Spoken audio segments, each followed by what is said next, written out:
Guerrilla cricket. Whoa. Guerrilla cricket. Whoa. Guerrilla. Take guard, man the barricades, patrol the cover boundary. At last the time is come, this is a cricketing emergency. Hear this call to arms for every cricket revolutionary. Take up your bats and stumps for the test match insurgency. At first they tried to silence us, but we would not be silenced. They threatened us with lies, so we threatened them with violence. Che Guevara, Sangakkara, Joseph Stalin, Douglas Jardine, Robespierre, Darrell Hare, Vladimir Lenin, O'Brien Kevin, guerrilla cricket. It's not about the winning, it's about how many rules you break. Even in cricket commentary, this is the best advice to take. Pick guerrilla cricket, it's the finest choice you'll ever make. There's so much more to cricket than rev counters and a slice of cake. At first they tried to sanitize us and clean up our act, but people like it filthy, and we know that for a fact. Fidel Castro, Lenny Pascoe, Carlos the Jackal, Umar Akmal, Mahatma Gandhi, Grant and Andy, Brendan Behan, Austin Ian, guerrilla cricket. Stick with us, cause you know we're not the kind of thing that you see on the TV and the radio. So vive la revolution. First they tried to buy us, but we would not be bought. Okay, we were, but then we ran away, and we will not be caught. Would not give up the ghost when they left us all for dead. They decapitated us, but we just grew another head. Chairman Mao, Jamie Howe, Ho Chi Minh, Asif Din, Václav Havel, Graham Saville, No Surrender, Percy Fender, Che Guevara, Sangakkara, Joseph Stalin, Douglas Jardine, Robespierre, Darrell Hare, Vladimir Lenin, O'Brien Kevin, guerrilla cricket. It was a great day for Stuart Broad yesterday with a 600th Test wicket. Perhaps an even better day for Chris Woakes, whose ability in English conditions continues to impress. And it will need to be an even better day for 9 other Englishmen in whites if they are to restore their team to Ashes parity. As ever in this series, this match is beautifully poised, but while Australia may be beckoning in the Manchester rain clouds, Ben Stokes' men will need to produce Bazball on steroids if they are to take the weather out of the equation. Good morning, good afternoon, good dawn, good dusk, wherever you are in the world. Welcome to Guerrilla Cricket, the crunchiest cricket commentary you will ever hear. In history, I suppose. I'm Gorilla Hendo, Nigel Henderson. I'm joined this morning again. Tony keeps doing this to me. He keeps surrounding me with Australians first thing in the morning, and it's a little bit scary. But we are delighted to welcome back, as we couldn't yesterday, early in the morning from the weather cave, bringing us news of how to scan your limericks and how to read a weather forecast. It's Messy Jez. And Messy Jez is silent at the moment. It's not often that he's silent, but he's silenced himself for the time being. He needs to turn on his microphone. There he is. There he is. Once you have the sound of my eating my breakfast. Oh, lovely, lovely. Dutch bird Kate likes that. Likes people who eat on air. And in Mooney Ponds, as ever, Russ is manning the station. He is feeding the kittens, and he is providing wisdom from deep in Melbourne. What do we make of it? $2.99 for 8. Who's going to be the happiest? I heard one or two people saying England will be happy with that, Australia will be happy with that. Is everyone just happy, Russ? Well, there seems to be two schools of thought on the innings of Australia. One is 299. It's a pretty good score in the context of this series and how both teams' batting line up. And the other is that Australia wasted a lot of opportunities to really put on 400. And I'm more in the latter camp. I feel like they definitely wasted a lot of starts, given how many players got off the mark. And it does concern me that if England plays well, Australia might face quite the deficit.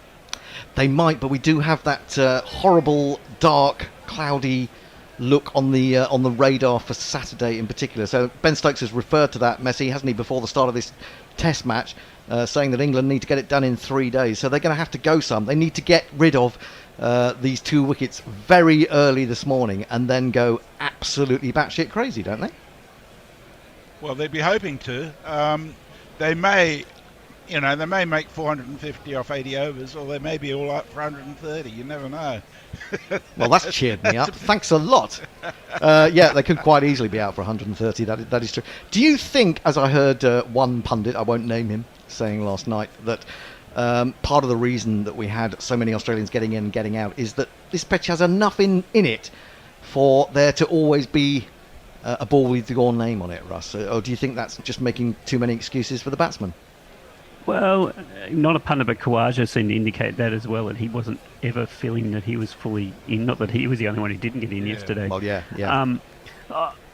I think there's something to it. I mean, we're seeing a lot of LBWs and edges, and that it kind of implies that there's just enough movement to keep the batters honest.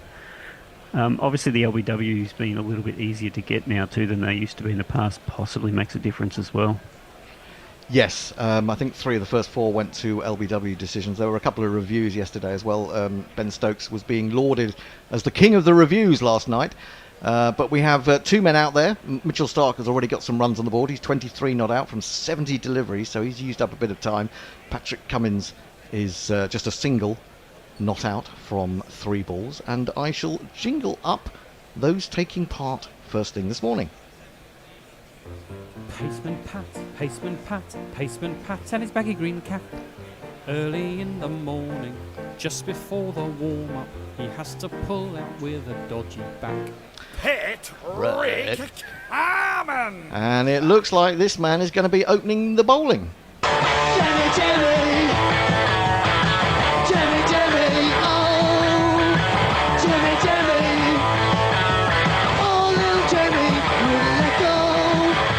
Wickets in the series at 75. He needs a wicket. It's driven in the air and it's caught! He's caught to cover first ball! Jimmy Anderson has worked his magic and Patrick Cummins is on his way. Australia 299 for 9. And well, England couldn't have asked for a better start than that. What can you say about Patrick Cummins apart from this? You silly little boy, what on earth were you playing at? Well, he went for the drive and he skewed it a little bit in the air and it was a comfortable catch for his opposite number, Ben Stokes, who then wanders up to Jimmy Anderson and suggests, well, that was the plan all along, wasn't it? Well, boys, what a start. What do we make of that? He was there to drive.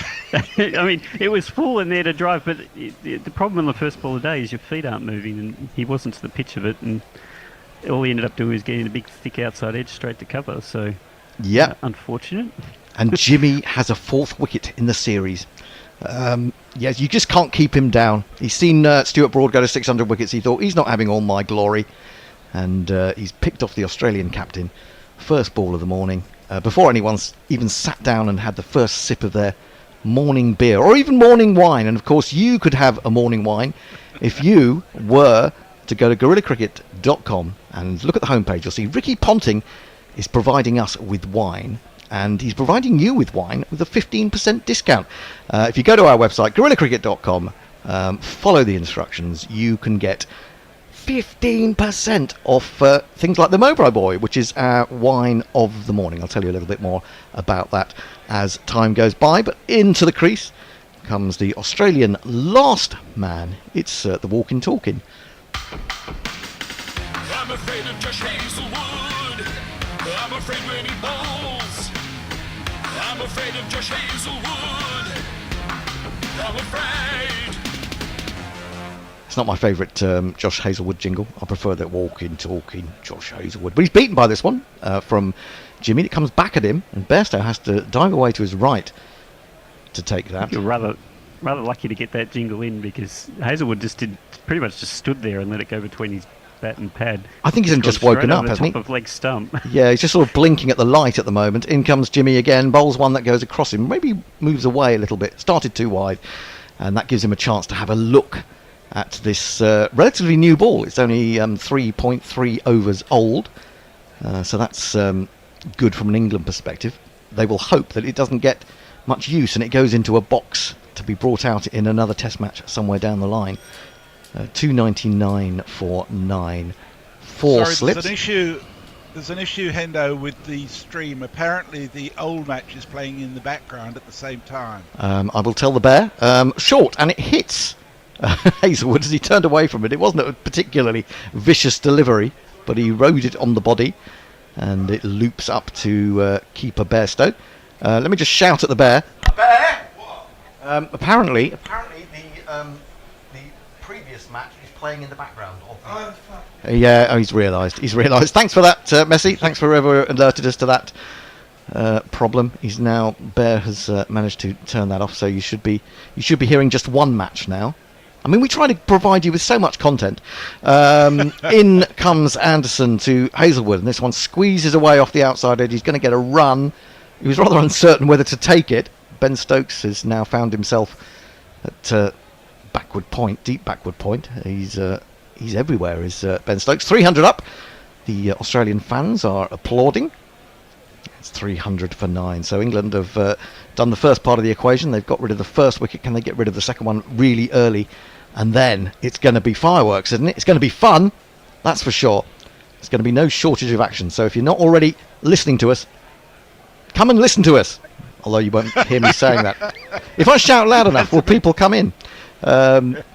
Maybe some people in Sydenham will, if I shout loud enough. Anderson 1 for 44. Final ball of first over of the morning. He's into Stark. Stark might think about playing one or two shots now. This is just a clip to Moeen Ali at mid-wicket. And it's the end of the over. 300 for 9. And Messi has the first messages of the morning. The first one is from Mog. He says, look, I'm going to have to ask you to speak up. It's a bit hard to hear over the sound of this pile of GPL money. Because Mog won 142 quid yesterday on the GPL. I was thinking, if you were to put all 142 quid back on, you would almost guarantee yourself to win. But actually, would you make a profit from that? I don't think you would. I worked out you probably wouldn't. Jay says, morning all. Forgot to ask yesterday, what were the kittens' final names? Well, we'll let Russ answer that. I would bring them out, but on the mic. Their final names were Meow and Ali. Meow and Ali. The little black one. Scratch and Tendulkar for the little boy Tabby. And Tabby Beaumont for the white Tabby. So excellent. I love Scratch and Tendulkar. That makes me chortle.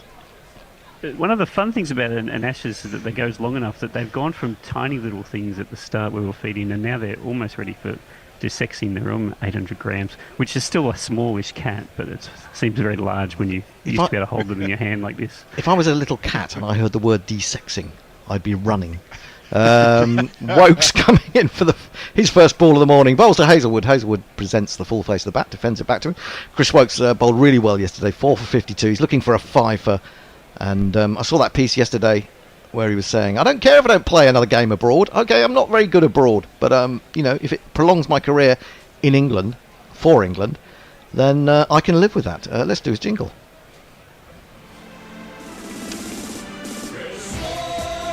He's on Instagram, and he's a Twitter fan.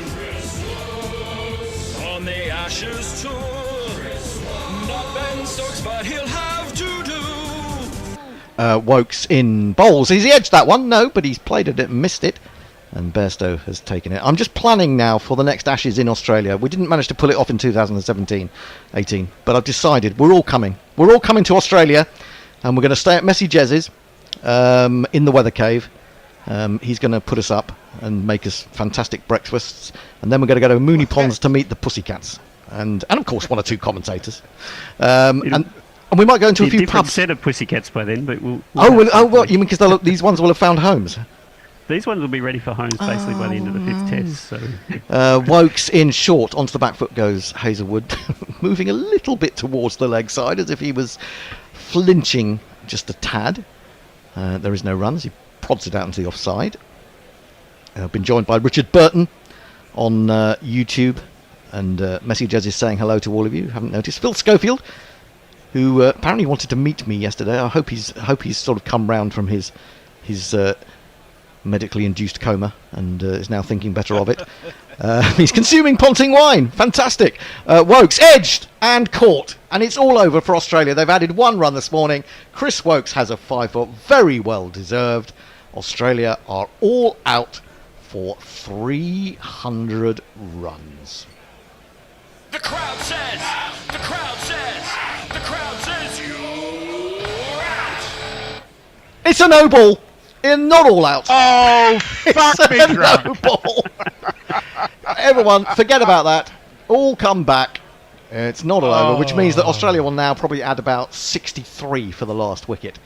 Just to frustrate England. Chris Wokes. the funniest part of this is all of the Australian players in the dressing room have gone scrambling to the back of the room now to get dressed, and are now hurriedly trying to put their whites on while someone comes back to say, "It's all right, lads." Oh, that was almost the perfect morning for England, wasn't it? Zach Crawley caught a catch. Chris Wokes almost claimed his fifth wicket haul in Test cricket. I'm going to go out on a limb here. Hazelwood's not going to last much longer, regardless. Do you think not? I reckon they're going to add another 60 for the last wicket. That's my fear now. I reckon Might last if another they get 6, they'll be doing well. Wokes in again, and he hits him on the pad. Maybe a little bit of bat involved as well. It loops out on the offside. They decide against a single. But Wokes took that in very good heart, considering, well, I suppose it was his own fault, but he thought he had a fifth 5-foot and found out he didn't. Oh, how many wickets have fallen on no balls in this series? That's been a mark of this series, 4. hasn't it? Yeah, it must be 4 or 5, something like that.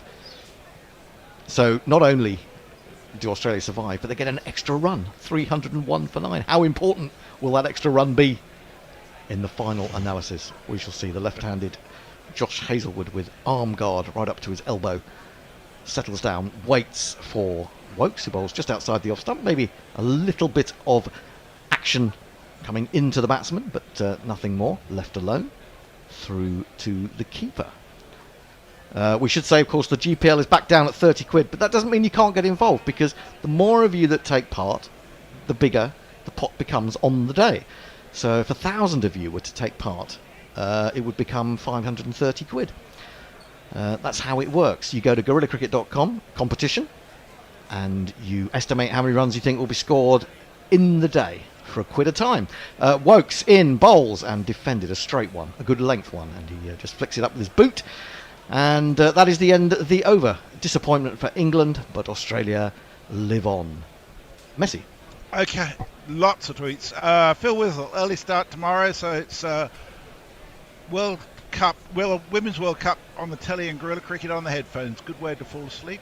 Thanks, Alexander Sutcliffe, for telling us about the background noise. Jay Grover says, tell you what I'm not happy about. Jim fucking Davidson trending on GC What? Twitter.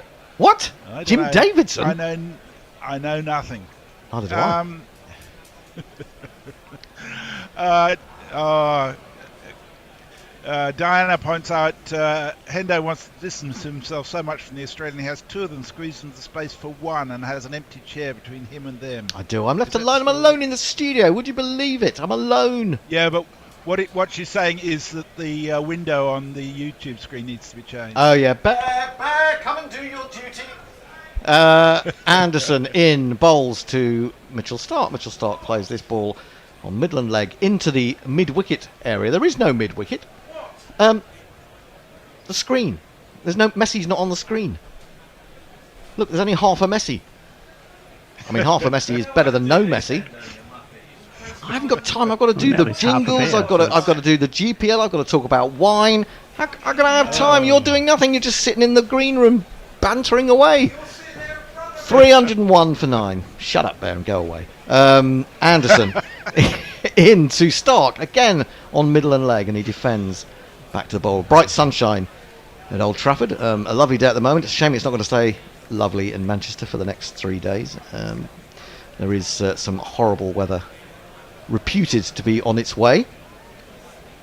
So is that all right, Messi? We come for the next Ashes? We stay at your weather cave?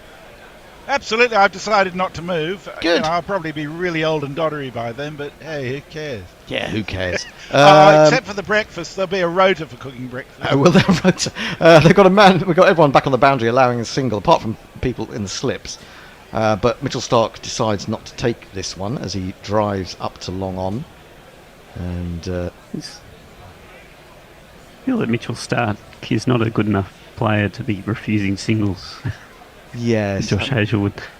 yeah. He's goodish. He's decentish as a lower order batsman, but it's going to take a lot from him to keep them going for a while. He plays this one quite nicely, quite fluently.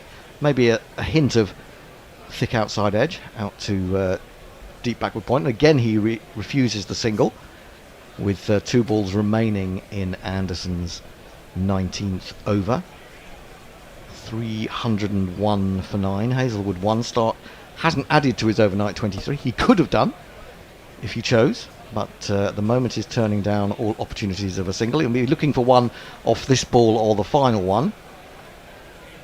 And there's a couple of guys with very flashy Ben Stokes t-shirts on, just with the name Ben Stokes. In he comes, bowls. He tries to work that, and he seems to sort of knock that into his boot, and then it rolls through the vacant mid-off area, and they do decide to have a single. It's a visual pun on the Strokes, that one. Oh, is that what it is? The Strokes as in the band? This. Ah, right. Okay, yes, I see where you're coming from there now. I'll have you know that Mitchell Starc is rated number 8 in the world rankings for all-rounders, one behind Joe Root. Yeah, do get some funny things in there. There just aren't enough all-rounders to go round for the rankings, are there, really? Genuine ones. Oh, that's wide, and Starc doesn't aim a drive at it. It's Hazlewood who aims a drive at it, and it's well wide. He misses it. It's the end of the over. 301 for 9. Messi.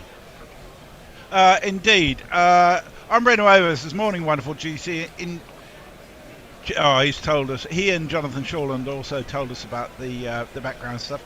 Ravi Nair says Bazball bowling top 5 has got wickets, test and average. Basically, Broad 63 wickets, Anderson 48, Leach 45, Robinson 37 and Potts 23, all averaging between 23 and 29, with the best of them as Anderson and Leach at averaging 22, which is interesting. Now, we're just looking at that no ball that was given the wicket that we thought that Chris Woakes had taken, and there just seems to be a little bit of controversy as to whether there was a tiny bit of heel behind the line. I don't think there was really, but it's pretty close. There's a good millimetre or two between the edge of the boot and the back of the white line. I think they're trying call, a bit too hard there. Yeah, very good call. Woakes in, bowls to Starc. Starc thinks about heaving this into the onside and then thinks better of it, defends it back to the bowler. I did see someone on YouTube, I think it was Tika Bruno, saying, decentish, he averages in his 20s at number 8. He could almost open for England. I mean, both of those things can be true. Yes, indeed. And very nice messages coming from Kem Singh. I'll bring you that in a moment. Woakes in, bowls onto the back foot again, goes Starc. It's not really worked out what he's trying to do here, I don't think, Starc. Maybe he's been told to just use up some time. Wow, sir, good content is provided for the blind people. We cannot watch TV, but your commentary allows us to understand the cricket. And that is what we aim to do. We aim to be your eyes at the game. So thank you for that message from Kem Singh on YouTube. In comes Chris Woakes. Bowls a short one, and he pulls! And he's pulled it well. Very well indeed, in fact. And he's found the boundary, the first of the morning. And it's all going horribly wrong for England.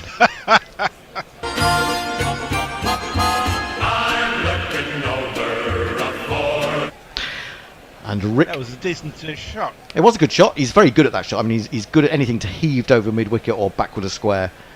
He hits it very cleanly indeed. He's gone to 28.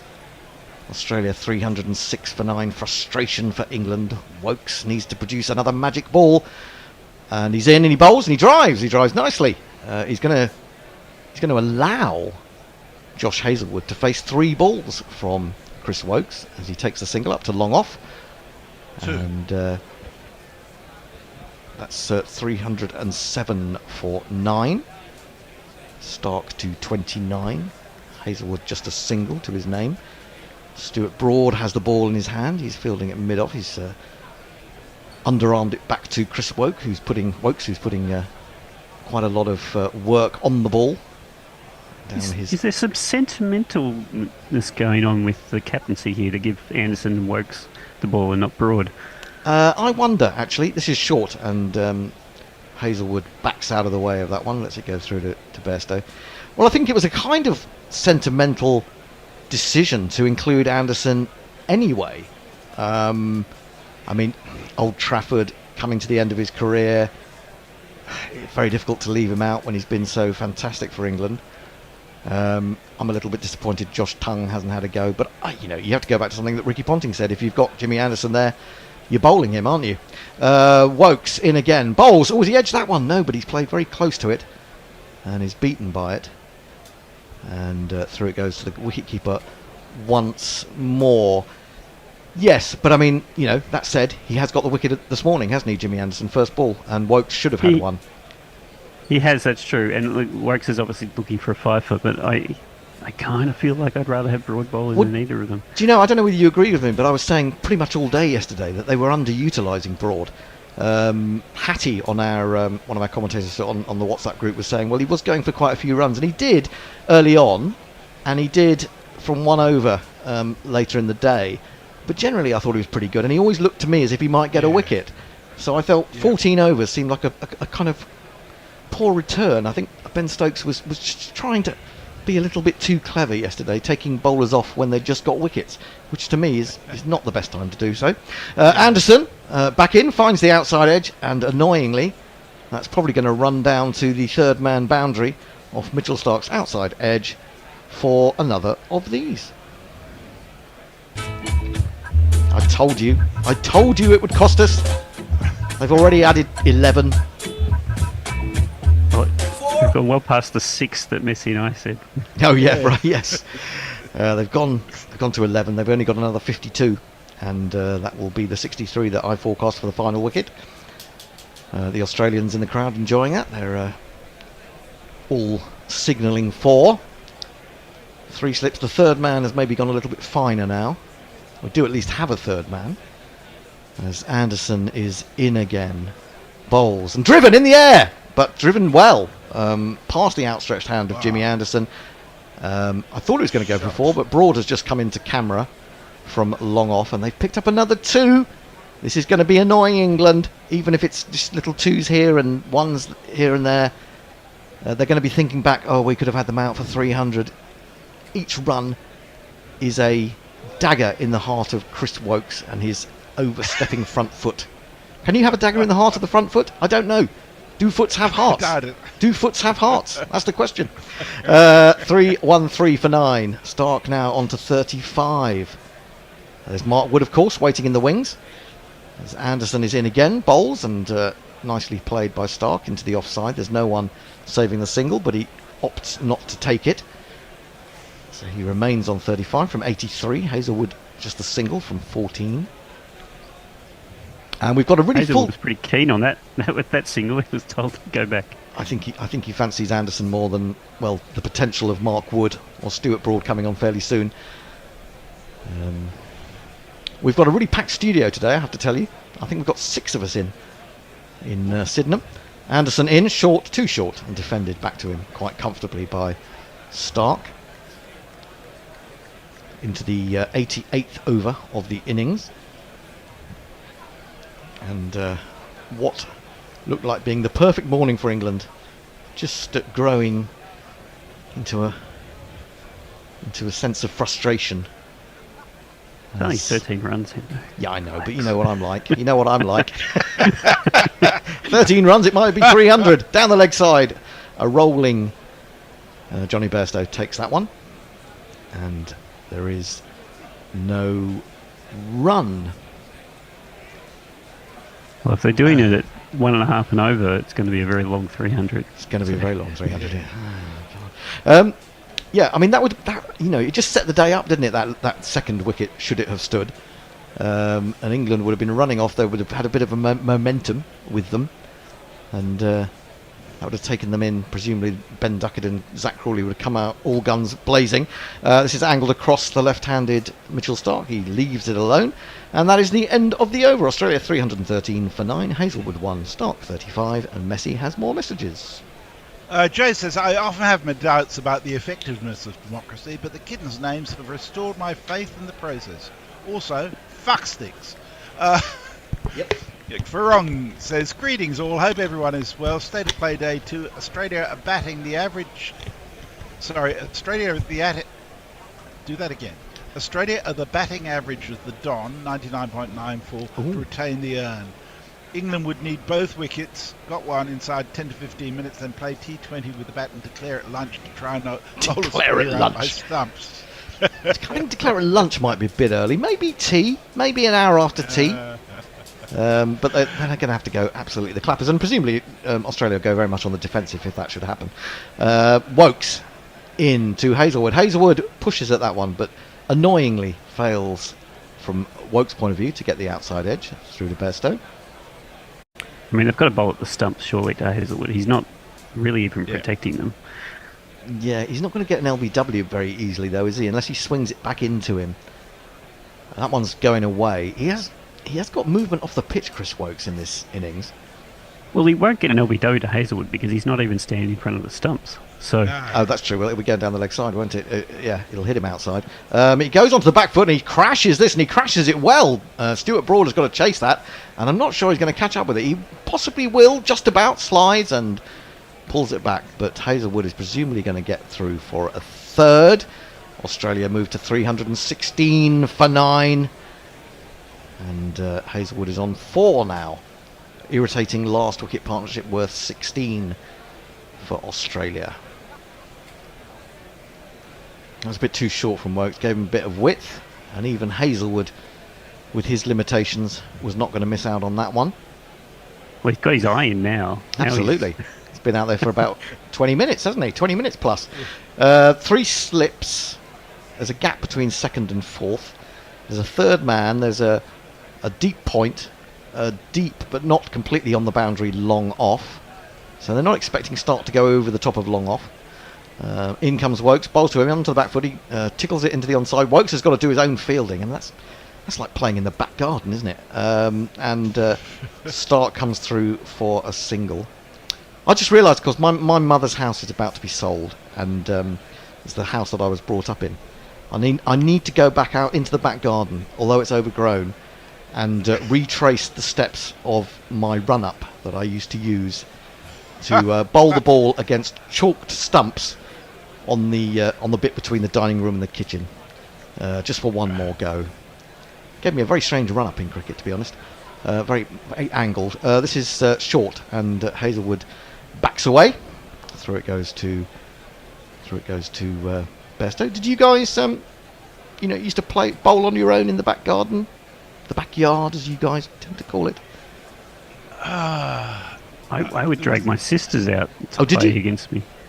Yes. My sister was a bit too much older than me for that to work. She'd have probably battered me into the next door. Although she never really showed great understanding of cricket. Onto the back foot goes Hazelwood and just jabs it out to the offside. The ball trickles towards one of the deep fielders, and there is no run.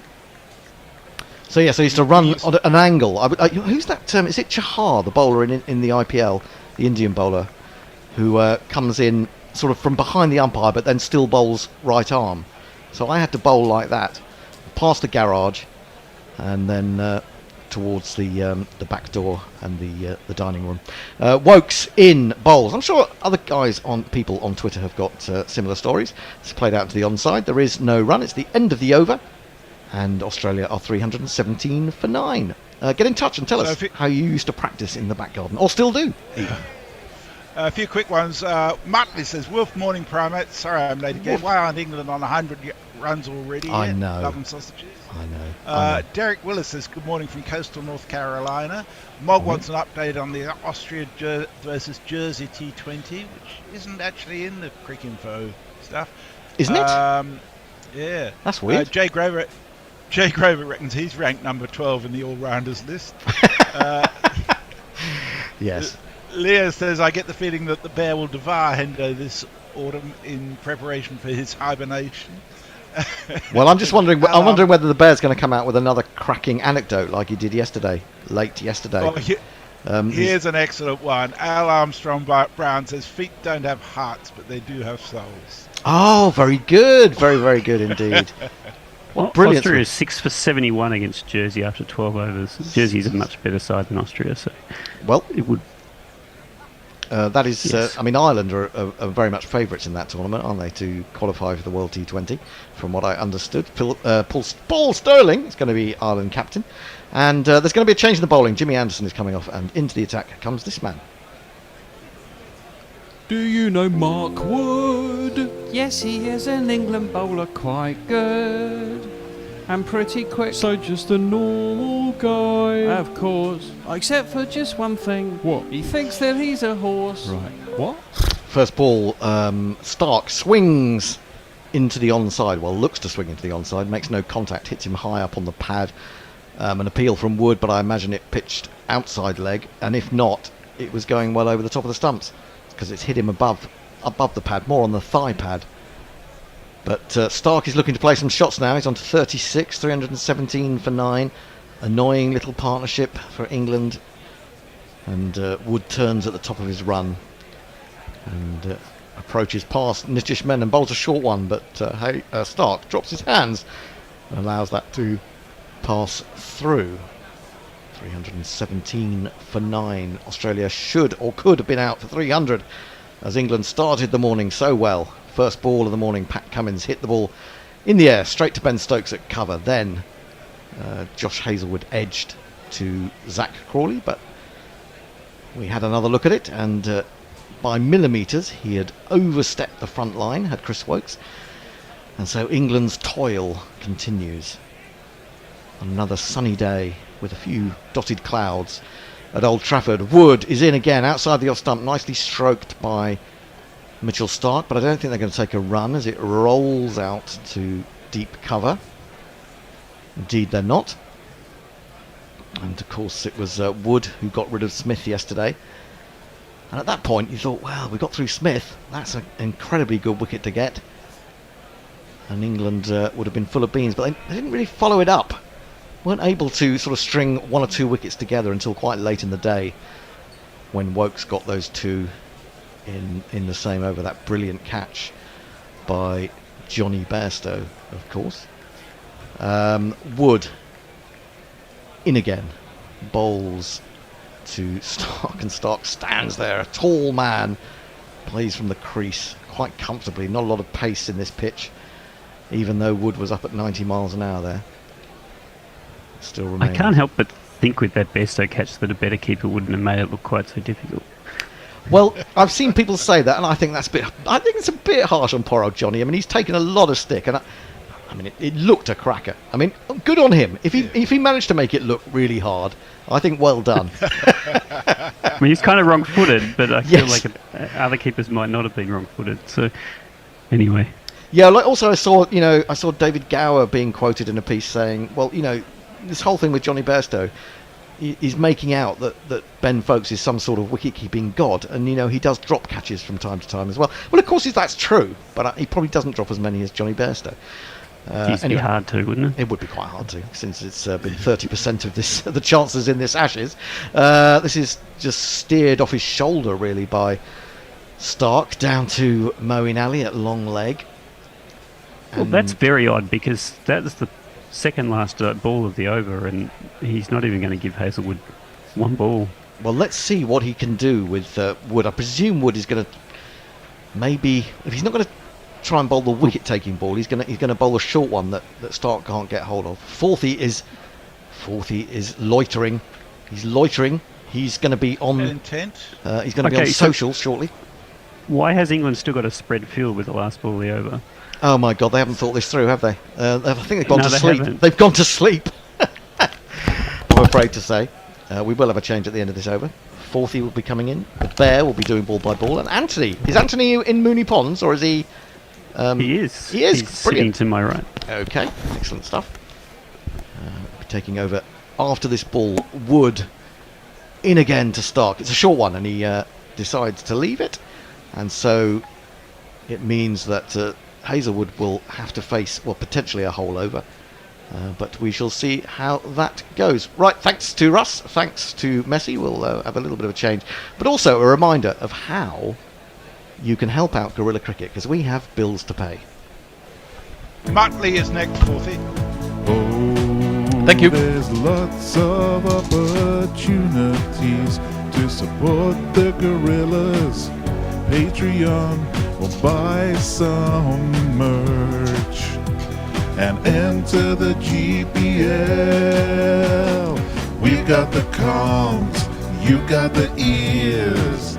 Give us lots of money. No Michael Vaughan and no KP. You can spare us some money. Go to patreon.com/Gorilla Cricket. Choose either $2, $5, or $10 per month to keep us going. You know it's a bargain. Ah, that it is. Morning, Anthony. First time you've been on, isn't good it? First evening. time I've been on with you anyway, this series, I think. Yes. Yes, I think so. How are you? I'm very well. You? That's good to hear. Yes, very good. Enjoying watching some cricket here at the Mooney Ponds studios. Well, yeah, we're only going to get today and tomorrow, I reckon. The weekend looks a washout. Yeah, I mean, tomorrow looks just the afternoon as well. Well, possibly. That's defended by Hazelwood, square on the offside, out to point. And is no run. Yeah. It does feel like we're inevitably heading towards a draw, though. It does, and England are really trying to force it, aren't they? It's just, it's obvious what England's trying to do. Obviously, Australia will retain the Ashes. I'm never really one into who's got a little fucking jug, I have to say. It's more important not to lose. I was like that with the women's Ashes. Who cares who's got a jug? Or a little poxy little urn, or whatever. An urn. It's just about not losing. Gone. Finally, this time, hopefully, it's not a no ball. Hazelwood has flapped at one outside the off stump. He's got an outside edge. It's flown to third slip, I think. 5 for Wokes. 5 for Wokes, 5 for 62. He's earned his place back in the side. He's kept it well. He's got some wickets. And Australia all out in 35 minutes for adding, 18 runs this morning. Should have just added 2, but 1, in fact. Yep. But managing to get a wicket off a no ball. Thankfully, it hasn't cost so much in time or runs. No, about 20 minutes, was it? It was 35. Well, yeah, I suppose. Since the no ball? Since the no ball, yeah. Yeah. I mean, in the context of the game, quite valuable. Well, this is it. I mean, and runs. Looking at this now, what England want to score 450 by the end of the day, if they really want to have a chance of somehow managing to bowl out Australia in whatever time left is in the game by some miracle. I'm really looking forward to a first innings concession. Just send Australia straight back out again. You reckon? No. But Yeah, I'm looking I was gonna forward to say, it if it happens. Yeah, I saw that looking on the. Someone was mentioning that on the WhatsApp last night. I was like, "You Yeah. fucking insane." That was me. I do wasn't being entirely serious, Yeah, but I okay. was looking forward to it. Yeah. I mean, the whole thing about Bazball is backing yourself to take 20 wickets. Yes. So, you know, it's I see the point in doing that. But you can't it's give not someone. it's not gonna happen. No, it's not going to happen. You can't give someone 317 runs and then say, right, we're forfeiting an innings. You go out there, just get another 200, and we're going to chase down 500. I'm not talking about that, but I can see the argument of, if you get to 300 and you're 6 down or something, then saying, well, I think we're better off. Yeah, sure. Well, better off using the time to try and bowl them out, and then having our top 6 come back and try and get those runs rather than burn the time with the bowlers. I just think you just thrash. As long as you get a lead, you thrash it to as big a lead as you can, as quick as you can. Yeah, I agree. I think that's most what you should be doing when you sort of declare. Rather than declaring, just let everyone have a big swing. But, Yeah. you know, in protecting your bowlers and all that stuff as well. There's also no real downside if there's so much rain around the corner because they've got a second innings, so Yeah. they can have a big old thrash in the first. Exactly, they've got to thrash quick, try and score 5 or 6 and over, which would be quite entertaining if they manage it. Obviously, they're up against a very good bowling attack. Although I do think that Stark and Cummins are the ones holding up the Australian bowling attack. I mean, obviously Cummins is Cummins and Stark is Stark, but I think Hazelwood's been a bit not. Well, I mean, he only played one test so far. Didn't look particularly good in that. Got a couple of useful wickets, as will point out to me, but looked not as threatening as he's always looked in the past. Boland has been neutered. Mitch Marsh is Mitch Marsh, and Cameron Green has been quite useful at times as well. But it's possible. Yeah, I was going to say, I think this is, I don't know what you think, Anthony, but this is a time when baseball comes into its own, because in the past, batsmen would have, had one eye on their place in the side and all of those things, and they'd come out and play sensibly for 10 or 15 overs, and no, now's the time just to put all that to one side, not sort of play yourself in and all those things, just go hell for leather. Yeah, exactly. Yeah, that's what I was thinking, is that if there was ever a time this series where it was time for baseball to prove its worth, I think it's now. I think it's personally a bit of a failure. I don't quite understand it. It seems like cricket without a plan to me. Works against sides that it works against lesser sides, but doesn't work against quality test teams. Well, What seems to be the evidence. Didn't work against India. Didn't work against Australia. It So. did work against India. We won that series very comfortably. No, we didn't. We drew that series in the end, but we drew it very comfortably. We were 2-1 down, looking like we pretty much lost it and didn't have a clue against India, and then we chased down 360 in the test that was delayed by a year because they decided to go home for the second half of the IPL, and that was the start of baseball. Then we did it to New Zealand. I mean, you can only play what's in front of you, Ant. We did it to India, we did it to New Zealand, we did it to Pakistan in Pakistan, won 3-0 in Pakistan playing baseball on some really flat wickets. And we could have won. Let's face it, this series could be 3-0 either way. It really could be. So it's not that it's failed. It's interesting what you say, Anthony, because I think that is every Australian I've spoken to, more or less, sort of shares your point of view, broadly speaking. But do you think that Test match teams and countries have a broader duty beyond winning, which might encompass things like keeping Test match cricket more entertaining and things like that? Well, I don't know whether it should ever fall to the teams to be entertaining. I think that's sort of, I don't think that's really what your job is as a team. Your team job is to win, I suppose. Yeah. In how that works, or there's an argument that there's how you go about the game, but I think we did that last test. We don't need to talk about that again. No, I understand that. It's I don't know. To me, baseball looks like T20 over 5 days, and I find T20 cricket incredibly boring. It's more I would say more like ODI cricket over 5 days. It's not T20. They don't try and hit the ball out of the park every time, but they do try and spread the field. But I mean, having said that, I mean, Australia look like they've been, whilst they won 2 of the tests, and as we said, it could have gone either way.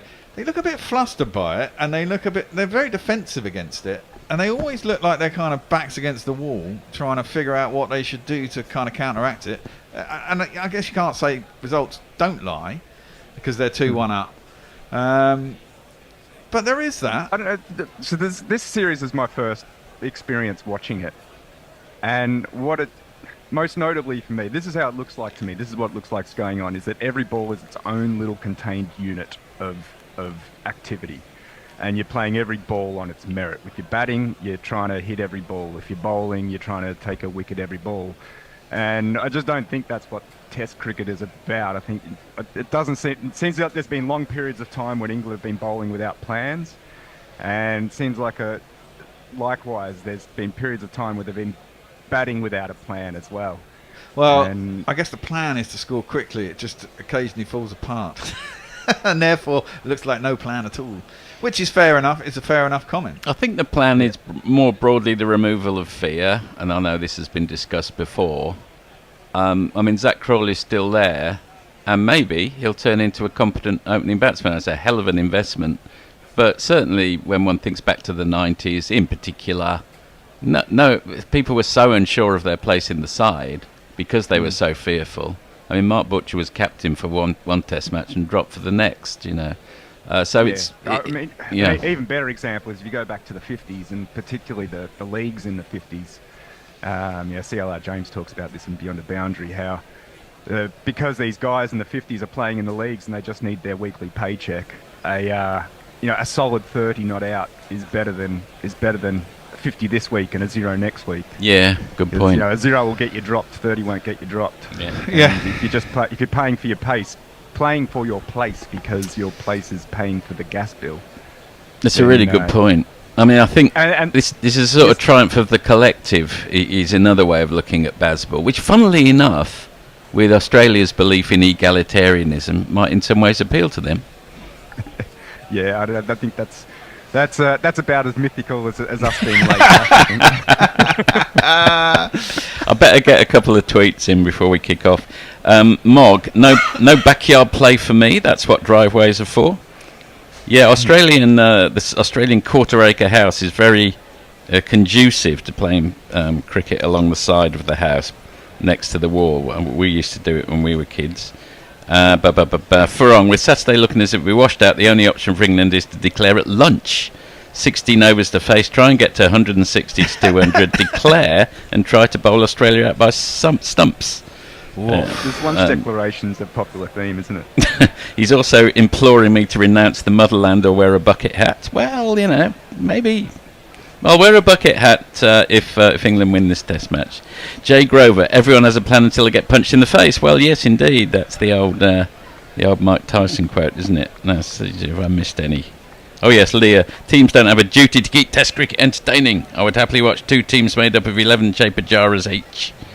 I wouldn't, actually. Neither would I actually find Marnus Labuschagne really quite dull to watch. He just leaves. He leaves too much, man. GC Radio, Naked Fun Pornbot. Gorilla Cricket, has Ian Forth been deported from Australia? The skunks are pining for him. No, I'm going back next week, Pornbot. Dr. Hugh Sheridan, Hendo, speaking of wanting to return to his mother's house to bowl against the wall of the house one last time, was very charming.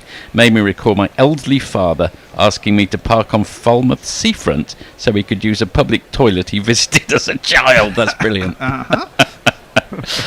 Mogg said, who is that lithe louche figure slung across the chair next to the bed? By thunder, it's Forthy. There's a lot about me here. Apologies about that, but I'm just here to read them out. Jay, why hasn't Forthy been deported yet? Also, Anthony, I'm not sure whether to order a cappuccino or heroin from you. Anthony. Warren says, morning all. Jay Grover says, I don't think my pure wee heart or foot can take another bare anecdote. My brain certainly can't.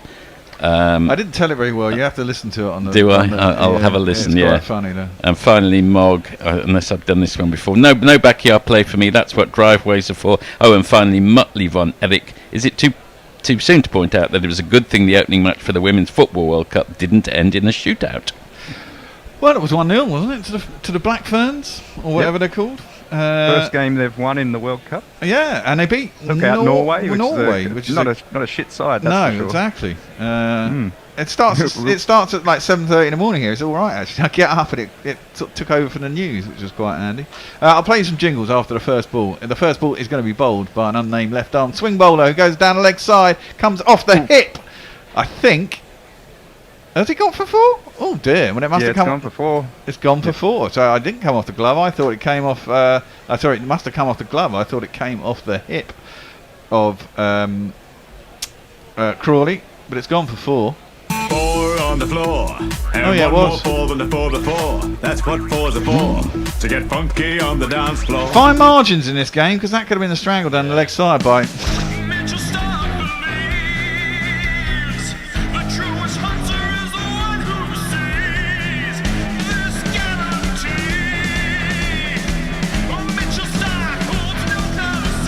Who is bowling to the man who scored the runs.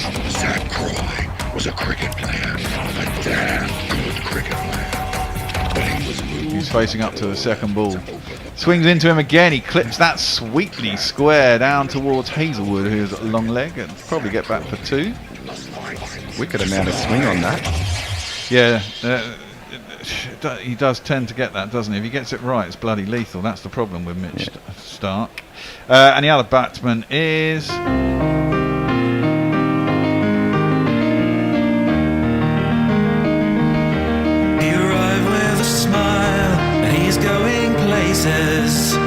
He's looking good now, he's in with the aces. He was up at Stowe School playing T20. He might play for England, but he'll still be Ben Duckett to me. Third ball is across Crawley. He leads that through the keeper and there's no run. Well, we're going at 6 and over. It could be more by the end of this over. It's a good start. 12 and over at the moment. Well, yes. Theoretically, we are. Do that for 40 overs. What will we have? 412 to what? 48, 480. Yeah. We'll have a lead of... declare at lunch, yeah. Declaring by tea with 480. Sweet. In fact, we've declared for tea, 40 overs. No, it probably would be tea, the way fucking number over rates in this bloody game. Which would be handy. Stark in again. Crawley. Leads, that's a good lead. Coming back into him. I think it's probably going over, and maybe just outside the line of off stump. Could have gone over off stump. But swinging back into him, a little bit short of her length. Good ball by Stark. No run. No, it was going over. Well, it was definitely going over, and probably wide of the off stump. He's bowled well, Stark. He doesn't seem to break down anymore. He can actually play games in a row. I keep waiting for Pat to break down, but I mean, he's really pounded himself in this series. He's gone to himself when he's had to, which is testament to the fact that he's captain. Stark in again, tried to work on the leg side. Crawley just bobbles off his body, maybe inside edge onto his thigh, and then out on the offside. There's no run. One ball left to come on the over. Crawley was half interested in a run there, even though the ball had just sort of dribbled up the pitch. That's sort of baseball. Yep, that's the run everything. There. I was interested. Where have they got the field? What do you reckon to not having a spinner in this test as well? Yeah, interesting tactic going with the 2 all-rounders rather than the spinner. I don't know. There was a turn yesterday, and it was a good ball that got out Marnus. Depends who the spinner is. Well, I suppose you've got Travis Head as well. He's not such a bad spinner. Stark in, thrown up wide, kind of misses out a little bit there. Crawley trying to drive it on the up through the offside, closes the face on it, and it goes up towards mid-off instead, and they won't get through for the single. So it is 6 and over, 6 for none after 1 over. Crawley is on 6. Duckett yet to face a ball. Over to you, 40. Mog, I suspect the soccer shootout reference might have gone over your heads given the events in New Zealand today. Oh yes, tragic. 2 people got shot, didn't they? I missed that. That just does not sound good. Farong, show intent, Angry Ben. Bairstow and Moeen to open, then bat himself at 3. Yeah, look, be prepared for all of those sorts of things to happen.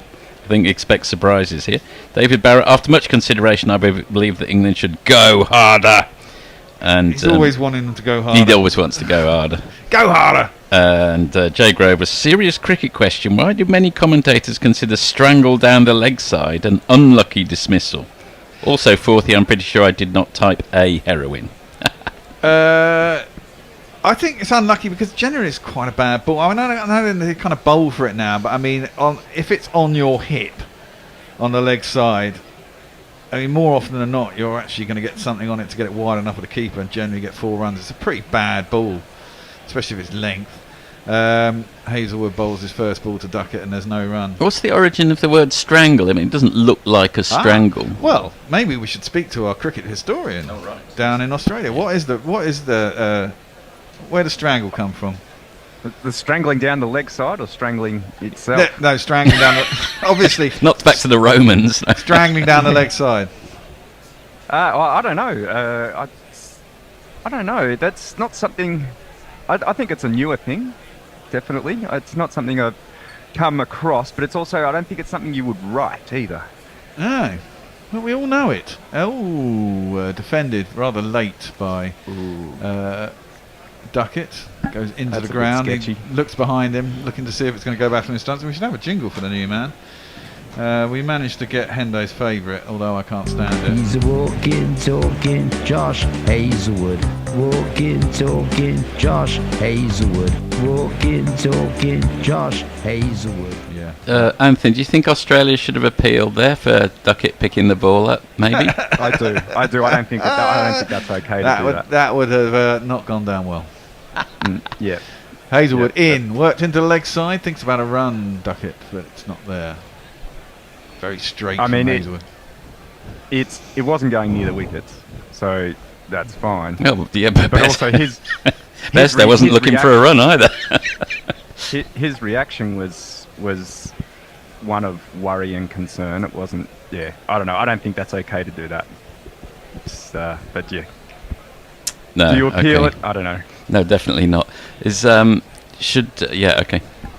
I mean, at club level, everyone picks up the ball hands about to a fielder. It's ridiculous. Gets behind it. Duckett plays it up towards mid-on, and there's no run. I know I mentioned this in the last test, but I would very much like to England to have appealed when Nathan Lyon hobbled to the wicket for timed out. That would have been very enjoyable. Would have been, but wasn't he? I think it's on the field of play. It doesn't matter how long it takes to get once you're over the line. Isn't that why he came down the stairs and was near the boundary? He was definitely not taking any chances. Yeah. Yeah. And it wouldn't have mattered in the end, would it? No, it would have done. It was second test. No, it wouldn't have mattered. Well, could have done. Defended into the offside and there's no run. They got, what, 23 for the... I mean, no, it didn't in the end because there was 70-odd runs short, but all things change. 40 runs short, isn't it? 40 runs short, yeah. 7 for none. With one ball left in the second over. England. As they just got a single off that last delivery. I'll tell you what, that temporary grandstand that they have in for the test matches looks absolutely terrifying. Yeah. What are you looking for, Tone? It's like they've taken a. It's like they've taken a square, like taken a photo of a big grandstand, taken a square out of it, and just slapped that against the sky. With wine in it, please. That's worked into the leg side for a single down to long leg. Oh no, they're going to come back for 2. Well run. Yeah, it doesn't look like something that's going to last the ages, does it? No, I mean, have you been to Old Trafford? You were over here, weren't you? Did you go? I haven't been to Old Trafford. No. It's, no, I didn't. No, I went to Headingley. Went to the test at Headingley. Yeah, I was there for the World Cup when they first had this stand up, and it is just basically a big pile of scaffolding. Yeah, it's not good, is it? Yeah. I heard it described as the most terrifying thing in world cricket. Yeah, it's not. It doesn't look particularly safe to me, although it stood for years. Or they take it down at the end of every year and then put it up again. Presumably, when there are bands and stuff, that's where the band goes, so that people can stand on the field. Yeah, it's like an that. Arctic Monkeys stand, isn't it? Yeah. Jay Grover says, Bear, you know there's only one way to respond if you're forced to play a jingle you don't like. Do it. Piet demands it. I know what he's talking about. Dane Pete is actually playing in the MLC, so maybe we should honour him with his jingle. And Warren says, surely strangle down leg side is related to the Vatican slice as ways popes have died. Well, no, but an interesting thought. If anyone knows where strangle came from in cricket, maybe someone can Google it. Probably tells you the answer. Stark. Struggling with that one.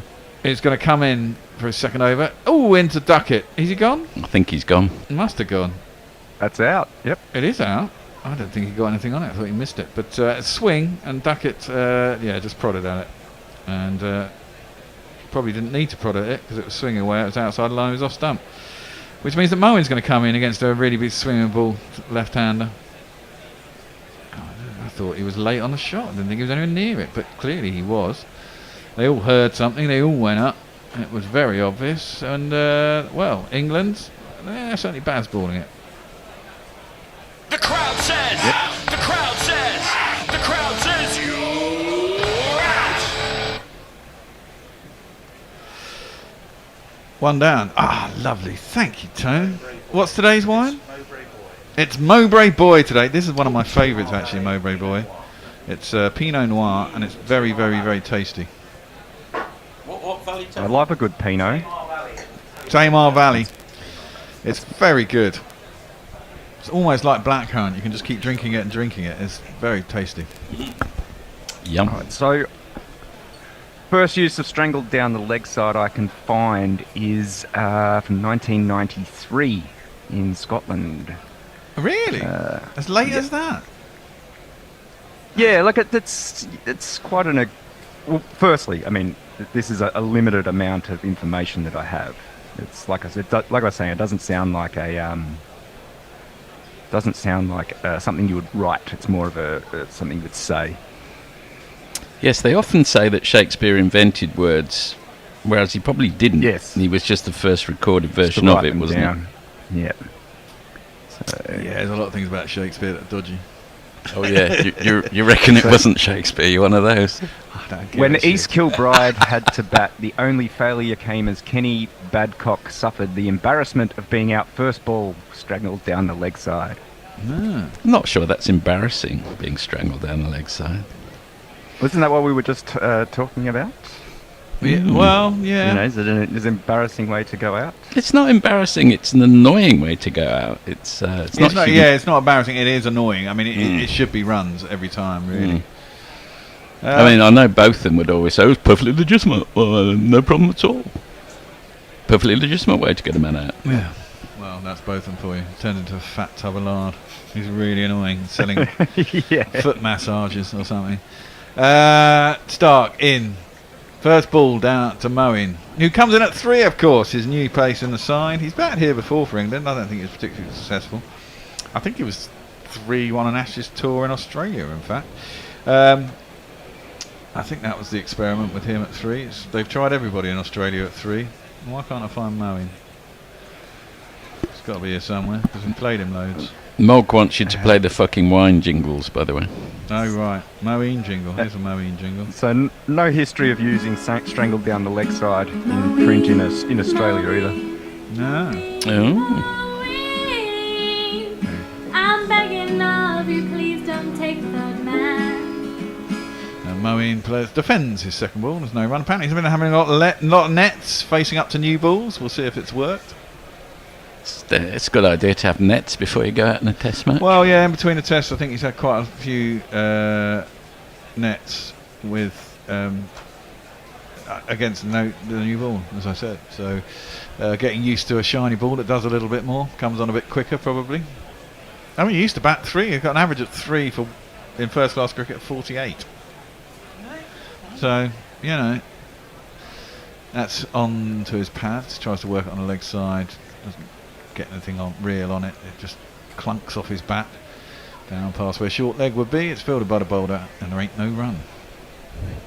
Yeah, his stats are going to make people scratch their heads as to why people ever questioned him by the end of his career, but does not feel like the man for number 3 in England in this match.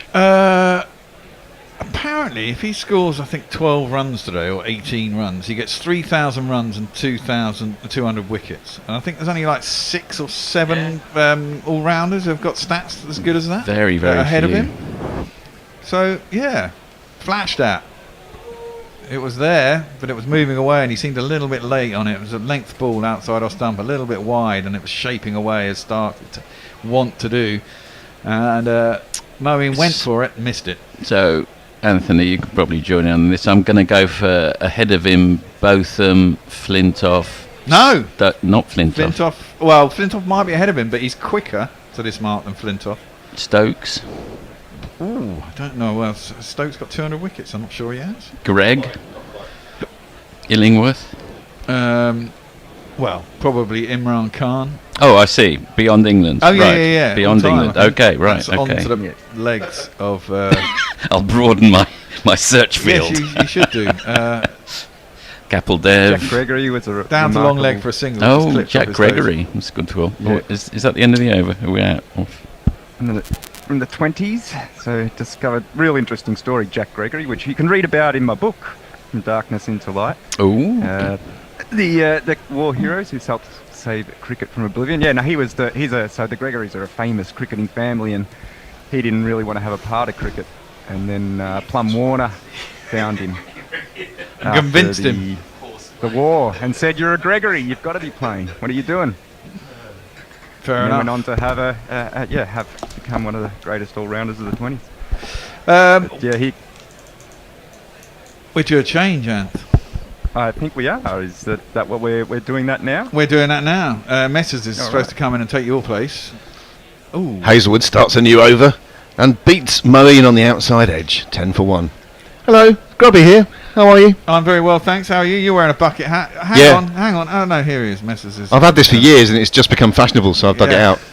Going raving. Yeah. Hello, Messers. G'day, gents. How are you? Yep. Very well. Hey, Bear, if that Shakespeare character's dodgy, what about that Chaucer fella? He was. They're all fucking dodgy.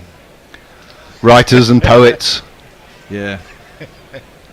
The thing is, when you write about your darkest kind of innermost desires and things, then you're going to look dodgy. I know I would. This is defended by Moeen. Back up the track. He currently is 1 not out. Crawley 8 not out. England 10 for 1 in response to Australia's 317. Should have been 300, of course, but that no ball by Chris Woakes, which he eventually made up for, allowed Australia half an hour more batting and 17 more runs. But that is the way of the world. Something crazy in this match has got to happen for there to be a result, really, with the rain. Unless suddenly, miraculously, the weather changes. Yeah, maybe it won't.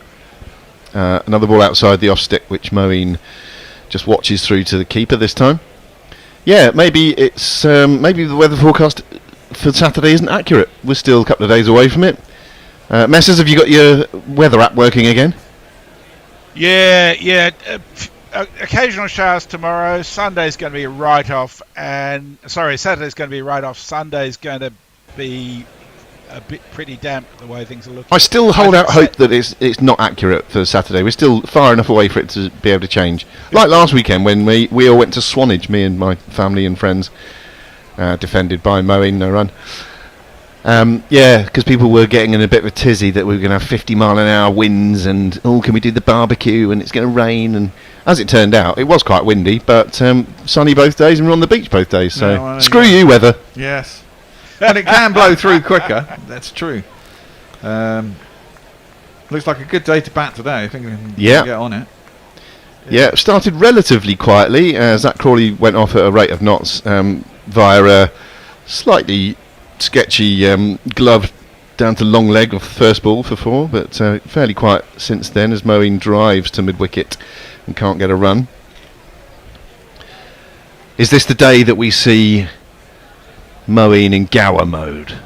I really hope so. Be nice, wouldn't it? It would be lovely, wouldn't it? I mean, he's got languid drives. Yeah. If he gets going.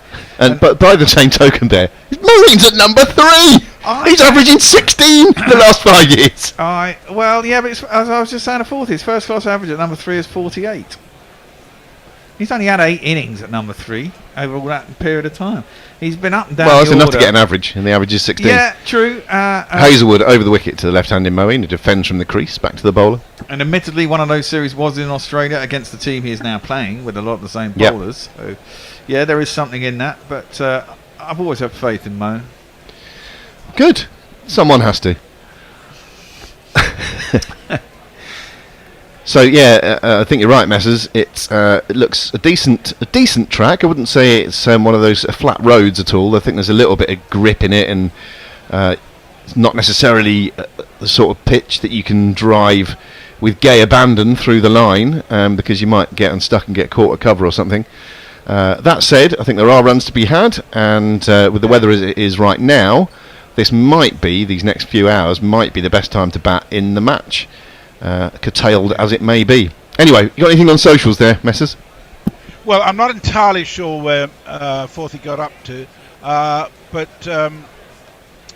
Jay Grover says Anthony went to Headingley, not Old Trafford. Top lad. Leeds is still shite mine. Mog says play the fucking wine jingle. Jay Grover says I don't normally have access to telly adverts, so both am advertising foot massage. Just totally fucked my brain the other week. Yeah. Crawley whips one through square leg off Stark, who started a new over, and he gets one more. Okay, at the end of this over, I'll play the wine advert for today's wine. All right, Mog? Considering you've said it now 3 times. Which is Ponting's Mowbray Boy, the Pinot Noir, which we're all enjoying here. I'm going to buy a case at some point today. I just need to remind myself. I think I've tasted all of them now. This is, I think, my favourite, actually. Yeah. But I might get a mixed case if that's such a thing. Yeah, there is. Who's phoning me? I'm on air. Whoop. Can't answer that.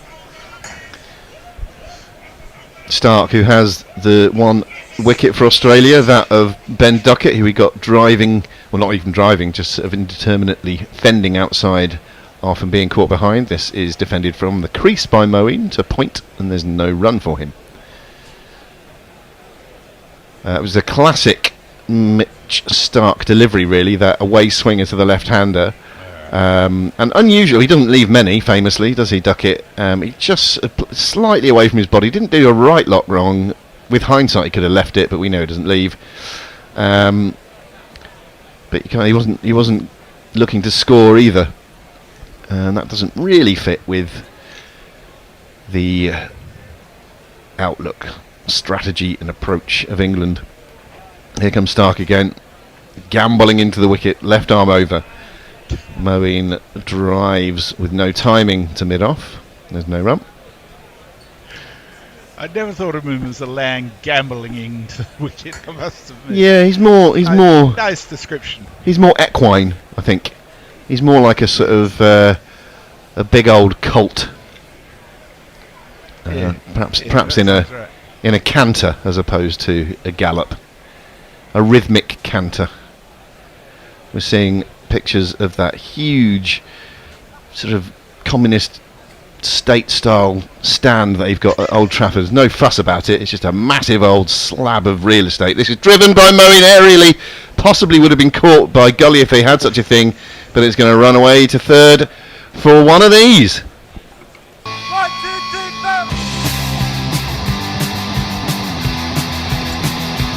Not even the Condor wingspan Cam Green could get his hand to that one.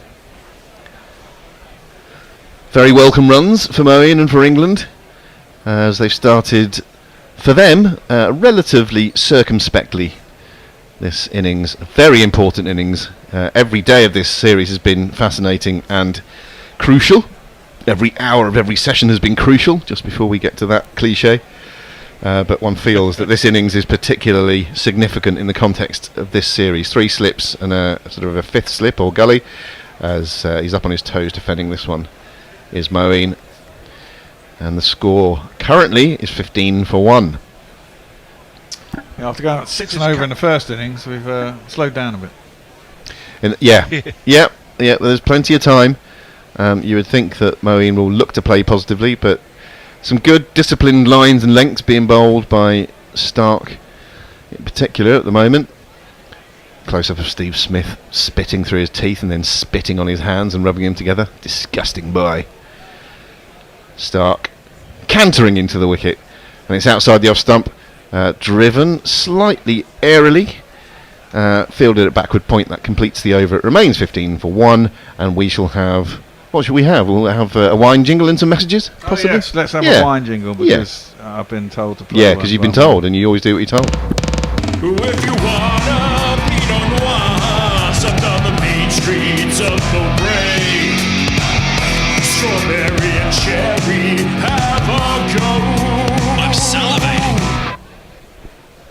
There you go, that's Mowbray Boy jingle. Yeah. I'm salivating. Jay Grover says Christopher Marlowe would dodge us all fucked. Yep. Mog says first they doubted Shakespeare, who next? Livy, Homer, Enadwana. Is that correct pronunciation? No idea. Don't know, I can't see it. Know who you're talking about. Crawley has 9 runs to his name. Josh Hazlewood is going to bowl to him. He's gone for just 3 runs in his 2 overs so far.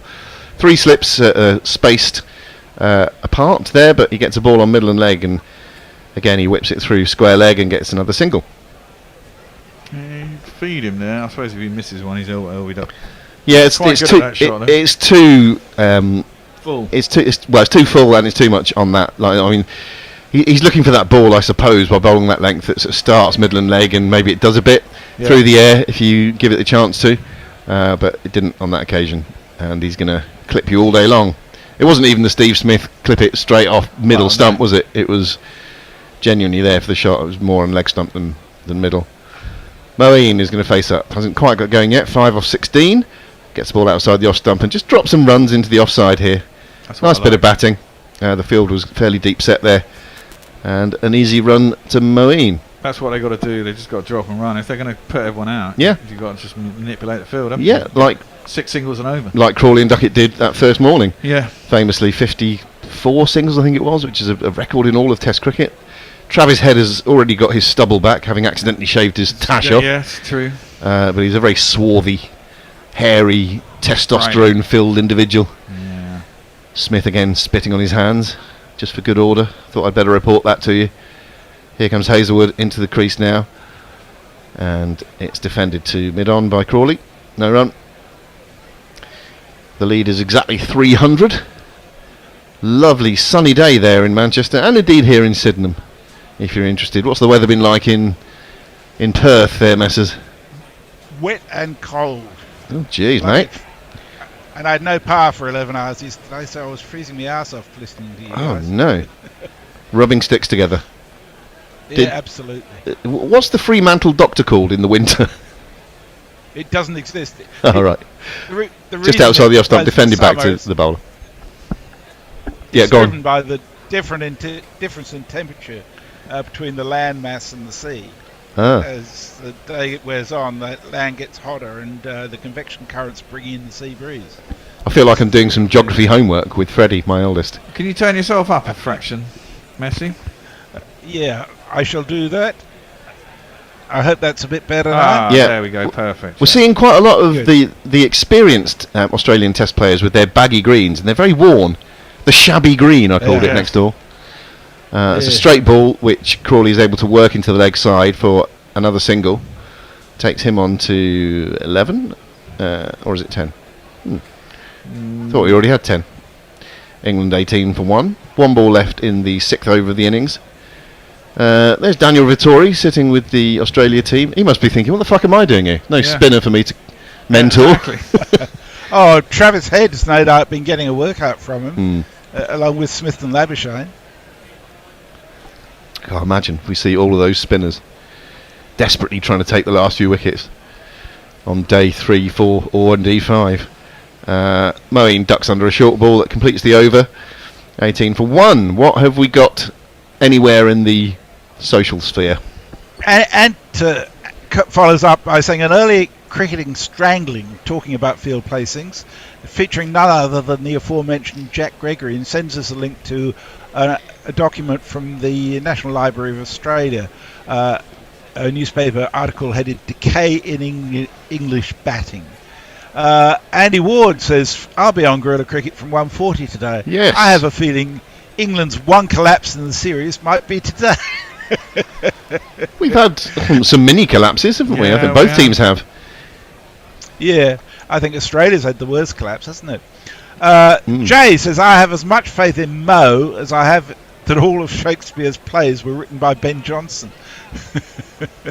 Yeah, but he was on steroids when he did it. Well, hey. Well, they've called out the groundsman and sent him back. He's come out with his basher. Yeah, that's got a special name, isn't it? It's not a thumper. Or is it a thumper?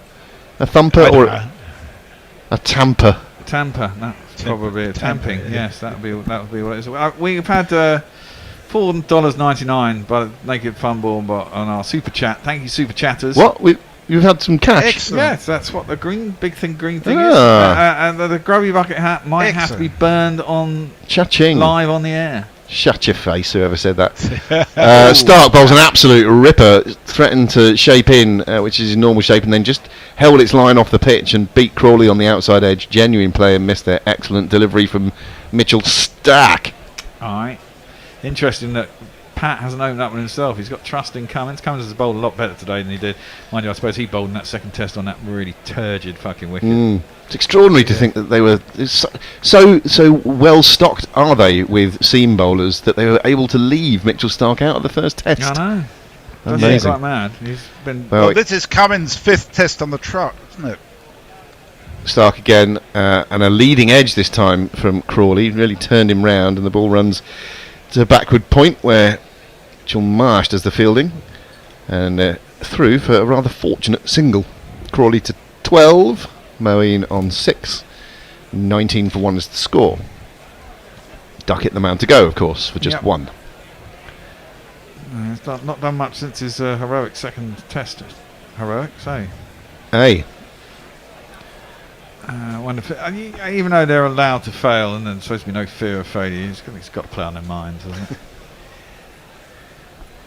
It is quite remarkable to think that Moeen Ali is batting number 3 for England. But here he is. Bat raised, waits for Stark, who bowls now. A short delivery down the arse, and he's able just to let that go. Decent take from Carey. Yeah, I'll put that I away can for the tell you time being. The Australian women have just scored from the penalty spot against Ireland in the 52nd minute. Oh, well done. The what are they called? The Sheila Roos or something? Matildas. Sheila Roos. I was watching a documentary about England's women winning the Euros last night, and I'm not ashamed to admit it brought a little tear to my eye. Yeah, that's Delightful it was. They play well. Not sure they'll win the World Cup, but they Well, got a chance. no, so we're one of the favourites, I suppose. So see how it unfolds. Moeen waits for Stark, and he thinks about a big booming drive through the offside there. Just checks the shot rather, and it rolls to extra cover, and there's no run. That's what he wanted, wasn't it? That shot that he plays so well. But that's the sort of delivery I think you can get in trouble with. It's just that length, or that hard length, and being a tall man, he's going to get a bit of bounce. If you try and play through the line on that, on some pitches you can do that with a degree of alacrity, but I think here it's a dangerous game to play because it's just a bit of a grippy surface. Yeah. Yeah, it is. But they got no spinner. No. Well, they've got some part-timers, Yes. or some decent spinners. Steve Smith famously started his career as just that. This one is down the leg side again. Did that just clip the pad on its way through I to think Carey, or so. did it just die a little? I think it clipped the fan. Quick enough delivery though, 90 miles an hour. There's only Mark Wood and Stark, I think, in this match who'd be 90 mile an hour bowlers.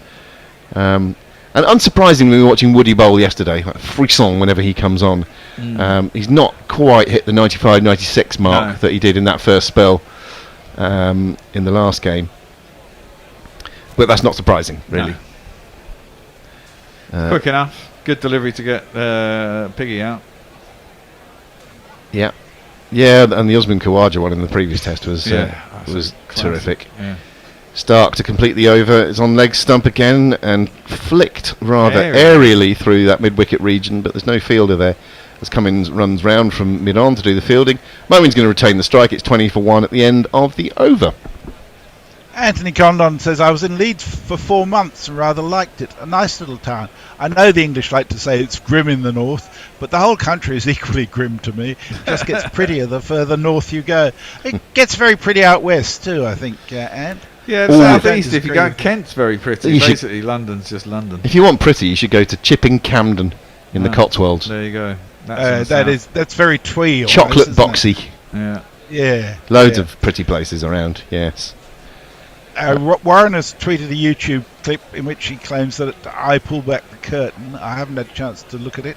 Parrot Badshaw says, surely it's a capitalist pack 'em in safety regulations. What's that sort of stand? It just looks like something from, like, you know, Yugoslavia back in the day. Let's get everyone in, we're having a rally. Hazelwood's going to start on you over to Moeen, who dabs this once more into the offside. Again, there's a sharp run there. It's good cricket from him, good batting. And he gets his partner on strike. Well, to be honest, I think the Modi Dome is much the same, but with more paint. Yeah, a friend of mine, Rob Mukherjee, who I know from university, whose dad is from Kolkata originally, but Rob is a Scouser, proud Evertonian, and he has organised a trip to the World Cup in the autumn, and he's going. Wow. He's going to. He was going to go to Kolkata, but I think he changed his plans to go and watch the India-Pakistan game, because who knows when that's going to happen again. Wow. Well, yeah. Yeah, and I think that one is the one that's in the Modi. Pakistan going to go? That's the other question. A full delivery was driven out and just falling short of first slip. David Warner there. A genuine edge from Crawley. Good bit of bowling from Hazelwood. He shoved it up much fuller, and Crawley, with very little foot movement, just played through the line of it, got an outside edge, and it just sort of floated at shin height and then died on Warner. So it didn't reach him, just to his right, and he's an awkward one. Got both hands to it to prevent any runs. Took his bottom hand off, didn't he? Just probably killed the pace. Yeah, but more by luck than design, I suspect. Very much so. So, not quite a life, but a false shot. This one, by contrast, this one absolutely whizzes through and beats the shoulder of the bat as Crawley is attempting to come forward. So we're seeing a little bit of evidence of, well, can you call it variable bounce? It was a shorter delivery, I suppose, wasn't it? It was still, fullish in length, and it's gone through to Alex Carey at shoulder height, this one, whereas the previous one hit him low on the bat and edged and died on Warner. So, yeah, while it is a decent track and there are runs out there, you got to work for your runs. Yeah, it's a new ball and a good bowling attack. You got to try and wear it through. I mean, you can't smash everything, obviously. And he's going across his stumps this time to whip this one through square leg. Is this going to beat the field? He's timed the pants off that. And it races to the mid-wicket boundary for welcome one of these.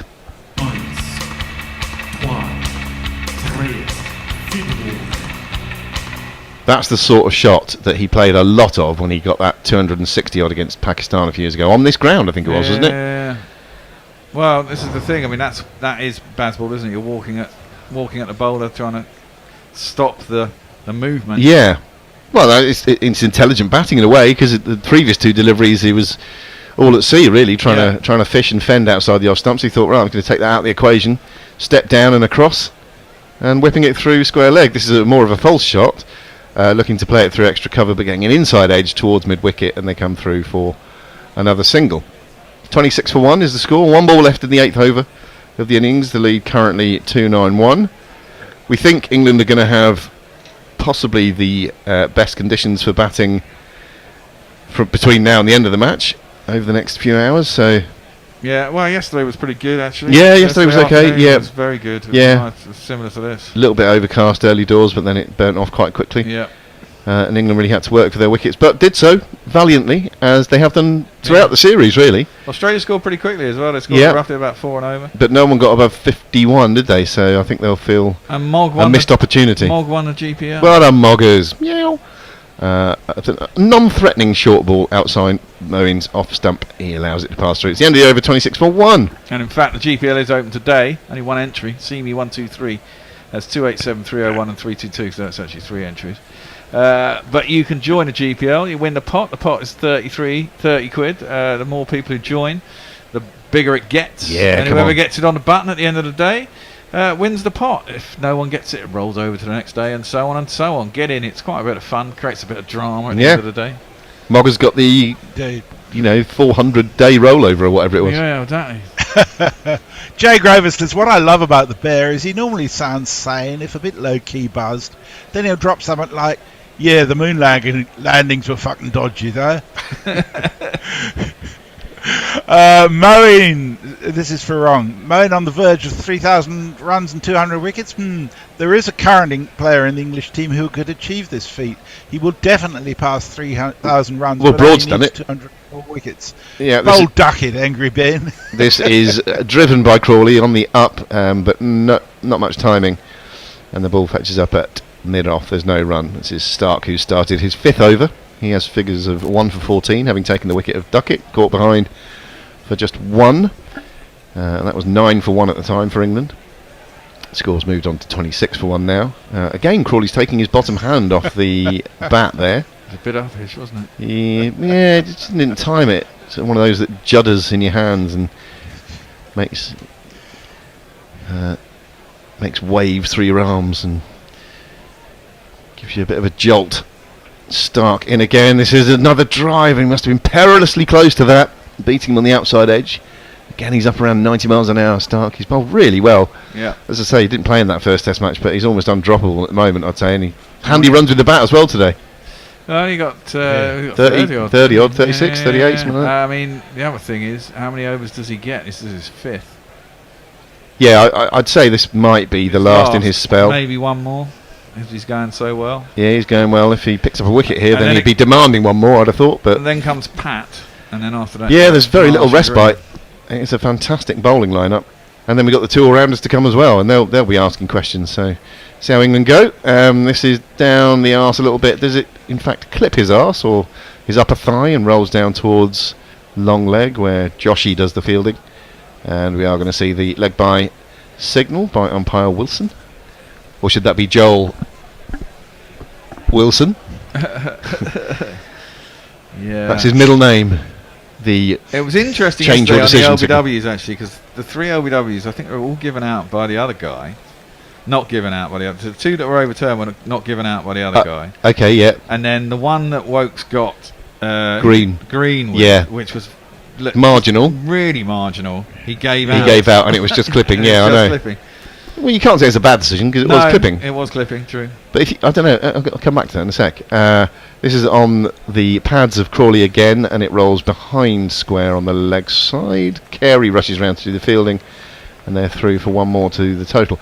If you're if somebody said to you, right, we know for a fact that this ball is clipping the top of leg stump, are you going to give it out?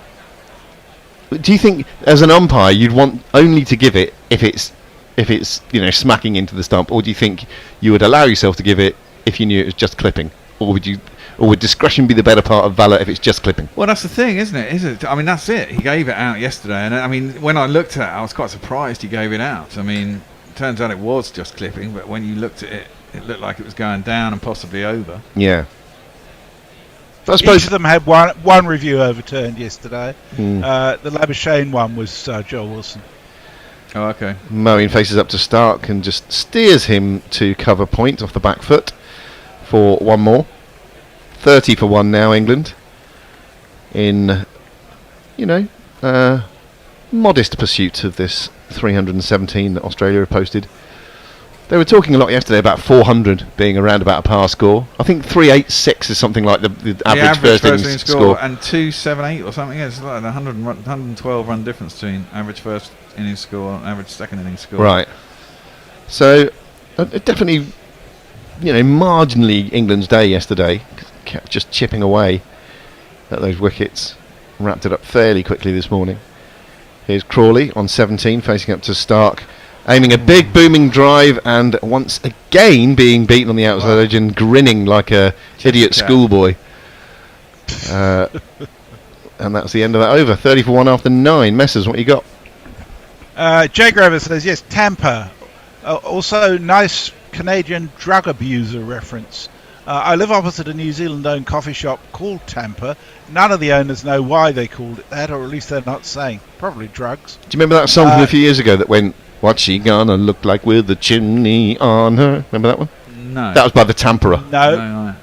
No idea what you're yapping on about. The pawn box generously says, Grubby, you can take off the hat before they set fire to it. And Stan the statistician is with us. Says, afternoon, gents. Today's statistic is that whereas Bairstow's batting average is 4 runs higher than Folkes, on average, Folkes accounts for one more wicket per match than Bairstow. Shouldn't he be called statistician? Just a thought there, Stan. Well, he's also gone by the name of Trent Bridge, and what was it? He has a number of aliases. We did think that there must be some people, particularly in Australia and New Zealand, who are called Trent Bridge. We had that chat a while ago. Yeah. They live just next door to a fella in his 80s called Old Trafford. Jay says, if you want pretty, head up to Sheffield. Shangri fucking laugh. Ari. And Mog says, don't forget to mention the GPL and my glorious victory. Yes, we've mentioned it many times, you twit. Already. Were you not listening? Damn it. I want all that money back, Mog. Somehow you've got to give it back to us. He has already many times. Certainly in time. I know. Moeen has 9 runs to his name. England are 30 for 1. A short leg has gone in, and Hazelwood's going to start a new over. That short leg is actually a deepish short leg in the James Taylor type position, if you will. Yeah. As this one is pushed to mid-off, and there's no run. Yeah, I don't like it when a house loses. House has to lose sometimes, though, otherwise the punters get disillusioned. I know. Yeah, interesting looking scorecard that from Australia, if you get a chance to look it up, because you got Warner with 32, Khawaja single figures, then you got 51, 41, 48, 51, 16, 20, 36 not out, and then the 2 tailored and there's single figures. So pretty much everyone's got in, and no one has gone on. And to get Steve Smith for 41 at Old Trafford, where he averages about 1 million, is great for England. This one is pushed by Moeen. Straighter than he was aiming it. He was aiming it through extra cover, possibly to get one of those little dinky singles, but he rather inside edged it straight back. So straight, in fact, that it clipped the stumps at the other end. No run. Yeah, it's is that Travis Head who's gone in that position? Yeah. That deep short leg. It is indeed. We're going to have a change at this. Yes. Who's coming in? Tony Hendo and Anthony C is coming back on from Aussie. Super duper. super duper Oh, well, Dave. he can read his own tweets because the next two are from him. Hazelwood bowls a full delivery. It's two leg side, and Moeen is able to clip this very comfortably. Races down to long leg for one of these. I think that's his 3,001st run. I think it was 12 he needed. Okay. I'm sure they'll flash that out on the screen and tell us. That's a milestone, we think, for Moeen Ali. 3,000 runs, 200 wickets. Yeah.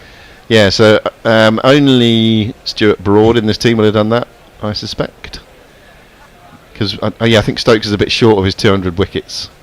I think so. But he's close, though, I think. 190 or thereabouts. He doesn't care about things like that, does he, Stokes? They're for mere mortals and people like us to worry about. Innocuous bouncer down the arse from Hazelwood. Waste of effort. 34 for 1, England have. We're in the 10th over of England's innings. We're probably going to have a change of bowling as well as a change in the commentary box. I think Pacement Pat, Captain Cummins, is going to come on in his slightly worn baggy green. It's got a bit of the green has come off the very front of the peak. The shabby green. Moeen 13 to his name, Crawley 17, and England 34 for 1. 2 slips, a fourth slip, and a deep square short leg. But Moeen does not make any of those fielders interested as he defends it back up the track. And he's looked okay, Mo. He had 1 or 2 flashes outside the off stump. He's got just the semblance of a start. Can he play a definitive innings? Something he's not done for England for a good long while. Sorry, go on, Messers. No, I was going to tell you, Shane Warne's top of the list, 708 wickets. Yep. Stuart Broad. Here comes Hazelwood to complete the over. Into the crease now. It's across Moeen. A nice looking drive this through cover point. Is that going to go all the way to the boundary? It jolly well is, you know. So we complete this spell with a 4 for Moeen, and it's 38 for 1. Let's give a jingle. 4, 4, 4,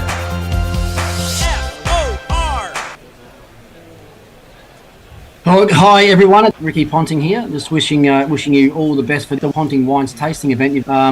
Unfortunately for you English guys, that you lost the first test, and I'm pretty sure you're going to lose the second one as well. But all the best for that. Enjoy the wine tasting.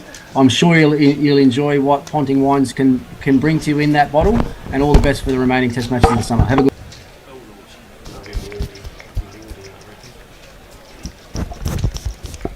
So I'll just read a couple of tweets from Anthony Condon. He says, I drove from Leeds to John O'Groats up the east and down the west. One of the nicest drives I've done. Stark is in, defended away into the offside, and there is no run. Nicely played by Crawley. Hello, Messers. Goodbye, Messers. I'm going, Tony. Anthony's joining you. Hendo's doing tweets, and Mog is the next one. Perfect. Well, we're sort of settling into our seat. It's a brace of Anthony's that Hendo has for company. Hello, Anthony. Yes. How are you? Yes, I'm good. How are you? I'm very well, Anthony. Thank you for asking. As Hendo's clearly a few technical issues. That was a lovely stroke away through covers by Moeen Ali. And he's going to be facing... was it Crawley? No, it was Moeen Ali, wasn't it? And that Stark is flicked by Crawley out to deep mid-wicket. Fielded by Travis Head. There is no run. Well, it's been breathless stuff. If you've just joined us, Australia resumed overnight, 299 for 8. They were finally out for 317. The first ball of the morning, where Cummings was slashed away to Stokes at cover, who was held off Anderson. The 10th ball, Hazelwood edged to slip off Wokes, but it was a no ball. Umpire Menon at square leg got the call, not Joel. And Australia went on to make, as we say, 317, so it wasn't overly costly for England. Did eat up 40 minutes valuable time though, as Stark comes over the wicket, rather tucks Moeen Ali up, but he gets on top of it, guides it out down to backward square, and they'll take a single. 40 for 1 England, who of course have lost Duckett, lost him for 1. He went to Stark, edged to Carey, fairly early doors. Do you think he could have left it, Anthony? That last ball or the no, the one that got Duckett. I can't quite recall. I was sorry. We've got the football double teaming here, so I've missed that one. Oh, well done, New Zealand, by the way. I mean, I realise that's not of interest to Australia. Australia 1-0 up as well. Are they? Haven't they lost one of their key players to a calf injury though? Yes. Seems to be the plague of Australian sport at the moment. Calf injuries. That's down leg, swished at by Crawley, taken by Carey, but there was no bat involved. We need to find some English witch who's been putting a hex on all our calves or something. Hex on your calves. That sounds like some very strange thing. It does sound like some sort of strange witchcraft, doesn't it? Hexing the calves. Yes. 40 for 1. We are in the 11th over. 4 balls into the 11th over, which is bowled by Mitchell Stark, the wicket taker so far.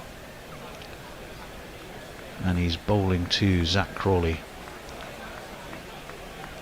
who drives sweetly, half fielded by Labuschagne, who's at extra cover. And they decide not to run, never run on a misfield, which of course is not always true, but these days. But on that case, in that occasion, certainly proved to be. I think pretty much in white ball cricket, it is run on every misfield these days, isn't it? It is. Are you sorted out technologically speaking there, Hendo? I think I am, yes. Unfortunately, the iPad was in Hungarian for a while. Oh, well, that's handy. There's kind of visions of the Blue Danube and the, I don't know what Jay Grover would be like in Hungarian, but be entertaining. Lots of X's and Y's and Z's in Hungarian language, aren't there? As this one's nicely pushed out towards wide mid-on. Take another single. It'll be the end of the over, in fact. And it means after 11, England have moved tidily enough for the loss of just Duckett to 41. They trail by 276. Hendo. Jay Grover says Grubby's hat is mint. It reminds me of MDA and casual sex. Reminds you. Warren says, here's an idea. If the YouTube super chat request doesn't happen, the mentioned person has to match the amount donated. I don't really understand this super chat thing. I've tried to get to grips with it. Jay Grover says, I've just bought Anthony's book. I didn't realise his connection with Leeds, but it's too late now. Oh, and can I say, I know I promised trivia. I'm genuinely halfway through it. It probably has a record for one of the longest forwards I've ever read in the history of reading books. Isn't the forward longer than the actual book? But it is a fascinating read. Well, you need some context for this series that happens. It's not a book about cricket matches. It's a book about a cricket team that hold a very important We are going to place. ask you about that in a minute. Cummings is in, inside edged by Crawley. That could so easily have pinned back his off stump. It didn't. It's actually headed down towards fine leg. Carey, in fact, goes sprinting across to field. It wasn't ever going to reach its way to the boundary. It was the Australian colonial forces.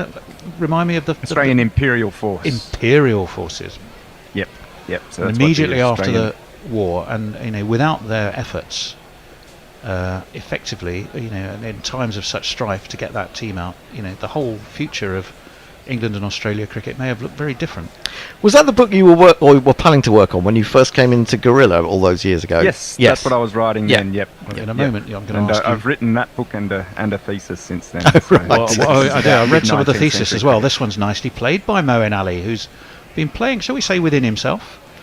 Very conscious of his newfound role, or his refound role. I think he'd only previously had 2 innings at 3 for England, neither particularly successful, but he's pushed that away into the offside, taken a single.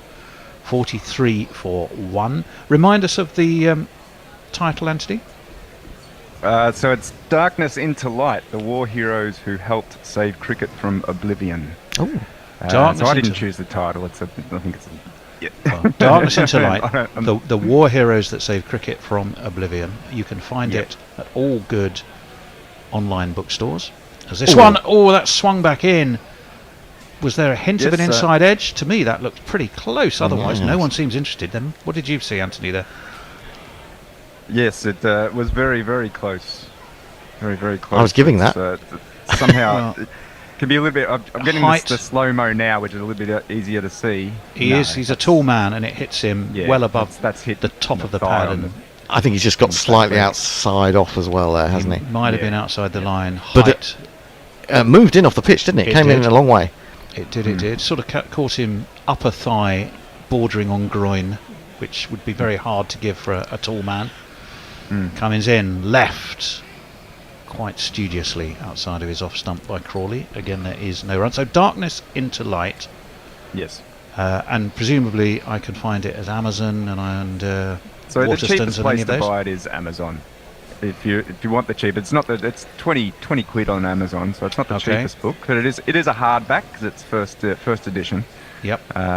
The ebook is the cheapest way on Amazon. That's only £9 or something. Okay. But I would strongly encourage anyone who wants it to go down to their local bookstore and order it. That helps me out, helps the bookstore out, helps out your local. Over the wicket, driven straight to cover, fielded on the dive by Labuschagne, who tumbles, rolls, and somehow rubs the ball almost in one sweet, seamless movement. That's the trouble. You don't really want to buy books off Amazon if you can avoid it, do you? And yet, yeah, but it's cheaper than buying it off the publisher. So I appreciate that if that's a consideration, then that's what you do. Absolutely. But it goes for any book you want to buy. If you really want to do the author a solid, ordering at a bookstore is the best because that gets it into the bookstore, and they'll order more than one. Here comes Cummins again. Oh, that was wide of off stump. It was going wider, and Crawley could not resist a little waggle. Fortunately, he didn't waggle to any effect other than going through for a dot ball. And we can ask Hendo for some messages. Yeah, Leah says, that Ricky Ponting fella is so nice. He provides guerrilla cricket with some fine Australian wine so they can drown their English Ashes sorrows in it. Hungarian for mint, says Jay Grover, is Menta. Warren says, is the forward to Anthony's book longer than Bear's story about the woman tied to the back of a door? It's a lot more fucking interesting, I'll tell you More that. interesting, funnier probably, even though it's not necessarily an amusing subject. And Jay says, Anthony didn't choose the title. Sub-editors, what total Bradmans. Don't go into sub-editing. This is a very sore subject this week. Yeah. We've had on our WhatsApp group, what can I say? Limerick Gate. We have a change of bowling. I'm not going to tell you about Limerick Gate. I am going to tell you that our friend Cameron Green is going to be into the attack. If I can find where he's hiding, he might have to bowl his first delivery first. Brought back into the side here, of course, and defended very tidily by Moeen Ali into the offside, and there is no run. Here's Cameron. We are the Cameron Green Appreciation Society. God save Mitchell Marsh's brand of all-round variety. We are the Cameron Green Preservation Society. His injuries cause all of us excessive anxiety.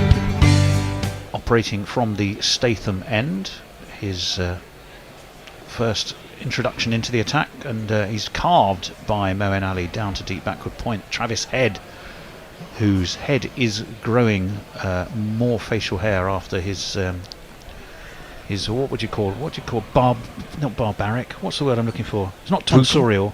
Brutal? No, I was more thinking accidents of trimming facial hair. It would be a tonsorial accident if you were doing the top of your head. What is it if it's for your beard and tash? Relating to barber is where you were going with barbaric, I'm guessing. Yes, I was. Yes. Barborial. Oh. Anyway, he got to a point with his clippers that he realised he'd screwed it up and just had to finish the job. But it's now growing again. That's well defended by Crawley, comfortably just a shade wide of his off stump. And there is no run. What was the word, Anthony? Quaffurial. Again, I'd say that's more the top head. part of your head, maybe, than the facial hair part of your head. Sorry, Henry. No, go ahead. I was going to ask Anthony, were any of the players in that Australian Imperial Force, it was 1919, wasn't it? Literally straight after the war. Were there any players who went on at all to become famous playing for Australia? So that's sort of the wait core for Green. That's a big shout. Yeah. Given by Joel Wilson, so it will be reviewed. But I think Crawley has gone there. He found plenty of swing. Australia seemed very confident. Crawley flicked across the line. The decision has been reviewed. Clearly with Joel Wilson as the umpire it would be. But to me, Anthony, that looked pretty plumb. Yeah, it did to me too. I must admit, I didn't get the best view of it on the stream. It's sort of coming through at 4 frames a second. We'll let you know. Yes, pitch is in line. It's quite high, but it had already been given by Joel Wilson. I think it's clipping. I don't think it's going to be hitting the stump full on, but I think it's going to be clipping. I would go for clipping. And Cameron Green might feel that's payback for the decision that he got yesterday, actually. Yeah. Because his was very close, wasn't it? It'll be going down leg, but I think you're right. I think it's clipping. All eyes are now on. It pitches outside off. The impact's in line. It's missing! It's missing! There's a massive cheer from the green room. All Grubby getting excited. Joel Wilson, once more, I'm afraid, Joel, you're going to have to overturn that decision as he ramps up. There must be... they do keep a record. They keep a record by match, don't they? If you go onto Cricinfo, you can click the review record of an umpire, but I don't think there's anywhere yet that I found that you can track their career figures. Were you able to? I can't believe Joel Wilson's will look that great, I've got to say. Let me have a look for this match, Joel. What have you had to do so far? We'll find it in a minute. No Kelber, is he? Well, wait for Cameron Green. Crawley, is he going to make the most of that reprieve? He's dabbed this wide, just slightly wider foreslip, but fielded there on the dive. Let's have a look at Joel's DRS record.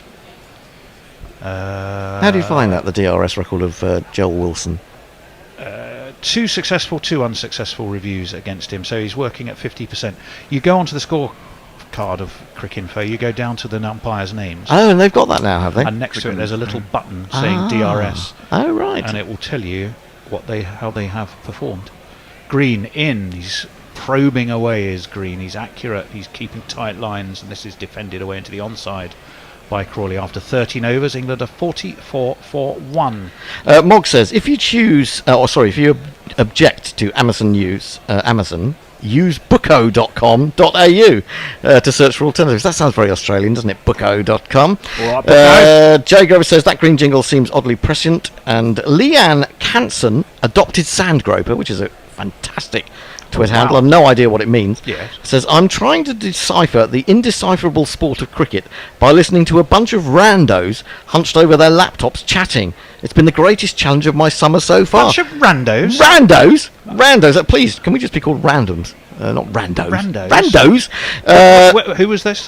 This was Leanne Canson adopted Sandgroper. Well, Leanne, Sandgropers are Western Australians. Well, is it? It is right, a fabulous name. You are most welcome. As Cummins is in and left alone outside of off stump by Moeen Ali. Through it goes to Carey. So tell us, where are you from, Leanne? And hopefully you've A, enjoyed it, and B, learnt something along the way. Do let us know. We're delighted you're with us, even if you do think we're randos. Or Randy. Well, no, definitely not that. Hopefully not Randy. Mog says topia eyes, Tony, regarding the facial hair. Oh, that's good. Well, topiary, I always think it's like trimming hedges. Well, I suppose they are a bit like hedges. Topiary is when you cut them into specific sort of sculptured shapes, isn't it? Oh, that's uppishly hit by Moeen Ali, wide of fourth slip. It's going down to third man. He's got away with it. Cameron Green dived, he couldn't get a hand on it. Well, that's the way England play. They'll live by the sword, or the axe if you're not. Giuliani had his reasons for selecting his landscape seasons. There were fortuitous it may have been, though I think there was enough daylight between the groping hand of Green. It's the 3,000th career run for Moeen Ali, taking him on to 3001. And he follows that up with an absolutely sumptuous extra cover drive all the way along the ground for 4 more. And that was a classy shot. That was dreamy, wasn't it? 1 and 2 and 3 and 4. So if Cameron Green was groping for that, does that make him a sand groper on the basis that he is also Western Australian? That's a good question. Yeah, maybe in the back of my head the word grope had appeared, which I then somehow aligned with Randy, and then maybe we shouldn't have gone there. We have to move swiftly on. They're a little grub that burrow into the sand. Oh. So short and ducked away by Moeen Ali, arching his back backwards, allows it to go through well above Carey's head. 3,005 test runs for Moeen Ali. Well, that's quite interesting, isn't it? The fact that he's been brought back into the Test team or persuaded to come out of retirement has enabled him to reach a couple of records, hasn't it? The 200 wickets and now the 3,000 runs. He joins Ian Botham, Andrew Flintoff, Broad, of course, all of whom in the England panoply have achieved those two factors. 383 wickets for Botham, 219 for Freddie Flintoff, 600 of course for Broad, and 201 for Moeen Ali. So he'd retired one game off all these milestones. This one's short again. So Australia are now looking to tempt Moeen Ali or work him over a bit. That one was too much bounce and too high to trouble him, wasn't it, Anthony? Yes. Yep, there was no doing there. Saw it coming early. Ducked down. But do you think there's a point today when Australia will revert to purely short ball, frustrate England, men back? I'm going to say yes, because it seems I think it's sort of they've gone back to that a little bit too often. Cummins in this series. Driven, a little bit cramped for space, down towards deep backward point. Gets him a single though. Ali will move on to 29. England are, well, I've lost the score, but it'll be about 49 for 1. Joe Grover's got a couple of tweets. He says, I'm incompetent. If only I could become an amiable person, I could be a Test umpire. I think that's in respect of Joel Wilson. He also says, I think barbarism makes sense etymologically, which is not the easiest thing to say after half a bottle of Mowbray Boy. And entomology, that's the study of insects, isn't it? Yeah, this is Yes. Etymology. Etymology. Well, we were talking about sandgropers. Exactly. Yeah, absolutely. My porn bot chat AI needs to be upgraded. Bears somber embrace, unfunny's tales, awkward grace, yawns replace laughter. That's from the Naked Porn Bot. I don't know what that's all about. It sounds like something poetic. Anyway.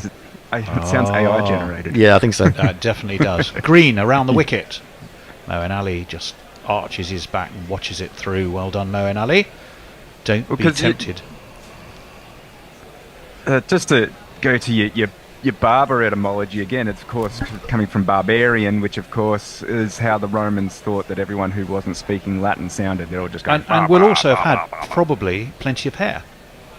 Well, they're famously so. The Romans were not fans of beards.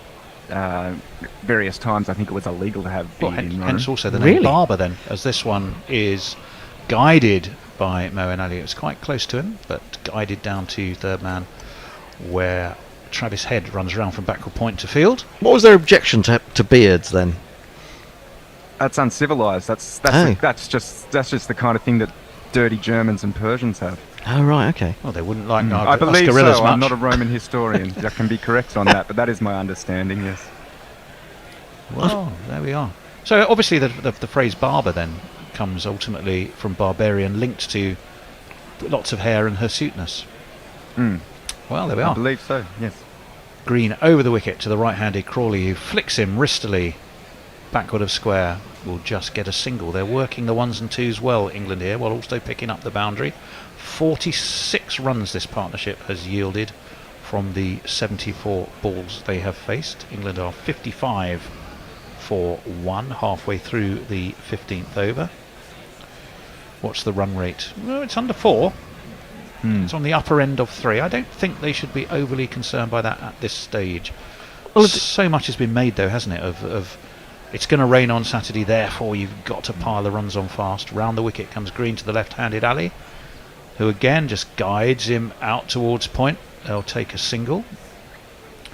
Well, there's a balance about not going too early, isn't there? I mean, just if you think in that mode, I mean, you could throw the game away and then find you've actually got, longer to bat out, or at least stay out there. Well, and touching anything that's wooden from an English perspective, this I think was the difference of approach between Edgbaston and Lords, and then Headingley, and now Old Trafford.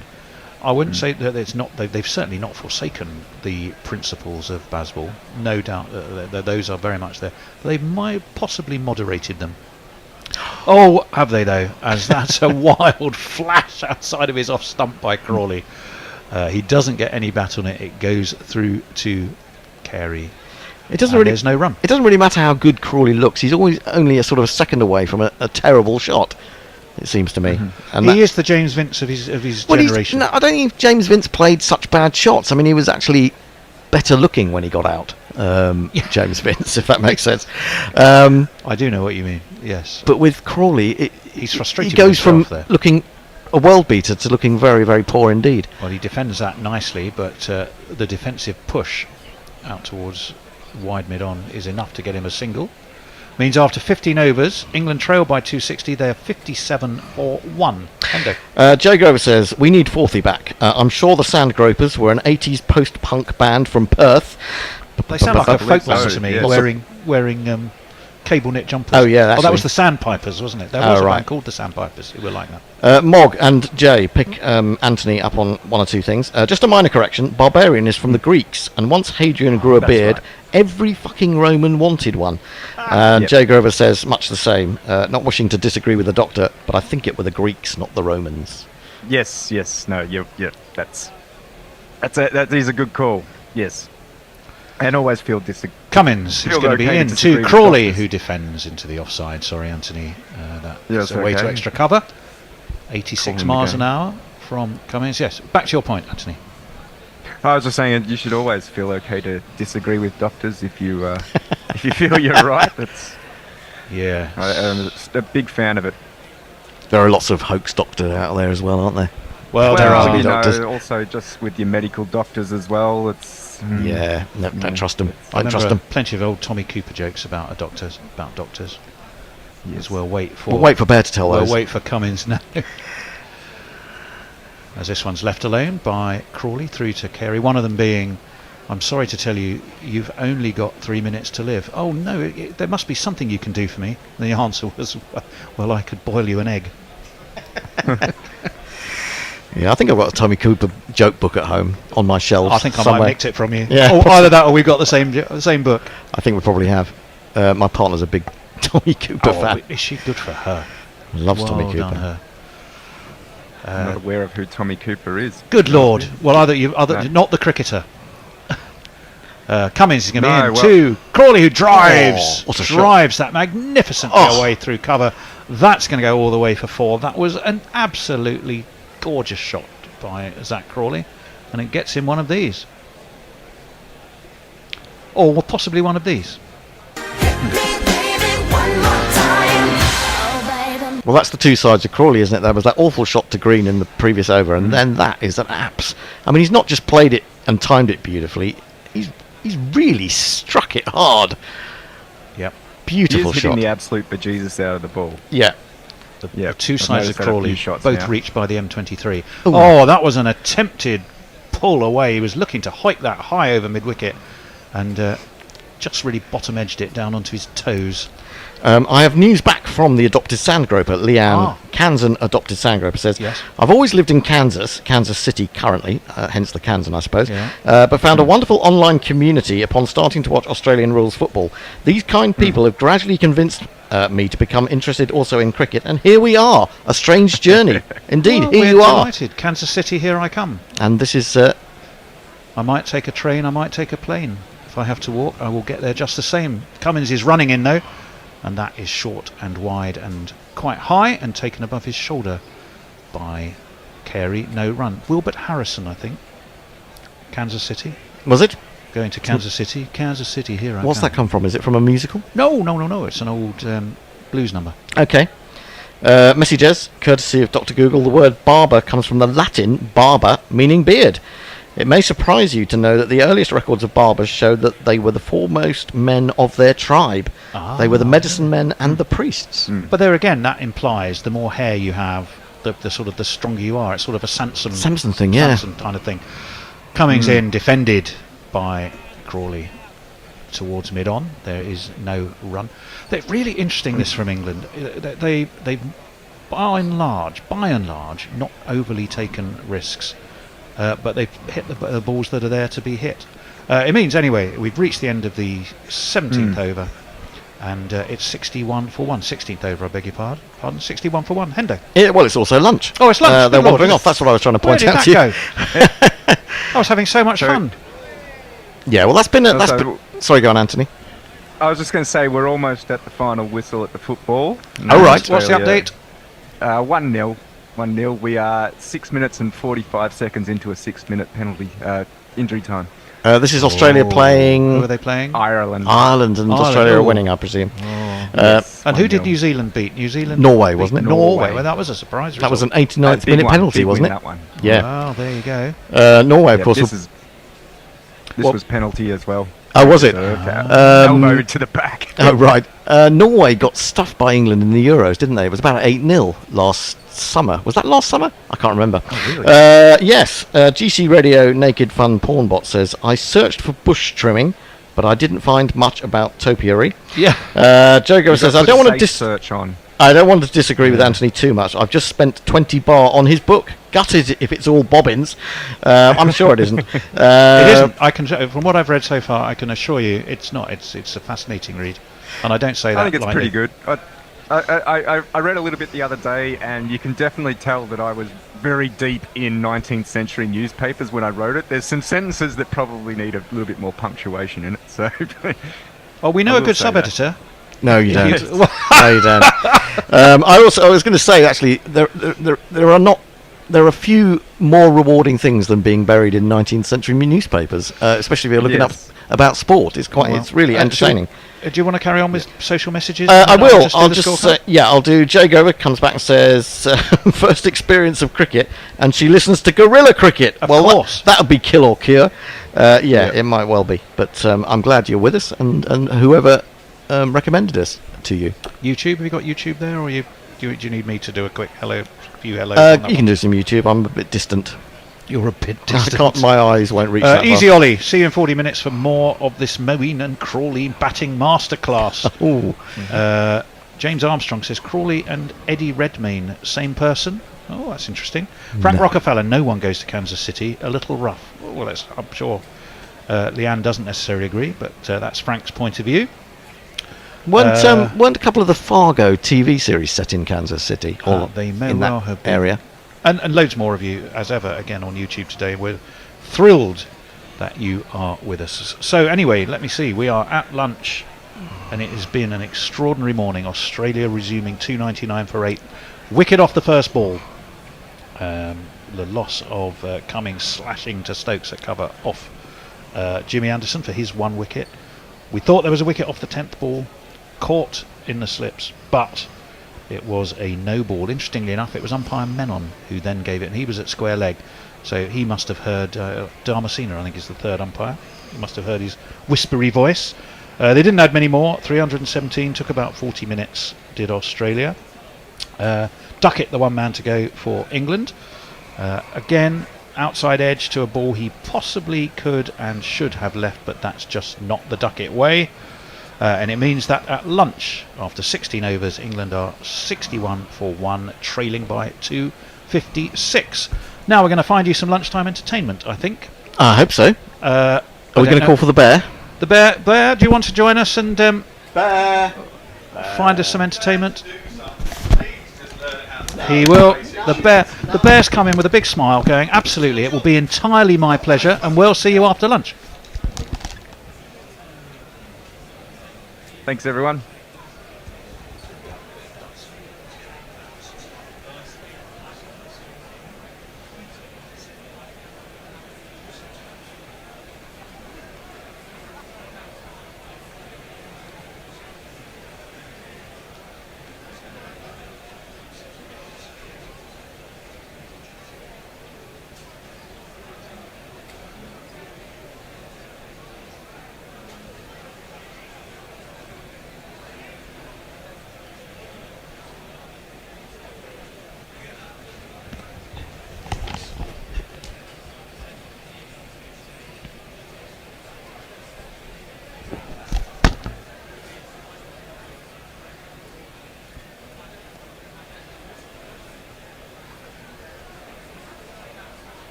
this call to arms for every cricket revolutionary. Take up your bats and stumps for the test match insurgency. At first they tried to silence us, but we would not be silenced. They threatened us with lies, so we threatened them with violence.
to Vision Express because they're the only people that I know that are currently doing eye tests remotely. Anyway, Paul Allett, back to his mark. Should have gone to Barnard Castle.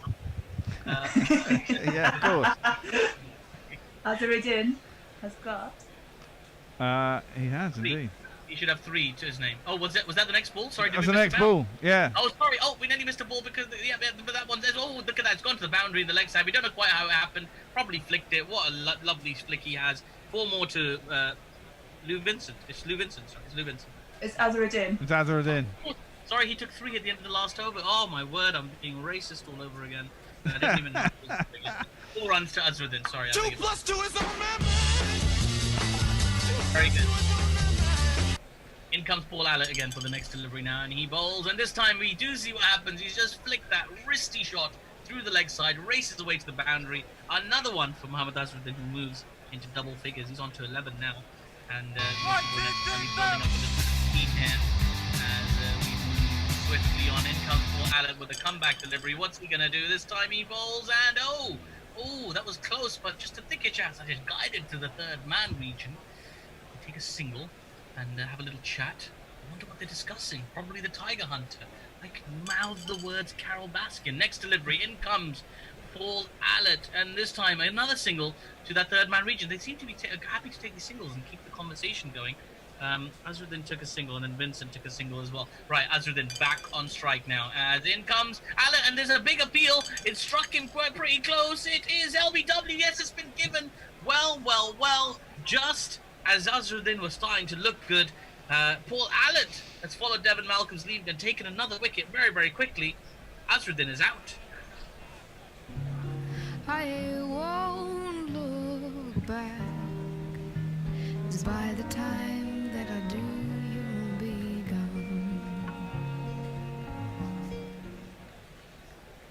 Right, I believe there is one more delivery to come in the over. The next batsman. No. End of the over. End of the over. Sorry, I I missed the ball somewhere there, but never mind. You're rubbish. That's why Jules is the scorer and you're not. Precisely. Yep. There should be 20 for 2 at the end of 2 overs. Good for 8. 3. 20 for 3. Yes, of course. How could I forget? So he went for 10 as well. You're trying to pay off the bloody match umpire now, huh? Right. Well, we have had a couple of tweets. Radcliffe Road End, Leah's kindly telling me. It did come to me when I eventually, as happens with age, my memory goes a bit peculiar. Mog, Faith No More Bear. Okay. Mog says it's my favourite band, which he puts in very large capital letters. Good band. Durban Oak, hello there, wants to know why Alan Lamb is a naughty boy. That's a good question. Why is he a naughty boy, Atif? Well, allegedly he likes to visit certain people who like to sell certain things that are legal in certain parts of Colorado. Well, that's all clear. But they certainly were in the 1980s and 70s when he played. Matthew Engel, who of course is a massive Northants fan, did say that he used to strut around the county grounds like Napoleon, and he never lost his accent nor his attitude, and there was something about the colonial chancer about him, none of which make him that naughty really, but I think it's an attitude thing. You got him in for just an abrasive attitude, haven't you? And nothing wrong with that. Yeah, nothing wrong with that. No, also because I just saw that Ian Botham was in one of the other teams. And, he's in several of the other teams as far as I can work out. Yeah, no, and I was annoyed that I couldn't have Botham for mine, but I don't know, there's something just quite, he looks like the kind of guy that would pull the fire alarm and get you in trouble for it, so, I had to pick him. Fair enough. Devon Malcolm, I'd be a bit stupid to take him off after that first over. Indeed. And he's the new batter as well. Yes, the new batsman is this Pakistani match-fixing legend, Salim Malik. Don't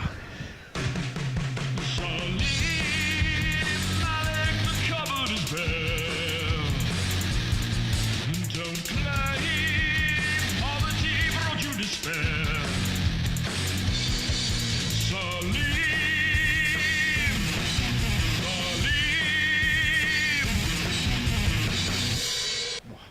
Salim Malik, here he comes to the crease with his moustache still intact after all these years as he faces up to Devon Malcolm. He's on a roll.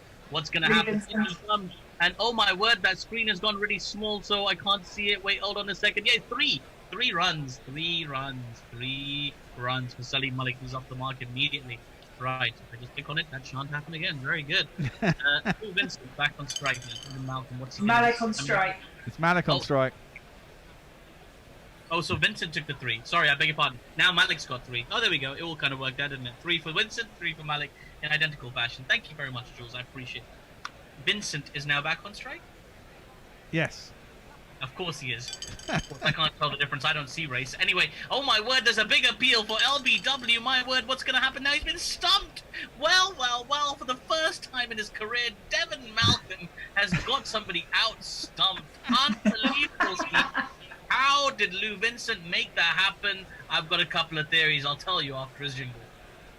So get on your bike and take a hike right out of here.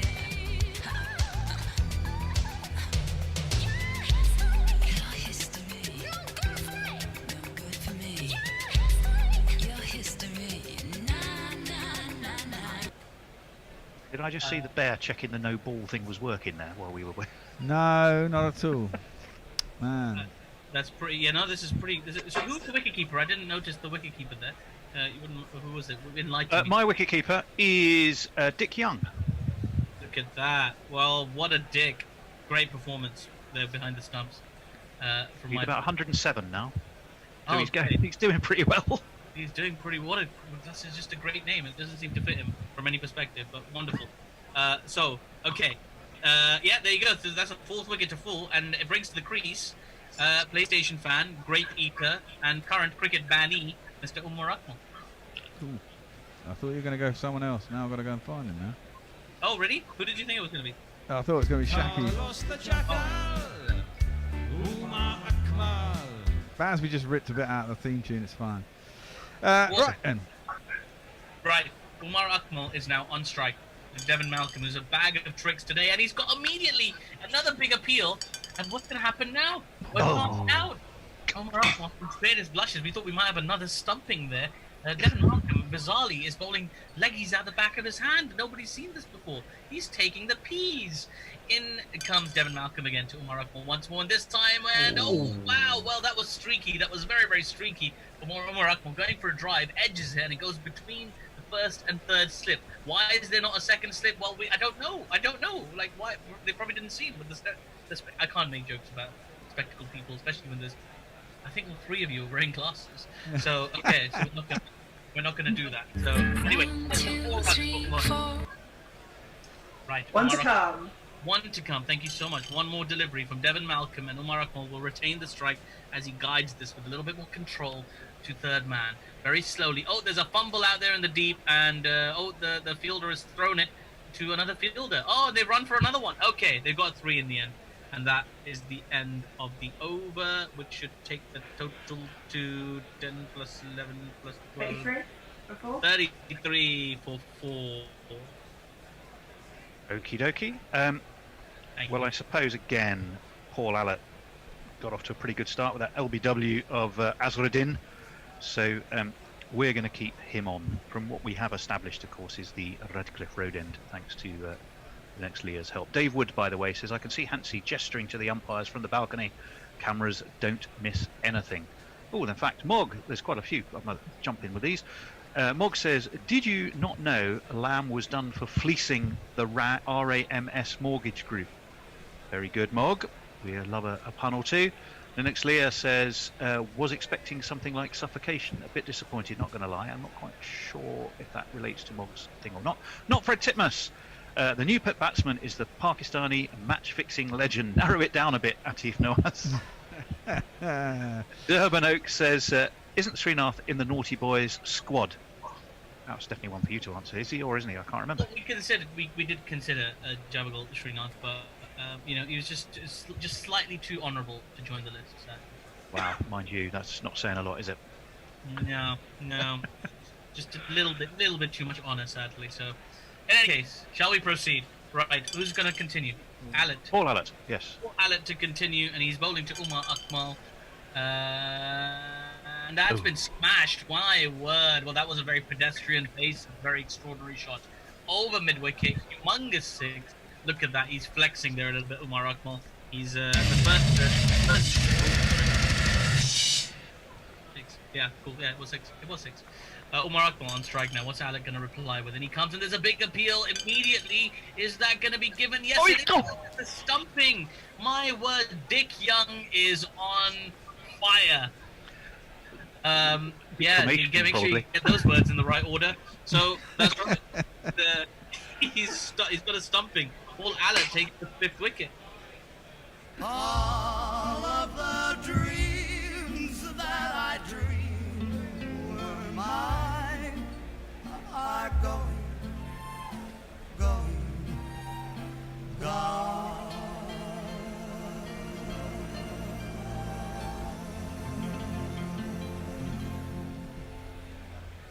Who did you get there? Omar Akmal gone stumped Alec for 14 runs. Top scorer so far. Malik not out on 3 here. These are the non-strikers. And the new batsman is the Bangladeshi sensation, Mr. Shakib Al Hasan.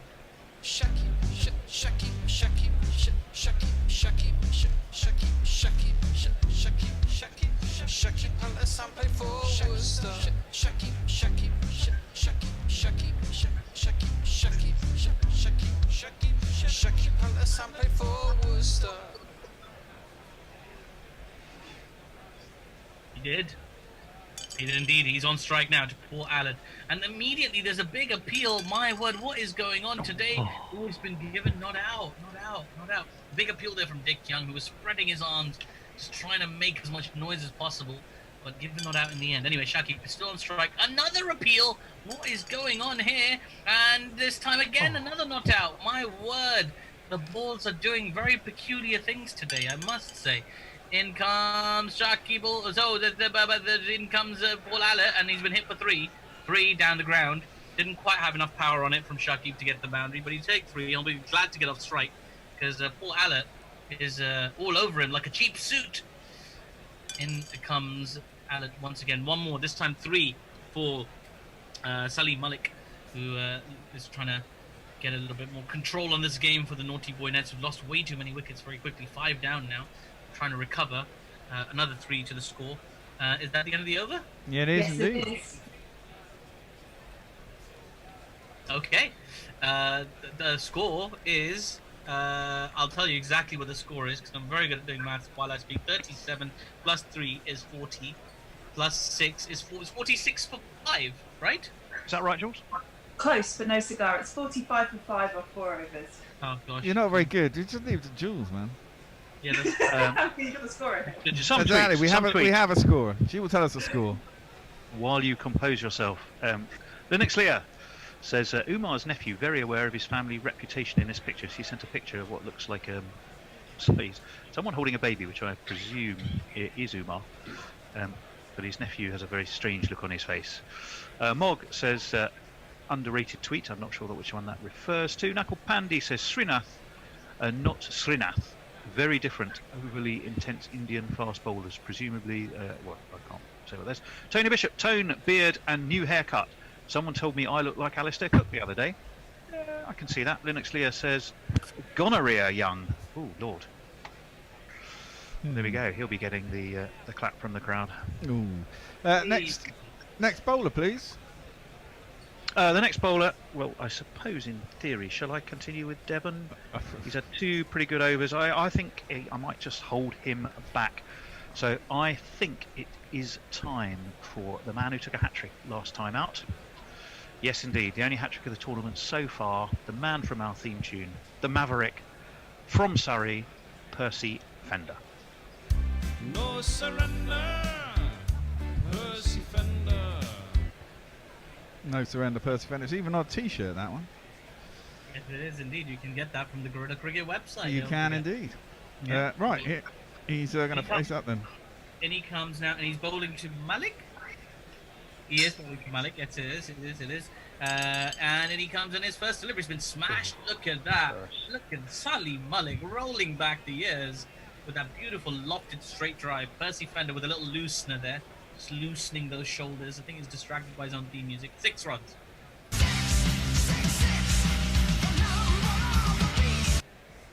Number of the beat. And he comes Percy Fender once again, and this time... Oh, another 6.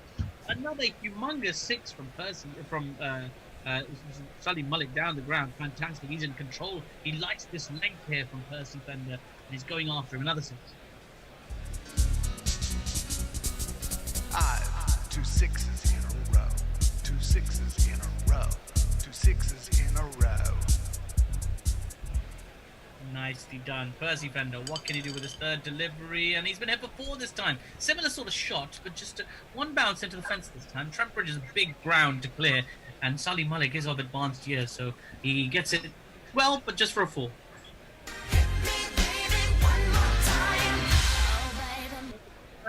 Yes, indeed. What can Mr. Fender do? He's really struggling. He's been hit all sorts of this over. This time he'll be glad to see the back of Sully Mullick, who takes 3 to mid-wicket and brings Shakib Ul Hassan on strike. Mr. Fender, they're not related to the guitar manufacturing company, and he comes this time. Oh my word! Shakib Ul Hassan has joined in on this act. He's hit a huge 6 as well, down the ground, big 6.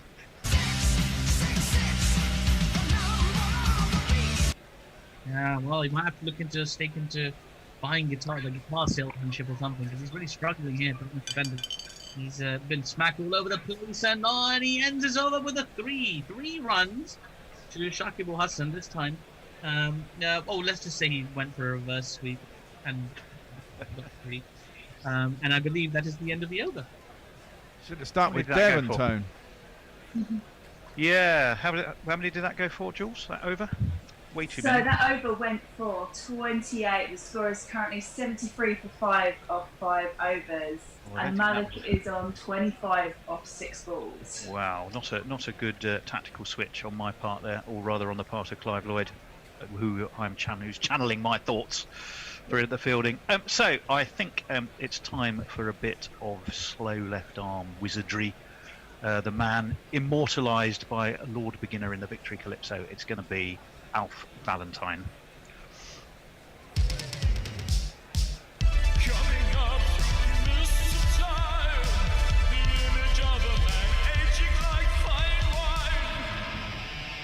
Alf Valentine, Alf Valentine. Alf Valentine bowling to Al Hassan.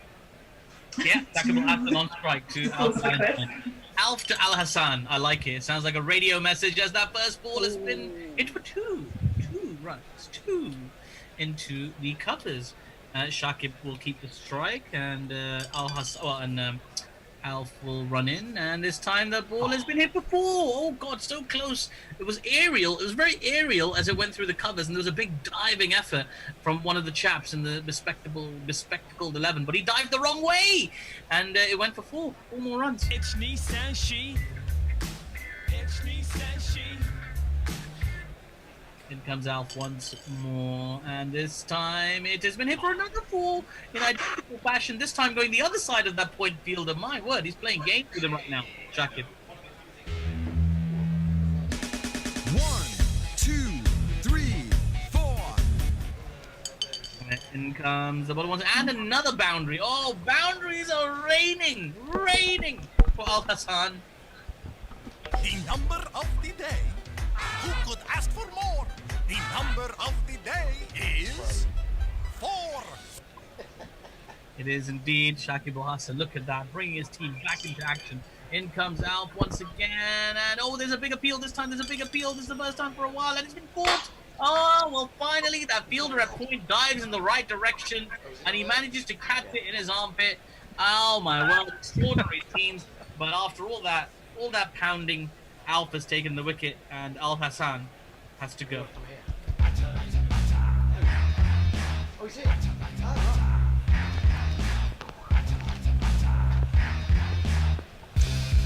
your bike, mate.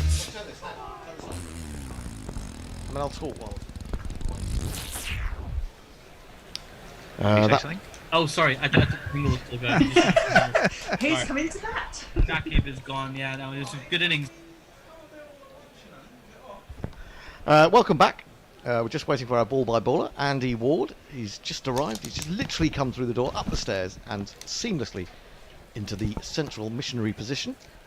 And he will be bringing you up to date on England's reply to Australia's 317 all out It's 61 for 1. Welcome, Andy. Off the street into the seat, as the bear would say. So, I didn't catch the second hour this morning. I was on my way here. But Moeen trying to prove literally everybody wrong. Is there anyone in the world who says, yes, Moeen should be batting 3, apart from Ben Stokes? Well, you do know that Moeen has now completed 2 records since coming back into Test cricket. He's got 3,000 runs and 200 wickets. Well, good for him. It's team game, though. Well, yes, but, people like stats, don't they? Looks like it's going to be I like Cam Green, isn't it? Useful stats. Green with a slip and a gully. It's short, and the batsman ducks under it, Moeen, and there's no run. I'll jingle him up. We are the Cameron Green Appreciation Society. God save Mitchell Marsh's brand of all-round variety. We are the Cameron Green Preservation Society. His injuries cause all of us excessive anxiety. Off it shouldn't touch. Move over, Amlo. I like it too. Green is in again, short again, and Moeen fends it down, looked with his elbow as much as anything else. Drops into the leg side. We had a lovely aerial shot of Old Trafford, and we can see a deep fine leg, a deep long leg, and a deep square leg. I wonder what the plan is. Well, I did think when Green came on just before lunch, it was probably going to be a short ball attack, but he's kind of restrained himself so far, generally speaking. It's not been sort of all short. Well, when Australia went into this game without a spinner, it didn't take much working out that was going to be their plan if they were up against it, if they needed to bottle it up a bit. Not that England are flying out of the blocks here. Paul, how are you doing? Yeah, I'm very well, thanks, Andy. Green is in again. 2 slips for Zach Crawley. He's been unusually sedate this innings so far, 27 off 47. Well, we've seen both sides of Zach Crawley just before lunch, where he played an awful shot to a slightly swinging delivery from Pat Cummins, and then absolutely, or Cameron Green, and then absolutely creamed Cummins through the covers, despite the fact that there was a sort of point. He still couldn't get round to it. Superb timing. So the other thing you'd have missed, Andy, if you didn't see that second hour, was Crawley being given out LBW in similar fashion to Cameron Green yesterday, but it being overturned. Well, England have done well with the reviews in this match so far. Or rather, the umpires have done a bit better than usual, especially Joel Wilson, as he had a couple of decisions upheld. Yeah, and which is very much the outlier. As far not as even by umpire's call, which doesn't count, actual proper ones. Green was around the wicket there, and it was outside off stump, but there was no run. I'll just read out a YouTube contribution from Midnight Murder. It says, "Shout out, mate, come on!" And he sounds quite aggressive, so I thought I would. Yeah, well, you never know. The people will turn up at your door. Moeen cuts that one. It goes back behind the umpire, who is lazily standing at point. Travis Head is round less lazy and picks it up. Yeah, I was going to try and make an excuse for the umpire being at point rather than square leg there, and saying maybe he doesn't want the sun in his eyes, but the sun is shining in that direction as well. So as often happens on your Sunday and Saturday cricket. I must say I certainly don't bother crossing over for left-handers. No, why would you? Certainly not on a Sunday. Not on a Sunday, no. I mean, is there a reason why the convention is to stand at square leg as opposed? I think you just generally expected to be out of the fielder's way a bit more. Green is into Crawley. It's full. Crawley drops it into the onside. Goes up to mid-on. It's quite close. There's no run. That's the end of the over. 64 for 1. We've got Warren is with us on Twitter saying tuned in to hear 26 off that over and took a bit to figure out it was dice cricket and not b-ball. Well, it could have been, couldn't it? I suppose, yeah, b-ball. Not beyond the bounds of possibility, although, as you say, England have been quite watchful so far. Maybe the early wicket of Duckett. Isn't it a sign of the times that England's still going at 4 and over, just about, and we can call it very sedate, isn't it? Because it's not 6.5 and over. No, that's true, but also, because the field is reasonably well spread, isn't it? You've got men defending the boundary, so you're going to get singles. Yeah, well, that can work the other way. We had that morning session, I think was it the first morning of the whole series, where England got a record number of singles. 54, I think it was. Yeah, and ended up 100 for 1 at lunch with no risk at all. Yeah. So I think Australia overdid it in that one. Agreed. But teams are adapting on the fly. Now Cummins has brought himself back into the attack. He's over the wicket to Moeen. Little flowing cover drive. Lovely shot. Point's just going to watch it go by. Bonk into the sponge. Bonk. Bonk.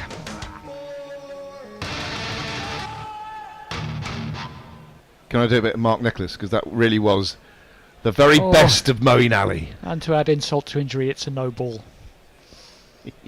He's played 2 glorious cover drives now. Fetch that, bowl me another. Look, although people have been really move critical his of feet, yeah. Although people are critical of Moeen Ali, I mean, we'd all love to see him do well, wouldn't we? Because he's such a fluent player. When he's Well, he's got the shots, and you know, if you're Cummins is in again. And that one he rather played outside, and I think he changed his mind about attacking that one. It seemed to just drop and die on him a little bit and bounced in front of Carey. And there's no run. Look, even if your expected average in this situation is 20, you can still go and get 80. It can happen. Oh yeah, of course. Well, I mean, it's 37. I'm quite pleased with his 37, to be honest. It should be, but I hope he can go on. And that was what I think Australia will rue yesterday. Oh yeah. 4 scores between 40 and 51. Yeah. Just seeing a couple of balls die through to the keeper like that previous one as well. So, slight suspicion it's going up and down a bit. Cummins has been hit 20 off his 3.1 overs so far. Moeen ducks underneath that one, and there's no run. He must have been banned from playing the pull shot, hasn't he, Moeen, by now? You're not allowed to play it. No, there's no. You're not allowed to say not allowed. Exactly. That's the only thing you're not allowed to do. That's true. Yes. First rule of baseball. Why has the Bear stopped smoking proper cigarettes whilst commentating? Is it peer pressure, or is he being PC? I think it's for his health, basically. He was talking that he might even give up vaping in the next 6 weeks. Vaping's nearly as bad by all accounts. Moeen, he's chewing gum, and now he's stopped chewing gum, and he wants to shout at someone behind the sight screen. Oh, he's still chewing gum while he's doing it. Gum chewing, I hate it in sport. I hate it as well. Really? Yeah, I just don't know. I like a bit of a gum chew, personally. No, I mean, what if you get a whack and it drops down your throat? I'm surprised that's never happened. Cummins is a length ball, and Moeen just drops it down to deep backward point to be an easy single. What about when you see? Well, I'm thinking like Chris Jordan wears a substantial chain around his neck, and sprinters tend to have loads of chains, and you think that can't help. When you're trying to run as fast as you humanly possibly can. It's a psychological thing. I can beat you wearing these chains. Yeah, but also it's Wes Hall did injure himself with a crucifix. Yes, How ironic. I know. Must have been the work of Satan. It must have been. What was the injury, Hender? I presume it was Did he to his swallow sort of it, chin or nose or something like that. Yeah. Just a poke in the eye with an arm of the cross. Yeah. Well, it is an instrument of torture after all. True. Cummins is in again, 2 slips in a gully. Left alone by Crawley. I'm quite happy with that leave. Yeah, he does look a bit more watchful. Whether it just means he gets out after 60 balls for 30 instead of 50, I don't know. We'll have to see. Yeah, you're allowed to leave the odd one. You still you tell that to Ben Duckett. Well, he's around about his own. He's around about his average, isn't he? 27, 28. So, anything you get on from here on in is bonus Crawley. We're in bonus territory for both these batsmen. You would like an opener to have a higher average than 27 after 38 tests. You would. And there's a few who think of the impact, Andy. Weren't given as many. You weren't given as much leeway. That's a thickish outside edge, but he might get 4 for it. There's no one in the screen. He comes around at the last minute. Travis Head again, and should keep them down to 2. Yeah, that was a bit aerial, wasn't it? Through gully? Maybe they needed a gully? I'm not sure it was aerial. It was just a bit half the bat rather than the full face. Another look at this. I mean, you can't have fielders everywhere. That really would have been a backward point. Yeah. Yeah. Fairly safe. It's gone about, I think we can shin height? Safely say that wasn't where he was intending to hit it. Yeah. Mm-hmm. Crawley onto 29. Oh, I think he's got an inside edge onto his pad there. Yeah. That's what it looked like. It dribbles out to point, and there's no one there, and he'll pick up a single.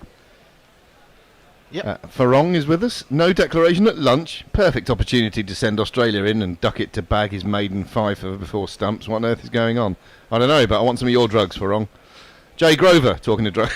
Sorry, no. Says 37 already exceeds my expectations. Looks like Ben Johnson did write the plays. And then Grover goes on to say, if Bear stops smoking, I will feel so isolated, I shall cry.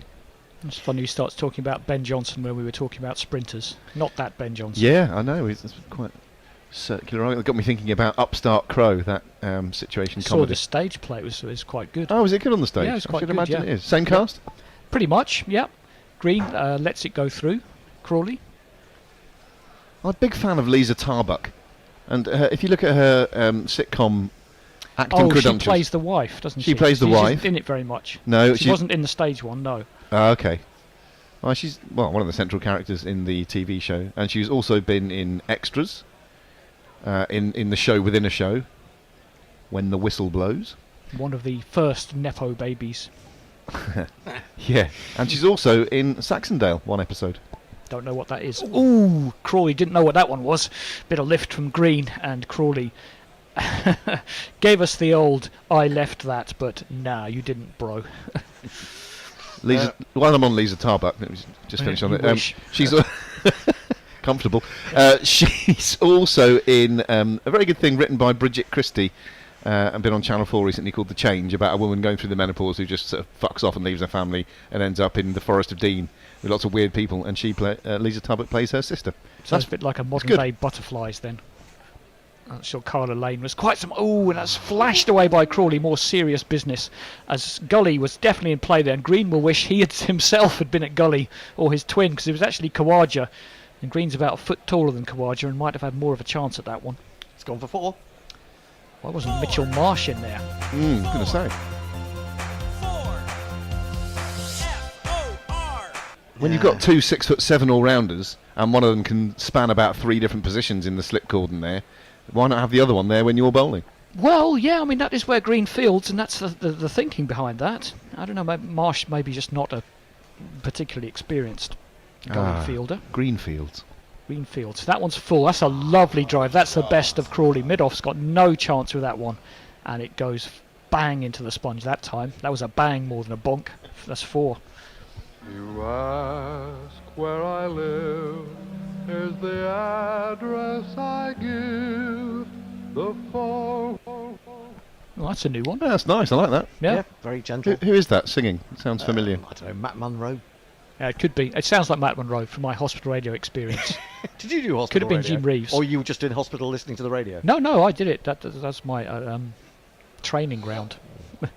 Oh, I don't know what Carey's gone up for. LBW. I guess LBW was very obviously outside the line. Oh, it was Bing Crosby. Oh, thanks, Tony. So Tony, I hang my hospital radio head in shame. Comes in tuts. Yeah, he really did. The eyes went to heaven. Yeah. Oh, dear. What's the difference between Walt Disney and Bing Crosby? Say that. Shall I tell you, or do you want to do it? Bing sings and Walt Disney. Bing sings and Walt Disney. Oh, I love that. That's a fair point, because he didn't play a shot to that, so it's worth an appeal. Oh, I guess it doesn't matter if you're outside the line. It does. He plays that one out down onto his foot. If you're outside the line... That's what I mean. You can still be out with the leave. Yes. Unless you have the umpire I heard of in club cricket who said, no, that's not out, the leave is a shot. Who said that? This is someone on Sunday. That is the kind of umpire I need when I'm batting. Yes, definitely. Yeah. It's the end of the over. It's 81 for 1, and England picking it up after lunch. Yeah, going along quite nicely. Who have we got on Twitter? Let me have a look-see. Anyone who hasn't been shadow banned or rate limited by their cruel overlord. Well, one of whom is clearly Jay, because he's in with a couple. That were an attempt at an isolationist peer group pressure. Don't really work, does it? Don't know what that means. Grubby is wise, he says, making more sense. Tarbuck is mint. Thorong says he should get into making rum. Glorious rum. That's about Ricky Ponting. Well, he's doing a good job with the wine. We've got the Mowbray Boy Pinot Noir today, although I think I've just gone back to the Pinnacle Shiraz. Gone way off brief. All good, though. Go and get some from our website. Well, I hope Pat Cummins hasn't been at that over lunch. A little bit of swing after it passed Moeen, but he let it go very comfortably. Talking of Upstart Crow, I'm a big fan of Shakespeare's mother, Paula Wilcox. Yeah. Used to be in Man About the House, remember her? That's right. Man About the House. Which was terrible, but she was lovely. Yeah, she's in it, and Harry Enfield plays his dad. Oh, that's right. And he's an absolute bumpkinly Arsington, or whatever the sort of phrase is. That's the one thing I don't like with the sort of twee swearing I find very annoying in that show, still. Go futtock yourself. Both batsmen on 38 now, as Crawley is rather caught up. Ali prods that one into the offside, and there's no run. England trail by 2-3-6. And Australia's picked a team to bat 5 sessions, didn't they, Hendo? But they didn't do it. Absolutely. I mean, when I looked at that lineup, I thought, goodness me, how are England going to get them out? But just kept chipping away. Yeah, they keep chipping That's away. what England have done successfully all series. You know, and the overhead conditions were a little bit cloudy, but they weren't gloomy like they have been at times this series. See that Moeen Ali is batting with a Moeen Ali bat. Bit egotistical, mate. Cummins is around the wicket, and he cuts that one down to third man, and he's going to take a bit of time to get round there. There's Mitch Marsh. Seems a bit wasted down at third man. He's got to pick up 2. Hell of an arm, I think, isn't he? That's why. They should all be able to reach the keeper. It's not No, like sure. me and you out there. No, Although you might have a good arm. It's No, not I like, don't. Not like me out there. You're right to assume that I don't. But Mitchell Marsh is a particularly good one, even by comparison to other professional cricketers. It's just the size of him. It's like he's playing with kids, isn't it? He is huge. He's maddening to watch, and he only does it against England. He batted very well again in this first innings. Played some lovely shots. Another bouncer from Cummins. Moeen ducks underneath it. Yeah, he ducked at it, but he took his eye off the ball, didn't he, really? He didn't like that one. That was a good ball from Cummins, that. At him, following him, and, as you say, Hendo, he took his eye off it. Not a good look. No look at all. Patrick Jackson queries whether you can actually bang into the sponge. Sponge seems too soft to bang, audiologically at least. Those sponges are pretty firm, though, aren't they? Firm sponge. Yeah. They call it the Toblerone instead if you don't get done for advertising. Cummins comes back in. It's short again, a flashing cut from Moeen Ali, but it's going to go straight down to Mitch Marsh, who doesn't even bother to attack it because he's got a good arm, as we say, and he knows that's only one. There's not much reward for such a flamboyant shot, really. No, the field's set for it. This isn't an all-out short ball barrage yet from Australia, but they are bowling a lot of short balls. Stephen Kelt says, is enveloped and ultimately swallowed by the soft folds of the sponge. I'll use that one next time. Naked Fun Porn Bot will be after that one. He's already been with something else. I know I shouldn't mention bang and bonk when the naked fun porn bot is around. Left alone by Crawley. At the end of the over, England are 84 for 1 off 20. They trail by 2, 3-3. Jay Grover says, ends up in the Forest of Dean with weird people. Who has not? Quite. Grand Theft Auto is talking to Jay Grover about something to do with Costa and Cafe Nero, which I'll let them get on with. And talking of naked fun porn bot, says, Jimmy is rolling in his grave thinking about Grubby on Lisa. As I'm sure everyone else is. Leah says, I would have been a fabulous hospital radio DJ, would have played a lot of old Carcass, the stuff that's just a list of medical conditions. Exactly. I would have been on the, records not to play list. I just died in your arms tonight and stuff like that. I did hospital radio in a psychiatric hospital.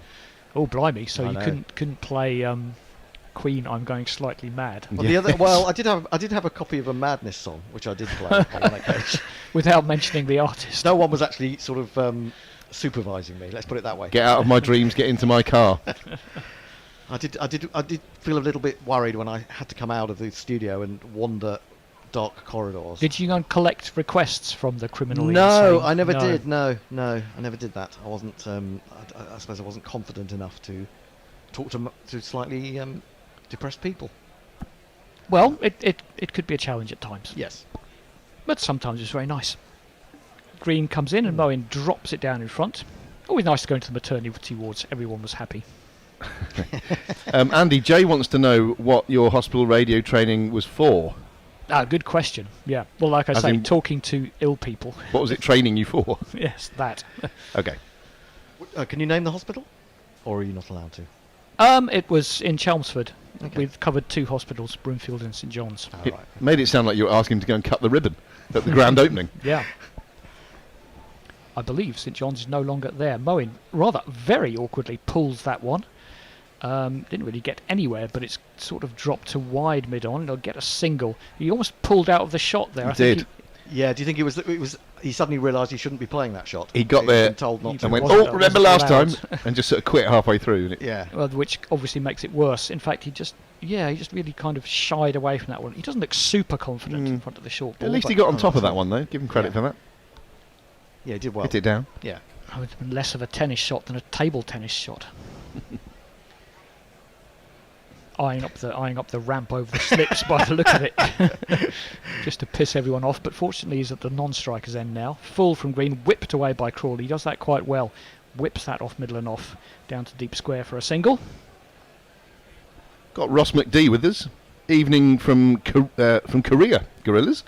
What kind of total would be both realistic and most ideal for England by close? 400, 420? Says Ross. I don't know about realistic. Ideal would be 400 plus, yeah. But What have we got in terms of overs? Ideal would be 1,000. I'd say we've only got about 50 overs in the day. Left. Yes. Maybe they get 350. Well, Over they've got to rates. Got to get there first. Green and Moeen, that's a better shot to the shorter ball. He gets on top of it and just keeps it down. It drops down to backward square and they'll take a much more comfortable single. Warren points out that Mitch Marsh has a good arm but slopey shoulders. Yeah, what was that talk about slopey shoulders? I have I no think idea. Annie brought it up, I think. Must have a thing against slopey shoulders. To be fair, I agree with her, if that is her view. Slopey shoulders, who wants them? Checking out the slope of each other's shoulders here. Absolutely. I can't really see your own, can you? It looks like Adrian. Oh, beg pardon. Crawley flicks that one down to fine leg. Is it going to beat the fielder? Not quite. It's Hazelwood down there. And they come back for a quickish two. Good running. They get there comfortably enough, though. Our friend Adrian Lowe seems to have tweeted a picture of one of our Gorilla Cricket T-shirts. Oh, excellent. With that one. You see that? Oh, that's one of the really old Australian Ashes T-shirts from 2015, I think. Oh, it's a gorilla whacking a kangaroo. I see what's happening there. Oh, I see. Get that. And he's also disturbingly tweeted a picture of his screen with us on it. Oh, that is worrying. Thanks, Green's Adrian. in again, and same again. It's on middle stump, and Crawley tips it out into mid-wicket. They're going to look for two again. Labuschagne's on it. He's not releasing the ball, so I guess they must have thought better of it. Yep, Adrian then confirms house full of gorillas today. You enjoy yourself and update your T-shirt, would you? No, don't be going and wearing old merch, out-of-date merch. Yeah, buy some new ones. Yeah, come on, There's man. loads of new ones. There's a Tashes Win Ashes one for all our Australian listeners. Any shape of moustache that you want is on that. The Merv Hughes, the Travis Head, the David Warner, the Paul Howard, The grubby, the yeah. grubby. I don't think the grubby is on there yet, but The grubby moustache. it should be at some point. Filthy. Jay Grover says, what fucked up psychiatric hospital did you work at which had a radio station? I would personally kill you. Says Jay. It was, yeah, well, that did cross my mind. It was in Epsom. I think it was called Horton Hospital, something like that. Arkham Asylum. Yeah. It wasn't Broadmoor. Although I did go to Broadmoor once to do an article on one occasion. Nothing to do with Jimmy Savile, though. Well, England are 90 for 1. Thought I just... New chapter. trying to make a break in the conversation there. Cummins is in. It's back of a length outside off stump, and Crawley plays it back to him. Bounces it into the pitch. Pitch is looking pretty hard. Looked a pretty good track yesterday. Savile much more of a break than a segue these days. Yeah, a decent track, I'd say. But it's not one of those where you can sort of with alacrity play through the line. I think you do have to be a bit careful because it's got a bit of grip in the surface, but it's largely okay. There are runs to be had, just got to work for them, I'd say. Well, England want to do what Australia didn't, which is get someone past 50 and up towards 100. That would really help. They've really got to put together a lead because they've got to win this game to keep the Ashes alive in terms of winning them anyway. Dropped into the onside that time by Crawley. Some talk about after obviously the Washes was drawn, wasn't it? Great series, or great series of series. It certainly was after what's her name, and Healy was talking after they won the Test, was talking about wouldn't it be great if we won 5? Oh, was she? I didn't. Yes. I don't remember that. Yeah, that would have been great, but you didn't. In fact, you lost But 2 of course- series to 1. Well, that's certainly how some people are looking at it, and. Is that a draw or is it a victory for Australia because they retained the Ashes? That was a victory, a moral victory for the bowler, but it's not an actual victory because it's actually an inside edge for 4. Crawley placed that. Well, he could have placed chopped that on. through the eye of the needle between off stump and then still managed to beat Alex Carey, and that was a whisker away from off stump. He might have even just flicked his glove on the way through, Carey, but you can't really call it a chance, can you? No, and that was perilously close. So see if he can. I've got the take feeling that advantage of that escape. Crawley's not going to be with us for much longer. Well, he's no Johnny Bairstow, is he, They Carey? often do. Bairstow took an excellent catch yesterday, but rather spoiled it by over-celebrating. That was down to third man. A little bit of hesitation, they come back for a 2. It's like this has happened to me a few times. You edge one and the keeper catches it an inch off the ground and then does a lap of honour because he only ever does that once every 5 years. Yeah, but that's fair enough, isn't it? I mean, it is on a Sunday. It's not for your international Test wicket keeper. Well, I think it is on the basis that he's been criticised so much. Well, but rightly so. Well, yeah, absolutely. But he's going to enjoy his moment, hasn't he? Act like you've caught one before. I know it must be difficult for Bairstow. Well, that's that, I suppose. Naked Pornbot says, ironically, the contraceptive sponges on my website are the shape of a Toblerone. Various flavours available. I'm sure. That one is chopped again by Crawley. He's put it kind of into nowhere, and they thought about 2 again, but Gully is around. That time it is Cameron Green back in his accustomed place. Now this will do it. With Crawley on 49, I'm going to line up the 50 it doesn't jingle. do it if you announce it. Oh, well, hopefully not. I'm trying to make basically, sure whatever you're trying to do, the opposite will happen. Yeah, you're not supposed to tell. You're not supposed to tell about your dreams, are you? Because they won't come true. Or the wish when you cut your birthday cake. Yeah. So many disappointments in life.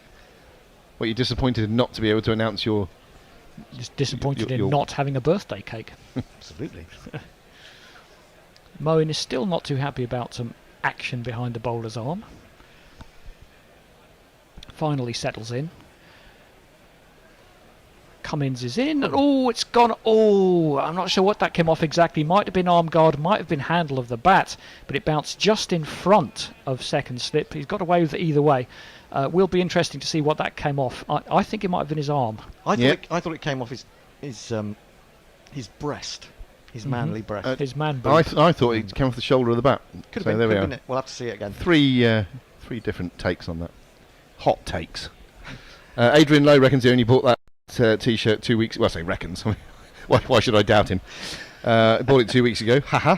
And Ross McD says, also Moeen doing everything expected of him here, which is great. NB, I also still have and wear the World Cup 2015 T-shirt. Excellent. Well, World Cup's upcoming, of course. English cricket season barely ends, and we'll be off to India. Well, to me, the English cricket season kind of ends at the end of this month when the Ashes is over and we've got a month of the 100. Yeah, well, you've got more boring cricket after that. Bowling change. Oh, yes. Right, now let's have Australia went into this game without a recognised spinner. Depends or not if you recognise Travis Head. Behind that beard. It's just a sweet Travis Head. A sweet Travis Head. From transdimensional Travis Head. We come from Travis Headier. He's bowling round the wicket and Crawley straight in with a reverse sweep, which is beaten backward point, and that is a nice way to bring up his 50 and make Hendo play that jingle. Don't stop just 'cause you got to 50. Don't stop, treat it as a start. You can use this to get a better score. The first 50's done, the first 50's done. Ooh, don't look back. Well, I think that answers the question I was going to ask, which is, are they going to be, I don't want to get out to this guy, or are they not going to let him settle? Well, Crawley's not going to let him settle because he just picked him up, I think, for 6 over mid-wicket. Yes, to bowl that to me. Get out of here. Bring back Todd Murphy. That bad. He'll be out next week. Top edge. As sure as day is day. Well, that's a big step down the wicket there. He's a big lad, Zach Crawley, and he was able to get to the pitch on the slog sweep. Top scorer in the match. Ooh. Scoring a match so far, but this is the point where Crawley hasn't gone on from for a long time, not just counting this series. See what he does here. Cuts, he sees forced Head short and wide, forced him off his line already and gives him an easy single out to deep cover. I did see not a tweet, but thing going through on YouTube earlier saying, I've seen all this before. England going along absolutely untroubled, or relatively untroubled, and then they'll suddenly give their wickets away, which is always possible. Yeah, just enjoy the moment, eh? Exactly. Are we back on the WhatsApp group? Live in the moment. Live in the moment. How's that going, by the way? The WhatsApp group? Yeah. Have you left it? Yeah, I left a couple of weeks ago. Splendidly entertaining as usual. Yes, absolutely. Jay Graver reckons that everyone should upgrade to a shower curtain, by the way. Of course. Definitely. Oh! Not sure what happened to that one exactly. It seemed to get stuck between Moeen's bat and pad and drop down to his feet. He handed the ball to Alex Carey. You didn't appeal. Clearly out. What's wrong with you? Why do batters do that though? Hate it. Just I leave it. don't even do it on a Sunday. I just leave it alone. Yeah, you can't. Right. Pick It's it not up. yours. Yeah. Plays that one into the onside. Well, Head should, in theory, have a little bit more joy against the left-hander. 2 men at cover and cover point. Oh. Down the track goes Moeen, making Hendo go ooh, and he went ooh himself and just defended the ball because it wasn't there to hit. That was a good adjustment. Message to Bear: bet on stumping for next wicket. Bet on yes, absolutely. Right, we're having a change up. I think. We are having a change, and in the meantime, I will play you a marketing jingle which tells you how you can help Guerrilla Cricket. The best things in life are free. Just like Guerrilla Commentary, we need money. That's what I want. .com/Guerrilla Cricket. We need money. I don't like the BBC. I prefer Guerrilla Commentary. I want money. $20 for the archive. That's what I want. Bum, bum, bum, bum. Well, we're back into the action, and a lovely flashing drive from Crawley, who's really getting into his stride now, but it's only for 1 run out to the man at deep point. He moves on to 61, the score to 109 for 1. I am joined by Fred, not Fred. Hello. And by Tony, not Tony. Well, although I am Tony. You are. I am. Well, I was a brace of Anthony's earlier. We had one in Australia and one here. Although I believe that Anthony in Australia was an Anthony, was he He not? is an Anthony, as in Anthony and Cleopatra. Anthony works in a grocery store. Yeah, that's true. Momentarily stumped by that. Moeen is facing, as there's a little bit of cosmetic difference. Oh, there's the last vestiges of COVID precautions are taking place in the studio as Fred reaches for some little wipe. Cummins round the wicket, and Moeen Ali sways nicely out of the way at that one. How are we seeing it, gentlemen? I think it's been a decent start by England. Shame to lose Duckett, but they'd have bit your hand off 109 for 1. But you said it, and every England fan lives in mortal dread that they'll suddenly lose 5 quick wickets by attempting to go over the top to balls that aren't there to be hit, and the game would look different again. So. To what degree is that generic of all supporters of all teams in all circumstances? Come back to that in a second. Cummins round the wicket. Moeen again sways out of the way. Dot ball. That's a very good question, but if you look at recent history and go back to Lords, for example, you don't have to go that far back to actually see England doing it in very much sort of, recent past. But if we were Australian supporters, wouldn't we be gnashing our teeth saying, now they all got in and they all got out, they're bloody idiots? No, we'd be dead relaxed. Yep. She'll be right. It'll all be good. And they are saying of Warner what we're saying of, say, Bairstow. Exactly. We made a few runs, though. Not really. The chipmunky one. Was that Crawley's made a few runs now, and everyone was calling for his head very recently. Moeen Ali bends his back and avoids getting anywhere near that one. I'm not going to say anything about them looking good or secure or anything like that, because that wouldn't do. But they are, aren't they? Yes, they are. Whisper it, but I think Tony's undersold it. I think England are doing very well. They're not doing all right. Reserve. They're actually, if they're trying to get 450 by the end of the day, which they might be looking to do, they are bang on schedule. Going the right way about it. Moeen faces up again to the 5th ball of the over, and again he sways out the way. Is this the beginning of a new halfway down the pitch? No, because theory? the field is not set for that. You've still got sort of 3 slips in, haven't you? I definitely say, as we were saying before lunch, I think there's been a moderation of approach, not a sacrificing of principles. Those are 100% still there, but I do think they're playing a tad more sensibly on a pitch that is definitely offering something, but is quite slow. And so even chasing the ball can be dangerous on a slightly slow pitch. Cummins over the wicket for the last ball of the over, and Moeen for a second shapes to play that one, and again leaves it well alone. At the end of the 24th over, he's on 43, Crawley's on 61, England 109 for 1. What's happening out there, Tony? Well, no one told me where they'd got to, so I'm just going to... It's not the end of the I'll over, tell you either. what, I'm going to pause you there, because Because what it's- do you know? It's a bloody no ball. Oh, another one. Another one 4 to in the total. series so far. That's a major taken no ball. wickets. If there was any doubt at all, which most people would say there weren't about Chris Woakes first thing this morning, that one was a good foot and a half over. You don't want this to be taking a wicket. No, we do not. Over the wicket again, and this time Moeen plays it very nicely down to the man at long leg, who's Travis Head, who I think is going to jog in to start the next over. So he moves on to 44. He'll keep the strike, 111 for 1. Let's hope that isn't problematic. Well, he's already exceeded his own expectations based on what he said, hasn't he, Moeen? I don't know where we'd got to. Jay Grover was saying everyone should upgrade to a shower curtain. Quite right, Jay. Warren was saying, however, given Annie Chave's expert knowledge of anatomy, she could be commentating on other things that look like the slope on Mitch Marsh. Yes, Annie was convinced yesterday that Mitch Marsh has incredibly sloping shoulders, so we started calling him the coat hanger. Jay Grover, nothing to do with Jimmy Savile. I don't quite know where that's come in. Jay says, I recognise and respect Travis Head's tash. Leah says, wearing that shirt is quite bold. England haven't won an Ashes series in 8 years, and they haven't won a test in Oz in 12 years.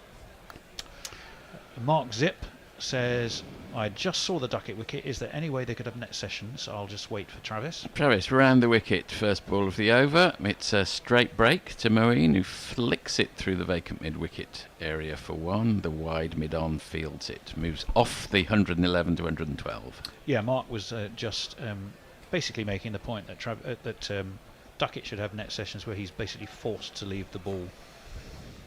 Yes, let's change his technique, which has scored him lots of runs in the series. Another pretty straight ball.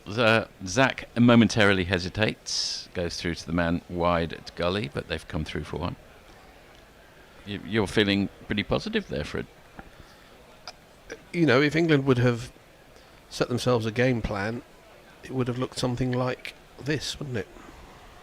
I think it would. Head round again. He floats a tempter. He's not a bad bowler, Travis Head. Outside off stump, quite deliberately so, and Moeen did go for it and missed it by some distance. Comes in again, and that's a nasty full toss. Moeen, which is as you give, shall you receive. Dispatched for 4 of these.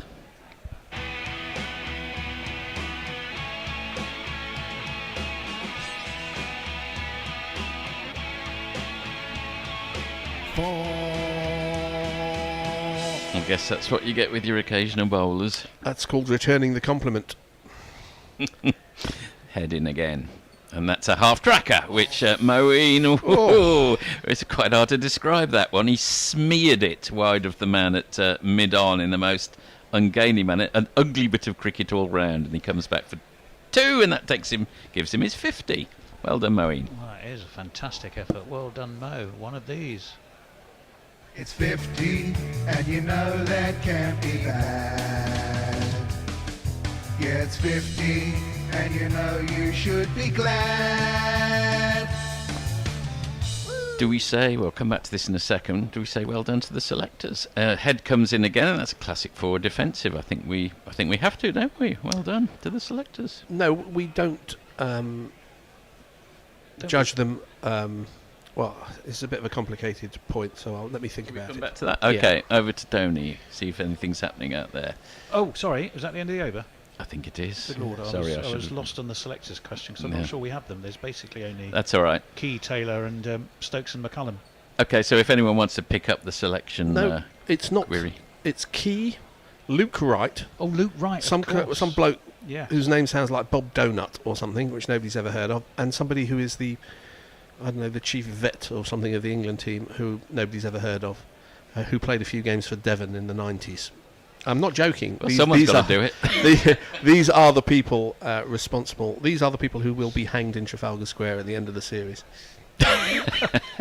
However, Moeen Ali has gone through to his 50. Crawley, who everyone was saying, why on earth are they still picking this man? There's a bit of a difference in a couple of those things. I mean, Crawley, a lot of people said, yes, he shouldn't be picked, but nobody said X should be picked in his place, because there's no obvious replacement for the opening batters. Which is not the case with Bear, so it's not the case with Moeen Ali. I'm going to call up Mitchell Starc into the attack, and here's his jingle. Well, you have to assume I can immediately find it. I assumed.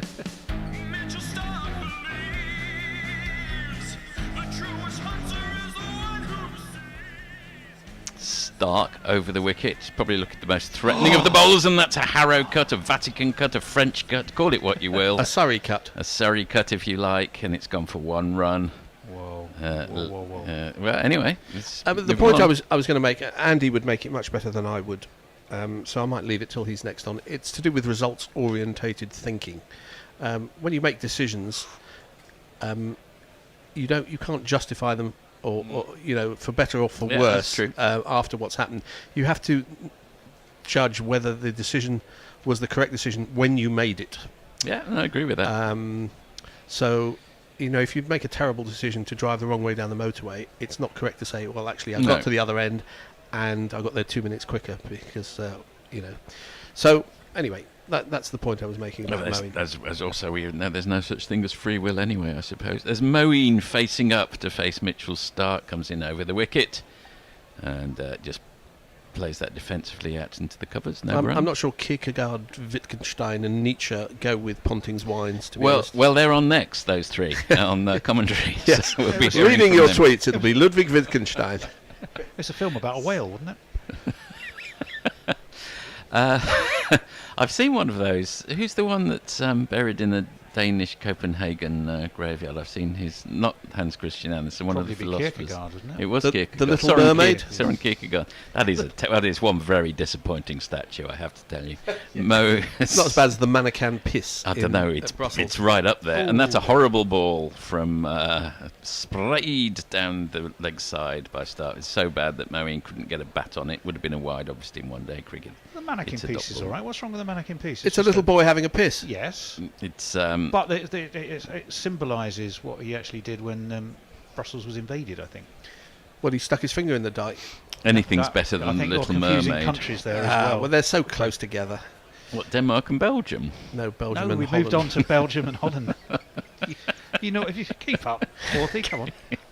Well, you Australians, you know nothing about geography. Denmark and Belgium?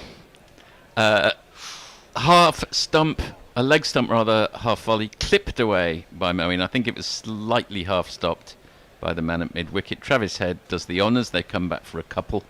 And Moeen's moved on to 53. Moeen getting us plenty of love on all channels, I can tell you. Who is we are? No, Moeen is. Oh, Moeen. Oh, we wouldn't mind some love if anyone wants to give us some love. Patrick Jackson was saying there's no such thing as free will. Exactly. Anyway, oh God, have we reached the existential point of the series? I'd rather think we might have done. 5th ball of the over. Moeen looking increasingly confident. Starc into him. Lovely forward defensive. Very correct all the way down to... thing about cricket is the more correct your shot, the less likely you are to score off it in some ways. That is some truth in that. We could do with a few less Harrow, stroke Surrey, stroke whatever the other one was, cuts there, because that literally French grazed the Irish, the stump. An Irish cut. Not an so Irish it is. Which accents are permissible these days to go into, any at all? I refuse to accept any limitation. Best avoided, I think. Well, we've got a debate on our hands here. To the right, Tony. That's a dot ball. Tony's saying no accents are permissible. Fred, on the other hand, to my left, is saying that anything's fair game. Shall I? All's fair in London accents. That's the end of that over. England 122 for 1. Tony. Yeah, schizophrenic trader. Moeen is paid to make runs and take wickets. Yes, he is. Cornish. M says Cornish is allowed, as is American or Russian. They're piling in, or Chinese. There's no such thing as American. Probably Russian and Chinese as well, but I don't know them well enough. What else have we got? German by Mr. There's a Mr. They're all and okay. an M. Why are they all okay? Well, I don't know. I think he's just shouting out. Because they're big. I like starting with Cornish, though. Shouting out countries. You could probably get away with big. that. That'd be all right, couldn't you? Sweden. Fiji. Sweden. Tonga.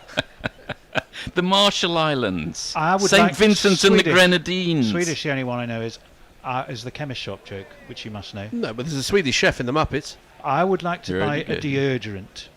Certainly, sir. Ball type or aerosol? No, it's from armpits.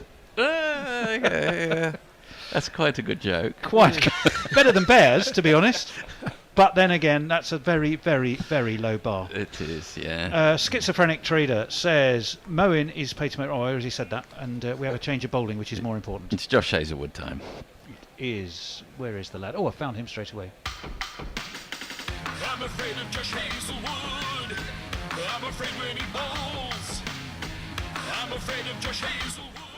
Crawley to face Hazelwood's first over the wicket. And he nurdles that outside off stump for a couple. Good There's stuff. a vacant area at mid wicket, and he's they're thinking of an overthrow even. That was a Clive Radley too. Just push the ball in the leg side, and before you know it, you look up, as people say nowadays, and they come back for two. You look up and the scoreboard's already. Although you don't really look up at the scoreboard anymore. You look down at your screen more likely. It's when Joe Root gets to 30, that's called the look-up point. Is it? Okay. You look up and he's on 30. Oh, you look up and Bradman has got 270. Again. Again. Captain the last team to actually overhaul a 2-0 deficit in an Ashes series. Well, not only the last one, but the only one. The only one, indeed. And not only in the Ashes. That's played... Crawley closes the face of his bat on that one. He's found a very productive way to get a couple of runs each time here, and Australia might have to think again. He's moved on to 67 with a pair of twos there. I'm pleased to say that the Twitter sphere... Well, I don't know what Tony's looking at, but I hope they haven't gone into the philosophical, existential questions. No. It's more about languages rather we could or couldn't, plus some Moeen Ali love. I will. And we'll get back to that before too long. Usman Khawaja has got a very thick jumper on. It must be absolutely freezing in his little bit of Old Trafford. Everyone else is less warmly attired. In comes Hazelwood again. Not really much deviation here for Hazelwood, and Crawley's found another way of picking up another couple of runs, this time wide of gully. Nasser Hussain at lunchtime was wearing a jumper and a jacket. Okay, what does that say about a man? Well, I don't know whether you can extrapolate from Hussain and Khawaja, but... Much as he did at Lords. Do you remember Nasser Hussain at Lords for the when we covered the... Yeah, and he was jumping Hurricane through the Relief exploding fireworks things that they had on the air. Well, it being a charity game and all, they actually had him on the pitch as commentating, and the players were having to sort of run round him, and he had then a sort of almost like a Starsky and Hutch, quite disgustingly kind of big, chunky jumper thing on. We were talking before about whether test matches between the rest of the world and things should be considered as official test matches after this ball. Another big question. Oh, and Crawley launches himself onto the front foot, and a sprawling Cummins at mid-on manages to cut off potentially more runs. They've just come through for the single. Well, that Pakistan versus the rest of the world game at Lords, in honour of some charity or other we've completely forgotten about. Hurricane Relief was for the West Indies. It was West Indies versus the rest of the world. Was disgracefully given official T20 international status. And it was an absolute joke of a game. It was an extremely strong rest of the world team, as I recall. Yeah, I know, but it was shits and giggles games, wasn't it? It was. It wasn't an official international. Rain curtailed, which didn't help it, but it was very, very well attended. Crawley and it did raise a lot of money. Sorry. That's fine, please. Yeah, but the Arctic Monkeys gig at Old Trafford was very well attended. It wasn't an international match, though, was it? Raised a lot of money for the Arctic Monkeys. In comes Hazelwood again.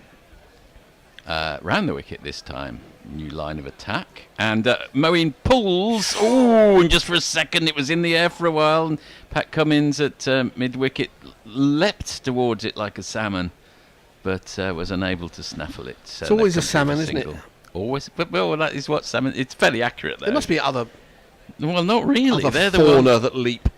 Well, deer do, but they don't leap upstream. Kangaroos?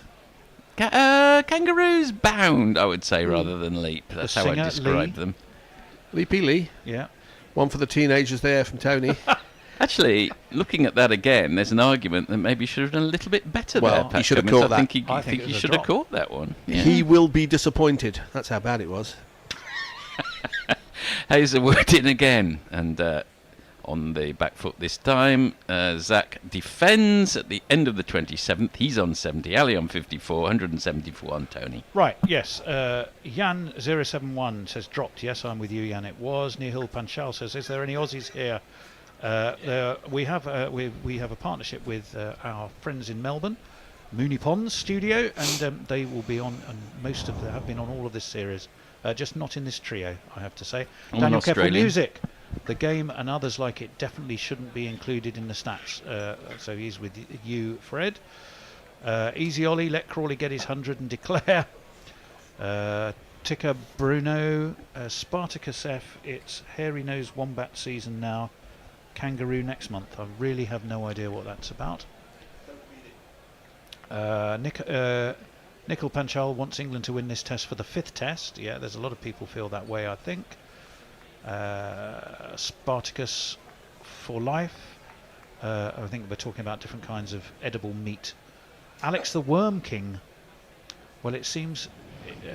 I'll hold the thought. Mitchell Stark in again, bowling to Moeen Ali over the wicket. And Moeen pulls. Oh, and that is out. He is gone. Usman Khawaja's pulled off a real belter of a catch there, actually. Leaping rather like the salmon. And I think Moeen can count himself a little bit unlucky. He's out for 54, England 130 for 2. Another one bites the dust.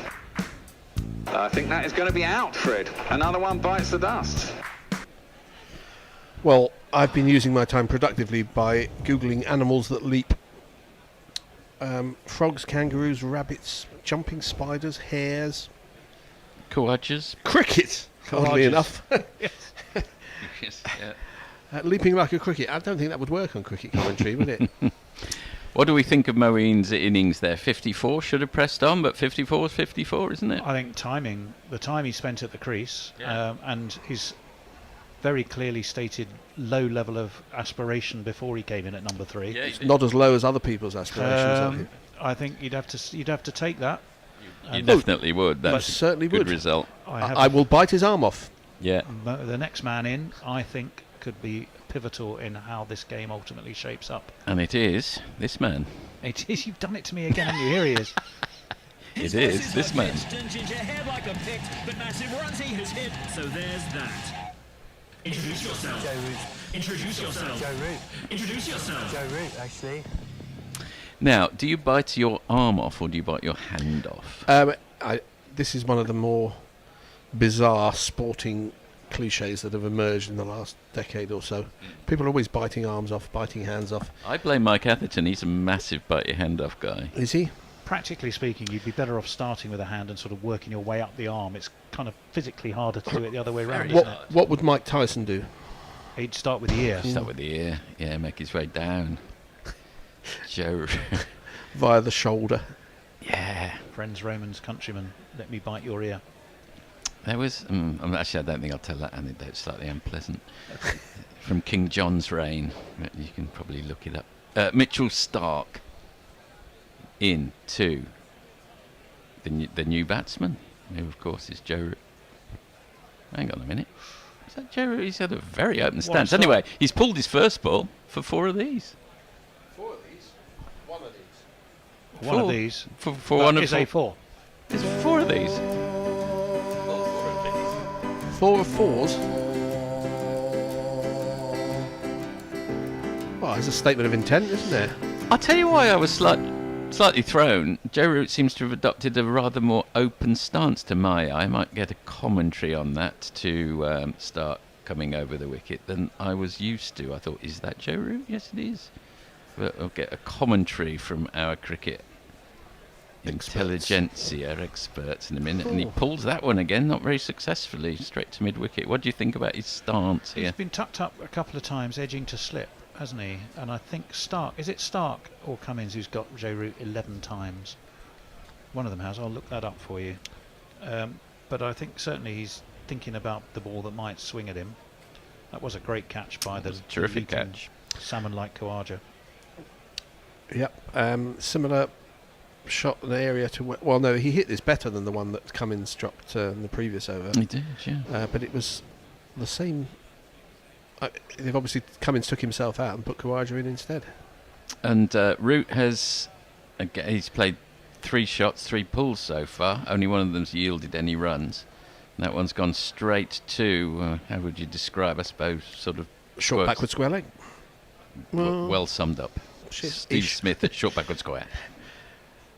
Well, it's not an accident. They are bowling deliberately short, exactly maybe right. pushing it across Root so that he pulls and might top edge it. Joe Root is up for the confrontation, as you would expect given the circumstances. That one again dug in short, but Joe's having nothing to do with that one. It was too short and too wide for him. He's been out to Lyon twice, Stark once, and Cummins 3 times in this series. And I think if I cross-reference that with my Australian notes, I'm pretty sure Cummins has got him 11 times over the years, which is a less talked about stat, obviously, than the 17 that Broad has worn, but nonetheless is an appreciable number. It sure is, yeah.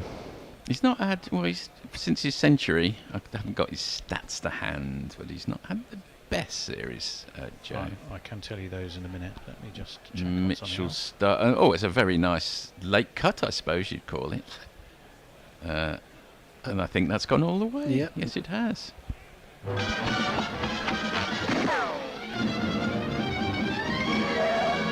And the man at long stop couldn't cut it off. No. They have literally a man behind the keeper because they want to have another man able to cut a mistimed hook or pull. Do you remember when McCullum hit that fastest Test century? Australia had about 4 people behind the wicketkeeper. I've forgotten that. That's the end of the over. England 138 for 2, Tony. Hold that thought, because I'm just looking for Mitchell Stark. Oh, sorry. Yeah, you're multitasking like men can do these days. And I completely reset that. It's Bairstow that Stark has got 11 times. Oh, okay. Which is Right. not necessarily... We'll dig it out in a few wickets' time. A surprise. Oh. Well, exactly. A Serbic commentary to my left. Let me see. Jay Grover, Bazball is like the mirror of Erisad if it had a constant, complete opinion. Complaint opinion. Okay. Jay also says, I'm multitasking and I've had a few, but I reckon Forthy looks a wee bit like late period Hugh Grant. I'll take it. It's a bit harsh. Mo Babbitt I'll is take Bob it. Donut. Bob Donut is? Mo Babbitt. Mo Does that Bobat help? is his name. Did I just hear Forthy request free love? Said the naked fun porn bot. Sure. Warren says He not gets off Fred's in 20 minutes, yes. going full libertarian. Muttley's sent a picture of corned beef fritters for lunch. Ooh, they look rather good. Crawley facing Hazelwood for the first ball of the 29th over. And that's nicely flicked. He's looking increasingly serene, it has to be said, Crawley. They're going to come back for a 2, probably get run out here. He doesn't. He moves on to 72. He's dealing in 2s, isn't he? He is, yeah. Not a bad thing to be doing. Not a bad trade. No, I'd go along with that. Which actually is quite un-Bazballian to deal in 2s, but very sensible given the considering state of things. I know Stokes couldn't run in that Test match where he was trying to win it single-handedly again, and every fielder was on the boundary. Had he been able to run, yes, then there would have been 2s aplenty. Would But have been because he couldn't, they could put every man on the boundary disgracefully. We'll get them in 2s. Dispensing with the spirit of cricket, as usual, from the Australians, putting every man on the boundary. If only they'd play within the spirit of the game, we'd all be happy. Zach Crawley facing Hazelwood. I'm not being entirely serious. And he manages to bisect the 2 mid-wickets very successfully, and it's trundled along the ball, Tony, for 4 of What, 4 of these? Oh, cool, come on. 1 and 2 and 3 and 4. 4s are easier to cue because you don't have to worry about locating any specific one. You can just sort of point and shoot. Have we got any 2 jingles? No. You can stop some of the 4 jingles halfway through. Yeah, I could try that. Crawley up to Hazelwood again. Oh, he gets way across his stumps. Some would say foolhardily. Some would say it, yeah. And he It's easy for me to say. And but the end result is he's flicked 4 of these down to long leg.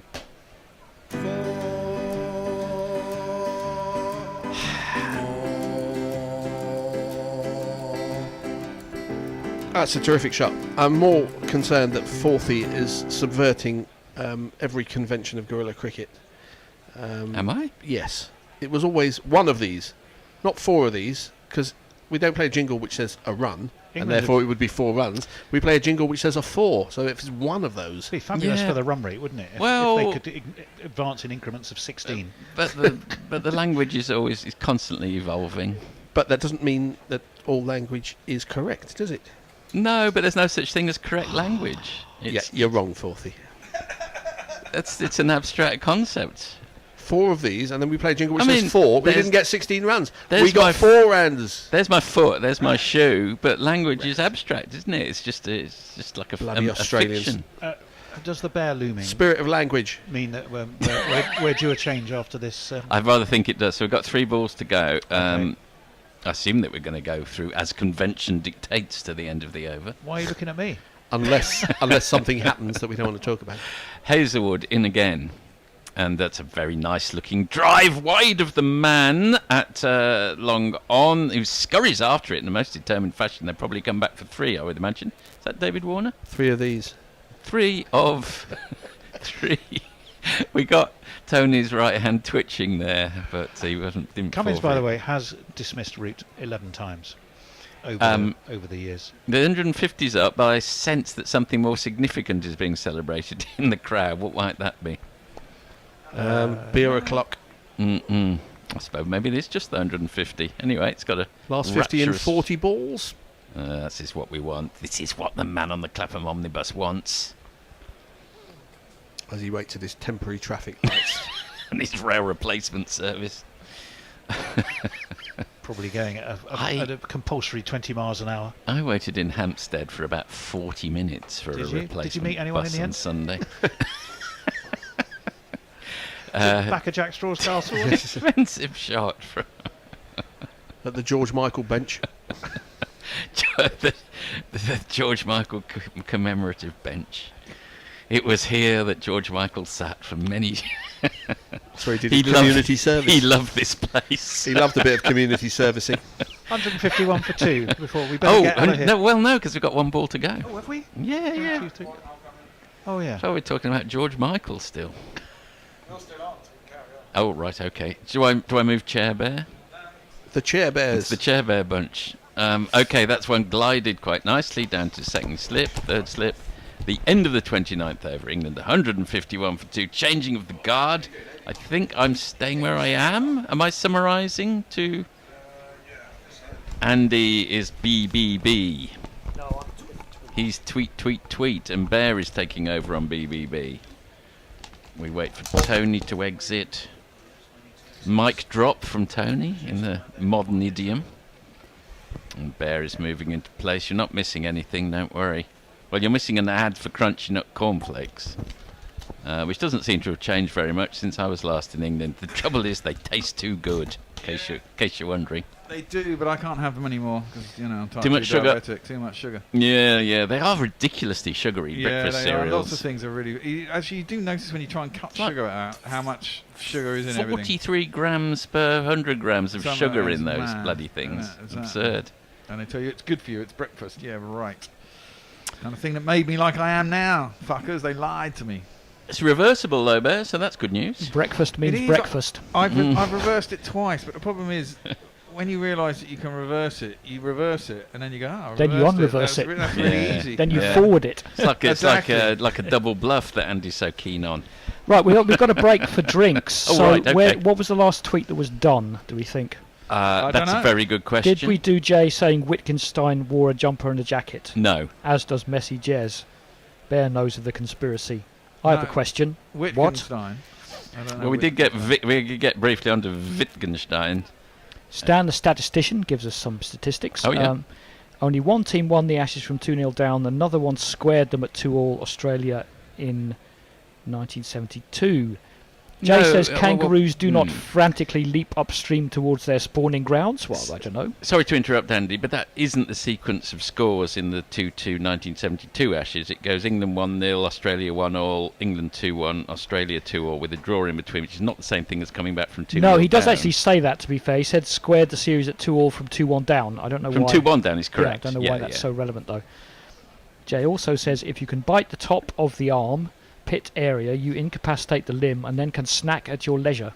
Yes, right. Also okay. not keen on the anti-King John propaganda, you communist. Actually, That's is there you. anyone a King John defender amongst Pro that King demographic? John, I find yeah. that very unlikely. King John? Who's King John? Which He's King He was John? the Terrible- baddie in terrible Robin, King, the baddie King in Robin John. Hood, but how much of that is Oh, right. mythical? You No, know, but justifiably so. He's a very unpleasant man, King John. He would take one of his best mates and call them over and say, "Oh, by the way, do you know one of our mates has just died fighting abroad?" when he hadn't, just to see the look on his face. That's how unpleasant King John was. that's how you roll when you're king. Yeah, exactly. That's Do how what you he like. rolled when he was king. I bet Prince Charles does that. King Charles, we have to call him now. We don't have to call him anyway. No, Anything. I don't. Knob Charles. It is his name. There, King I just Charles. called him something else. He's not Prince Charles anymore, so you can call him King. Call him what you like. Zach Crawley's got 2,000 test runs now. Oh, that's good. Well done, Zach. Have you got a jingle for that? No. Well, is this finally going to be the match-winning innings we've been promised for so Well, long? Is it? It'd be quite a It good would time. be a good time, yes. Good time to do it, exactly. England trail by 166, 151 for 2. They've only faced 29 overs, so they're going along at 5 and over. They've been up in a pace. They've scored 90 runs, or odd, or maybe 91, 92, in the first hour after lunch. If they carry on like this, another 90 runs will be 240. They'll be ahead by the end of the day by about 100 runs.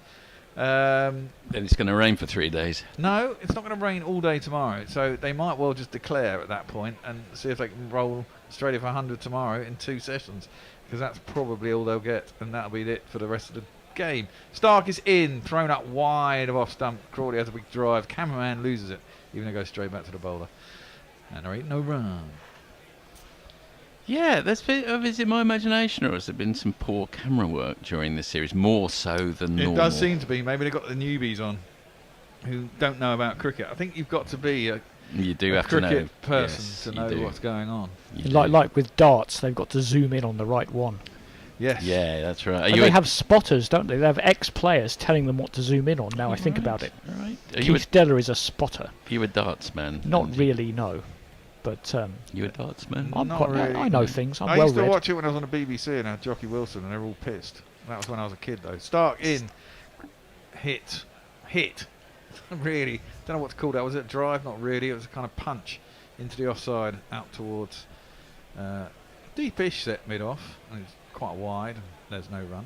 Bear, is that a plaster on your foot or just a bit of sellotape you stepped on? I think it's just a bit of plastic that was on the floor. It's not a plaster. Yeah, it's just a bit of a torn plastic. Relatively informal at Guerrilla Cricket. I mean, try and find a bit of floor that doesn't have plastic on it round Well, here. exactly. Especially in here, this room gets cleaned very rarely. Every once in a while I deign to hoover it and tidy the wires up. But the point is, it's so exasperating because within 10 minutes of someone coming in... Oh, another one! he's Another mastered Vatican that slice. shot. He has mastered the Vatican slice. He drives at a wide one, gets an inside edge that beats Carey. I goes do down. like that. Where did the Vatican slice come I from? can't remember. I really No, can't I do remember. like it, yeah. I think we were trying to come up with it. I think it's within this series that we set on it as the permanency that it has become.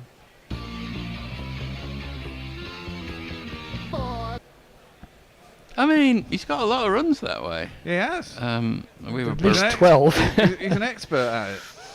We were berating Bairstow for playing that exact Now, when was shot the at last time last that Crawley got a ton? I know he got a ton in Pakistan, didn't he? when The he, first test. he often goes really, really big when he does go, as we all know. That's what we said last time, and he got out for about 102. I said often, not always. Yes. Well, you'd take 54 for Moeen and you'd take 87 and counting for You Crawley. bite- you bite both- You'd bite both Both their your arms hand off and your arm off, Yes. and your bit of your ear. with barely any of you left. Yes, exactly. You cannibalise yourself. Stark is in, thrown up wide and flashed at by Crawley. Missed it and goes through the keeper and there's no run. For someone on 87, that's a pretty poor shot, actually. Well, I think he's now in. This is it. England. This is Bazball, isn't it? If it's thrown up and your eyes in, you've got to try and hit it. No, I get that. It's just that you'd thought he might have connected with that, given he's on 87. Well, but he was miles missed it from by it. a mile, yeah. I mean, this is it. It's a shot to nothing, isn't it? You get hold of it really well, and there might well be someone Well, out it's on not the boundary. really, because you can edge it. Well, but when there's 18 wickets left available in your 2 innings, and rain's just round the corner, I reckon you've got full license precisely. now. I think that's very much the case. Stark is in. This is driven by Crawley, wide enough that Midoff has to come in and around a little bit, allowing them to get through for the single. England move on to 156 for 2. There's a dynamic duo of Ponting and Ward in the studio. Seem to be having quite a lot of fun. We ought to mention Ricky Ponting's wine. Yeah, today is Mowbray Boy. A very nice drop. And of course you can get your fill of Mowbray Boy and any other Ponting wine that we've mentioned throughout the series. If you go to our homepage, GorillaCricket.com, you can click through to Ponting's site. I think it'll preload the code GC Ashes 2023. Gets you your 15% off when you buy Ponting's wine. It's our gift to you. Very acceptable. It's very acceptable wine, exactly. Very tasty. Had a lovely Tamar Valley drop this morning. It was really nice. Or you can just go to pontingwines.com.au and is that going to be caught? Is that out? No, he's dropped it. Maybe it wasn't a catch. No, I don't think it reached him. Okay. But he seemed to be driving. Maybe he was just diving to his right. To By the look on his face, it wasn't a drop. Yeah. Okay. Anyway, let me do tweets because I'm rate limiting you myself if I'm not careful. Raffles the Gentleman Thug expects 180 when the score reaches that number. Messi Jez says the Crawley cut, the Vatican slice you should say, is his most productive shot. I'm surprised that Marsh hasn't bowled to him since he got him out twice in the last test. Leah says, camera work was pretty bad during the Women's Ashes as well. Warren says the Beefeaters are on the way to take Get It Quietly to the tower. They'll have as much luck as the cricketer coming back to collect their Sky card. Jay's getting, or he says you're getting King David mixed up with King John. No, I'm not. He says no, he's not.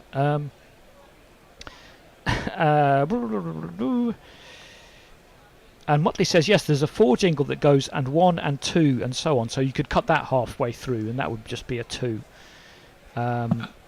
Raffles the Gentleman Thug says once saw kangaroo meat in a supermarket described as free range to distinguish it from all the caged kangaroos. Messi just says Baldrick's cunning plan.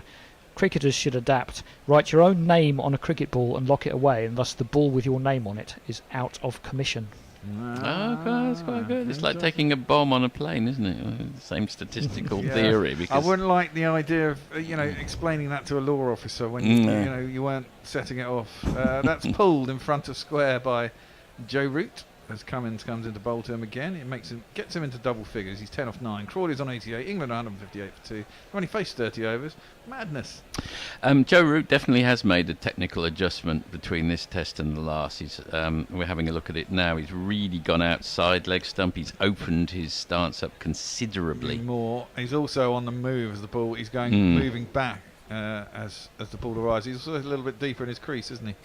I don't like when they chop and change their technique just because of how they were out in the last one. No, I think it's. I don't think it's necessarily chopping and changing technique. It's just altering it slightly so that you get yourself. It's enough of an alteration. Atherton pictured up what Duckett had done after this ball. Yeah, he did. That's true. Attempted pull by terrible Crawley. Camera work again. Missed it. It hits him, I think, and there is no run. So Duckett had gone. After falling over the ball and being LBW in the last test, he had gone more over to his leg stump, and it's been a no ball.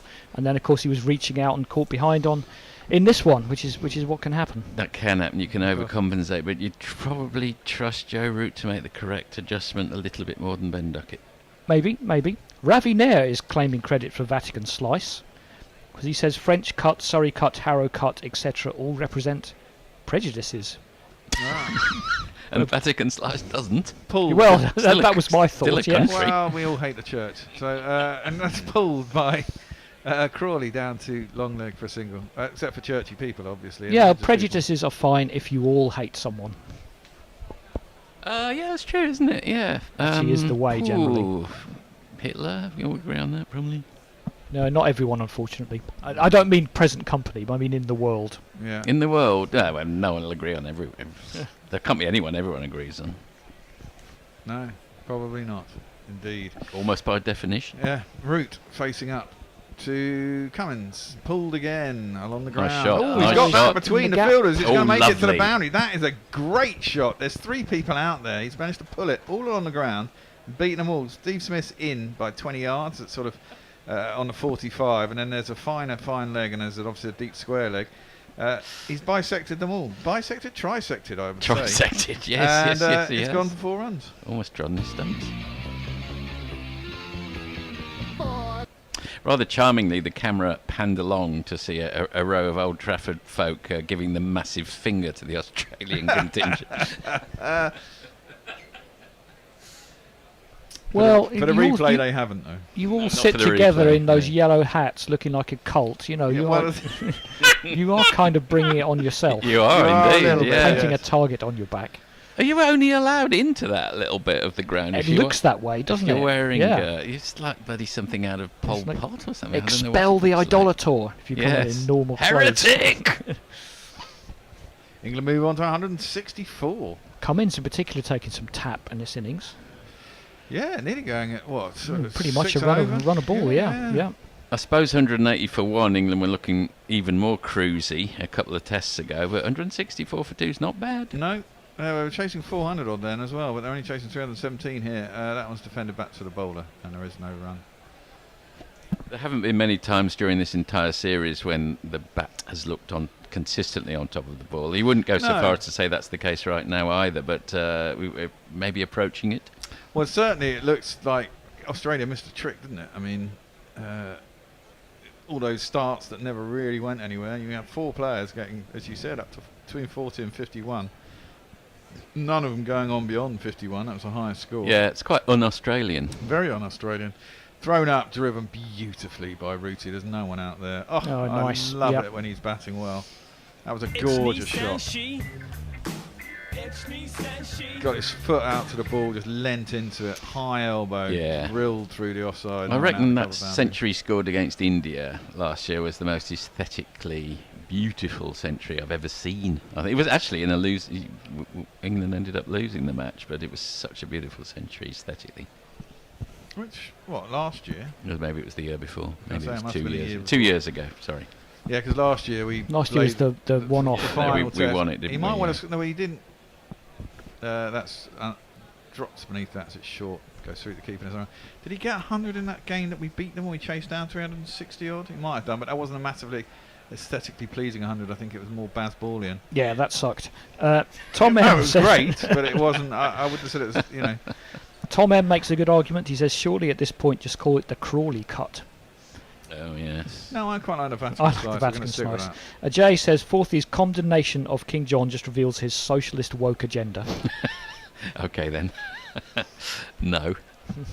You see that there was it Tom Tugendhat? No, not Tom Tugendhat.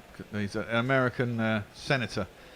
Who was Tugendhat's one was in the last Conservative it's leadership something like race. that. But he for about 4 months he was banging on about white nationalists aren't racist. And eventually had to give in. Even his own side were like, you can't say that. Can't say that, mate.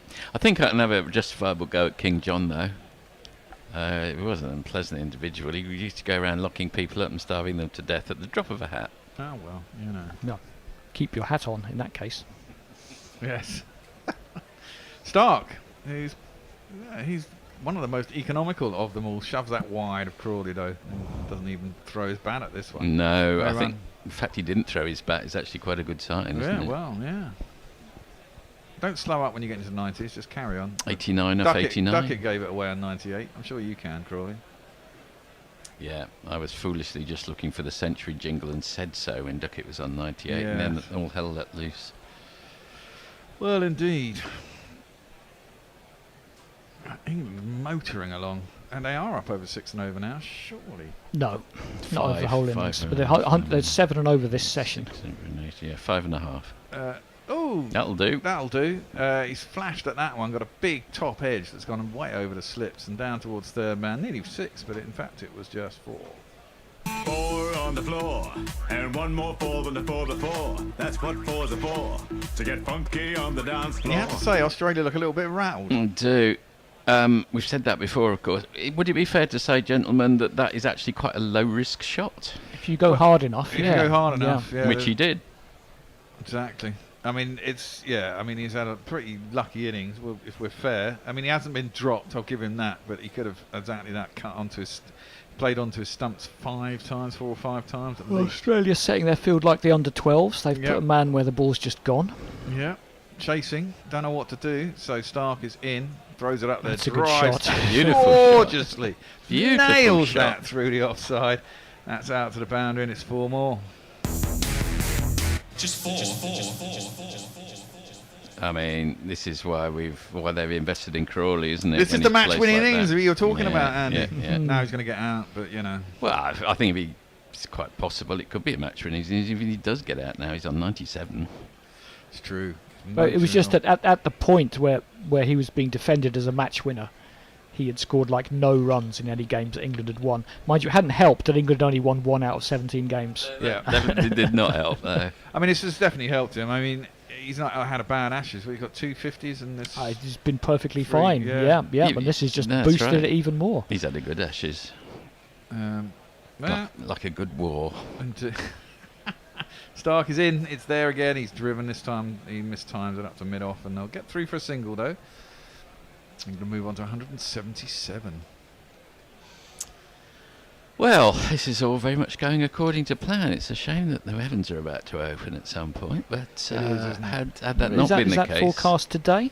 Not No, today, tomorrow. half of tomorrow, and then all of Saturday. Then all of Saturday. And maybe all of Sunday. So, which is really annoying. Well, it's not always right. Let's see what happens. We'll see. Indeed. It's not quite the end of the year. It feels like it isn't. It's a bit of a lull in proceedings. Aye. As Root settles down 9 off this over so far. Root 18 off 13. Yeah. This is. He's facing Stark. Short again, pulls, swivels it out to Piggy, who's backward square leg. And there won't be no run. Yeah, I mean they've done their plans, they've set the field accordingly, etc., etc. But Root is finding a way. Yeah. 18 off 14 speaks for itself. Indeed. Yeah. Run rate 7.33 this session. Only 15.5 overs in an hour and 20 minutes. It's pretty shit. Pathetic.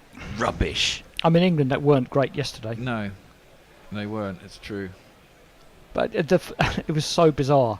Khawaja's managed to talk them out of giving them fines, like halfway through the series. I don't know how they ever let him do that. I think they've altered it, haven't they? They said if the innings doesn't go beyond 80 overs or something, that's pulled fine. Still can't beat man at backward square leg, Piggy. It doesn't beat him, and it will not be a run. And that's the end of the over. Farong says, considering the GPL went off yesterday, what does that mean? Someone won it yesterday. Oh, I see. Mog won it, in fact. Oh, good, well done. How about a JB special one-off? How many runs will he make? Cash or shower curtain as the prize? I bag 0. Not through any condemnation of Bairstow. There's an old trick which people might play on you and say, I will predict the individual score of every batsman in this innings, and if I get any of them right, you give me 10 to 1 or something. And that sounds really good, except you just write down 0 for everyone, because it is the most likely score. Jay Grove says Tuberville, who I think is the politician you were talking about. Yes, Tuberville, that's right. Ted Tuberville. So many to choose from. Yes. I once, in that with my football team, you were supposed to predict. I'll come back to that thing. Crawley facing up, shoved wide, bashed into the air. Is it aerial? It is a little. Are they going to get 2 to get through for 100? I don't know. Don't think so. so. For 2? He's Yes. coming back for 2. He gets there.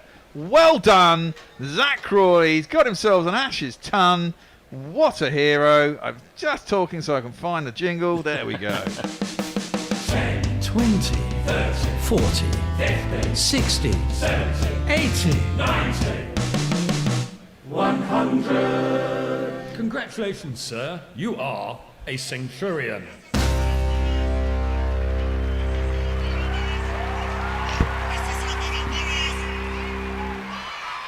Oh, he's definitely ridden his luck. I think we're all agreed on that. But magnificent effort. Well done, Zach. Indeed, indeed, indeed. Cummins around a wicket to him, both short, and there's no run. We're just saying to Hendo this morning in the other room that without wishing to put a hex on him, his technique looks in much better order than it was. Even it's what they said at the certainly beginning this of the time series. last year. They did note that he was playing much later under his eyes. Someone had actually told him stop playing miles out in front of your pads. Yeah, and the selectors and all that kind of thing. They get plenty of brickbats, but they've stuck with him, and here we are. Well, like I say, there are a few people who would have liked half as much patience. Pulled. Agree with that He pulled too. it behind square, but he hadn't. He pulled it in front. Goes out to deep mid wicket. Who would be Miles your? is out there. No. Who would I'll be tell you your who nominations? I think was the hardest done by was Carberry by a mile. He had Yes. one series in Australia, did as well as everybody else, and then they He chucked did better than most other people. Yeah, I would total agreement Agreed with with you that. there. Yeah. His 100, his shot to get his 100 wasn't a lovely shot, was it? He scooped it over cover. Managed to get it just about over cover, indeed. It's been a bit of a lucky 100, but what the Well, fuck? You it take 'em would any be which way really they come. valuable if he can refocus. Yeah. And add at least another 50. That would make a big difference. Oh God, wouldn't it? Partnership 50 from 33. Indeed. Short, pulled, and beats the pig. And it's going to go for 4 more. There isn't anyone back there. Australia in disarray, and England are scoring runs at will. Excellent tomasis there from Bear. Yeah. Oh, I forgot to turn the volume back up. 4. They really look a bit... Well, humble, don't I they? suggest their only plan is to bowl even shorter at 10.5 overs an hour, and that's probably what they're going to do.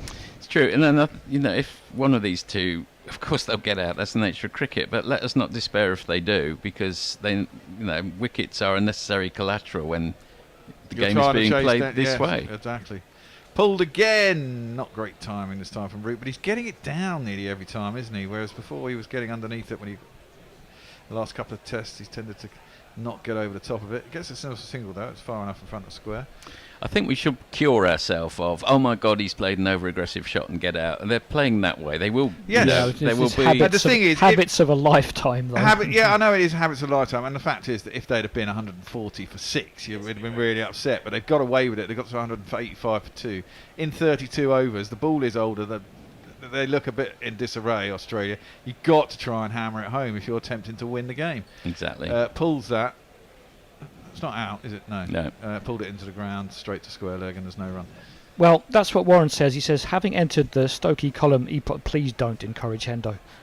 Because how long does this last? Well, it lasts as long as McCullum's coach. He's not going to change for anyone. No, and if England, if over that period of time England is successful and the players want to carry it on, They already obviously have they will. been Yeah, massively. well, exactly. Yeah. But yeah, it could all go. I mean, they wobbled a little bit. Yes. In the I think in the first innings of the previous test they wobbled a little bit, didn't go as quickly. I'd like to see them certainly go through, stick with the courage of their convictions through this series. Raffles, a gentleman thug. Odds are changing with each boundary. England into 195 and Australia out to 5.5. The draw is still in play. That means England are odds on. Odds on, yeah. What's the draw at? Doesn't say. I might have a look on that because I think the draw is still massively in play. Surely. I shall investigate what my bookie is telling me. As Root gets ready to face up to Mitch Stark, still going to carry on. He's got 2 for 44. The 2 wickets. Steady-eyed. He's 23 off 17. Indeed. Both up for over a run of ball now. It's short, it's pulled. Oh, he nearly trod on his stumps. He nearly did, yeah. He is. Yeah, he's getting. That would have got good odds. Out getting any other way. The bookies is about 50 to 1. Perilously close, actually, I would say. Gets himself a single down to the man behind square. I don't want to read the messages. I just want some odds. England 10 to 11. What was I going for? Draw. 7 to 4. Not short enough. Not long enough, sorry. Not. Well, Jay tells me that English wicketkeeper Ted Pooley did that trick in New Zealand and missed the Ashes after getting into a fight with some of his R8 punters. Well, that's fair and square, I would say. What did he do? He did the everyone gets 0 thing. Oh, right. You didn't. I'm definitely on Ted Pooley's side well, there. Yeah, totally. It's not illegal at all. No, of course. He just got the better of you. I once won. People don't like that when they're betting against you. No. Thrown up wide. There is a man down at the Yeah. fly slip, but it's beaten him. Has that gone for 6? No, 4. What's your jingle shall I play this time? I would actually That go one. so far as to say you almost placed that. Kind of. I mean, he knows it's going wide, isn't it? And so he gets to free his arms. Yeah, but also I know there's a man down there, but he really scooped it. I'm not sure. Maybe I'm being a little bit generous. Maybe. I once bet that my team would lose every match 1-0 in a forecasting competition and won the competition. Oh, we once had a thing at work where you had to predict the Premier League finishing positions. And I didn't have time, so I just put the finishing positions from last year, plus the 3 promoted teams, 18, 19, 20, and won it by a mile, yes. Really? Yeah. Interesting. Yes. It's like an index We all tracker. believe that something it's gonna better be can happen different, next yeah, year. yeah. But it's not. Interesting. Start 2 for 49. It's starting to get more expensive now. He's up near 5 and over. He's only at 3 and over not that long ago. That's driven back, not well timed by Crawley. But taken on the follow through by Stark. And there's no run. England up to 190, and we're going to have a switch at the end of this over. We've got another half hour to go. If they can get another 50 runs in the next 60 runs, maybe in the next half an hour, run a minute. Be on 250 going into the last session. Yeah, but Australia are going to bowl like 6 overs in half an hour. Fuckers. Like, if we're lucky. I mean, Yeah. literally, they're bowling 11.5 overs an hour. Well, they'll say, well, that's just what you did yesterday in response. It wouldn't be unreasonable. I'd like to see, if England really want to push games forward, certainly like to see them next summer. West Indies just bowl 15 overs an hour all the time. Big heave by Crawley. Misses it. There's a wry smile on Stark's face. And it goes through the carry. No run.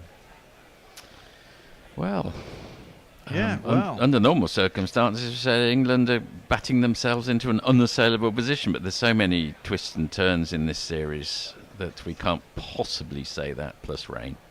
Nestles is going to join us. Me and Hendo is going to go. I'm just going to go and relieve myself at the end of this little stint, and then I'll be back. Nice. Catch up with tweets. Hawkster says, surely it's time for Oz to bring in their frontline spinner. No, wait. Oh, yes. No. I mean, they did hit head out of the attack, to be fair. Yeah, they did. Driven at by Crawley. Did they get 3 for single? They did not bother. And Jay says, not a gambling man, always found it odd how casinos can ban people from counting cards. Isn't that restraint of trade? Well, you know, argue that when they're breaking your fingers in their basement. Yeah. I think people have tried, but what they do now is just have so many decks mixed in, it's almost impossible. But then surely if they have decks mixed in with each other, then you can have like 8 fucking kings before. Yes, of course you can. That's why counting cards is less effective. Flash that. Gambling with the bear. It's gone down to back square leg aerials and outside edge, and there's no run. But surely you're playing a game of poker. You're playing with a No, it's 52 blackjack. It's blackjack. Oh, blackjack. Yeah. Oh, okay, fair enough. Well, that's still nonsense, really, because you should still be able to count the 52 cards that are in the deck. Oh, no, I suppose it doesn't matter because you shuffle the same deck every time and you're only going to have a certain amount of cards. You only have 6 players. All right. Still not sure. Great number of viewers on YouTube. 400. We've hit 400 today, 400. consecutive viewers. Thank you very much. Well, you know what you can do if you're on. You can super chat us. You can. And give us a little dosh. If you don't want to do that, you could buy some wine from Ponting's Wine. Today's a Mowbray Boy, but we've got some excellent wines from Ponting's. And they will give you a 15% discount if you use the code GC Ashes 2023. You go to our website, click here on the little bit on the front home page, and that'll take you through to the site and upload the code, or you can go direct to pontingwines.com.au/Gorilla Cricket, and it'll do the same thing. Or you could patron us, couldn't you, Hendo? Oh, patron What do you us. get if you patron us, Hendo? You get the Smaximum, which is a viewsletter that we do generally at the end of the week or sometimes on a Monday. And you get the Bishop and Bear podcast, which is always fascinating and entertaining. You don't just get there, you get access to the archive at the £5 jingles. level and above, which is all the jingles and every single game of cricket we've ever recorded, which is about 95%, I'd say, of our output for 10 years. It's a massive library of Gorilla through the years. And if you become a $10 patron, you get on a glory roll, and your name goes up in lights around the world forever. On the Gorilla Cricket YouTube, and that's where everyone's watching right now. Indeed. Travis Head is going to come back into the attack. He was taken off after 2 overs. Went for 19. Zach Crawley fancied him early on. Maybe it's the moustache and the beard. I don't know. Picked him up over mid-wicket. He's got a lot of men back on the boundary. And he's coming round the wicket. And it's chipped beautifully straight by Crawley. And no one's going to get that, are they? Oh, just about. No. In the end, it was left by Cummins. The man from Long On came round, but he couldn't actually prevent it from going into the boundary for one of these. Not 4 of these. There's not one boy for me, I must have 2 or 3, I need 4. It was aerial for a little while, but it was a controlled chip. And Nice, Cameron a nice Green couldn't quite get nice- down, could he? A nice wedge shot. It was, wasn't it? Oh, talking of the wedge shots, it's the Open Golf today, isn't it, starting? I imagine It you've got is. your eye on that, Nestlers? I've got my eye. Got one of your eyes. England's Tommy Fleetwood is joint leader at the moment. Early days. Crawley goes back to the previous ball, goes back to this one, and shapes it through the offside. Easy single for him. He goes to 111. The Devils' number as far as England are concerned. 111 of 104. That was the second fastest Test 100 at Old Trafford in history. Wow. Hit by Zach Crawley. 93 balls. He's now faced 104. Root is also going at a rate of 1 point. I can't work it out. 24 of 18. You work it out. 196 for 2 off 34.5 overs. England trail by 121. The Bear is in, as is Travis Head. He blocks me for a while, does the Bear. They get through for a single as it's nicely guided towards backward point by Root. He'll move to 25 from 19. Do you want to shout out of the super chatters? Yes, go ahead. Jehan Ariarathanam has sent $7.99 Australian, and Stephen Kelp has sent us £3. Oh, very nice. Pushed into the offside by Crawley, who was looking for a single but decided there probably wasn't one there. Last thing England want at this stage is a run out. 197 for 2, head over the wicket, right in front of the umpire. He sweeps that from well outside off stump. Just Crawley all the way along the ground, however. And he will take another single. 198 for 2. He's off Nelson, goes to 112, and that is the end of the 35th over. Any tweets? We do. Mr. Currell from Marks says, from an Australian point of view, we are not saving runs and we don't seem to be trying to get them out. Derek Willis says 190 for 2 after 34 overs is a little below par for this ODI. Oh, hang on. Neymar Butlins, can you please review the result possibilities of this game? A draw equals Aussie retain the Ashes, i.e. Yes. could be a weather washout. Also, do they use Duckworth-Lewis in tests? No. It could be a draw if it's a washout. If it's a draw, Australia retain the Ashes. That said, England could still draw or tie the series, if you want to call it that. A double change. Mitchell Marsh is going to bowl for the first time.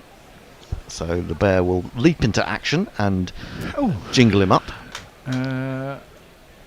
He, of course, got rid of Crawley, didn't he, in both innings in the last test? He's not Shaw, he's not Rod, he's not Daniel, he's not Jack, he's not Jamie, he's not Lisa, he's not Paul. You kind of think, based on the fact that he got Crawley twice, it's a bit late to bring him into the attack when he's already got 112. Well, yeah.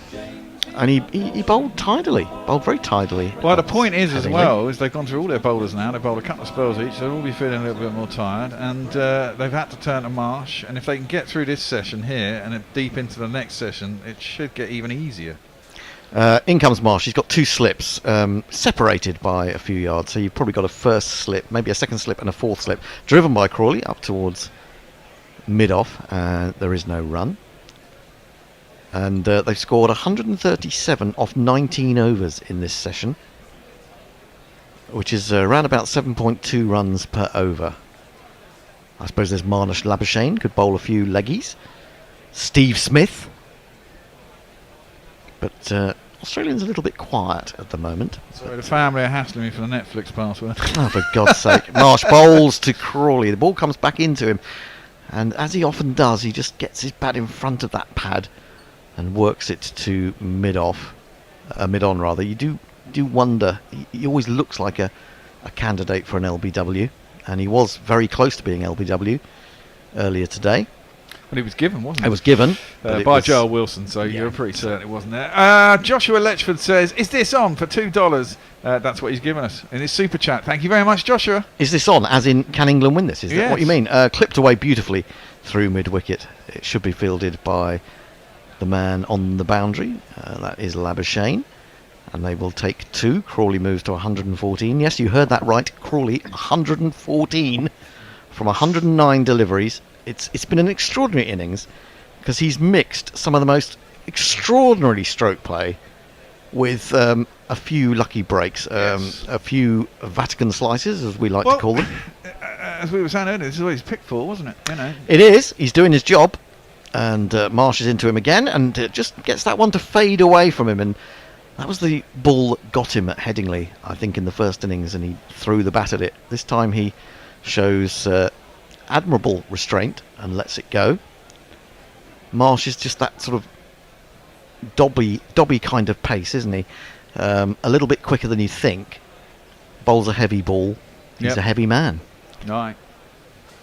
They've got a short extra cover. We've got a man at cover, a mid-off, a mid-on, a deep mid-wicket. In comes Marsh, bowls, goes back to that one, keeps low, strangely enough, and has to rather grope at it to lay bat upon it, and he does. Straight to extra cover, there is no run. England's 200 came up. That last scoring shot, 200 for 2.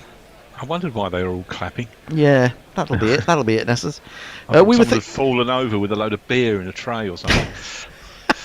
Yeah, well, that would presumably bring the same sort of result. Yeah. And incredulity. Marsh then to complete his first over, bowling to Crawley. He's in, he bowls, and Crawley goes back and defends into the onside. Seemed to have a lot of time there. He did. End of the over, 200 for 2, 36 overs bowled. England trail by 117. Nestlers. Jehan, who gave us the money earlier, said Moeen Ali looks less likely to get out at 3 than Marnus, Warner or Smith. Does that mean he's better, or do English conditions distort reality? Yeah, he just had a good day. Well, didn't he played some nice shots. He was a little bit lucky. I mean, before he got out, he was out to a really good catch, and you'd actually think probably he got dropped, didn't he? He got dropped, and he was close to spooning up another one to Cummins, and you actually thought if he'd played that shot and tried to hit it over mid wicket, which he would normally do, I think he would have got away with it. But because he was trying to keep it down, he got caught. That's life. That's cricket. Yeah. GC Naked Fun has just given us $4.99 US. Thank you very much. Naked. Keep it up, he says, with a bouncing green thing. That's another pint.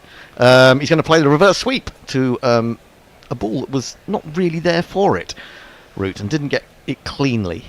And it's fielded by the man at backward point.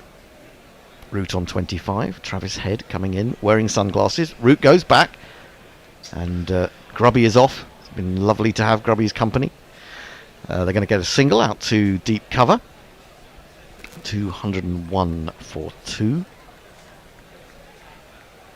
Crawley 114 now to face Head. I imagine that they will have put men out on the boundary on the leg side. They won't let him play that slog sweep again too quickly.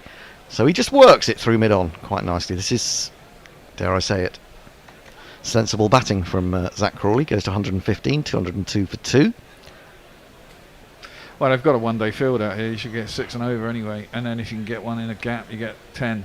Well, this is a test of England, really, because this is kind of at this point that it all went awry at Lords, wasn't it? Yeah. This is turned to mid-wicket, Cummins Fields. There is no run.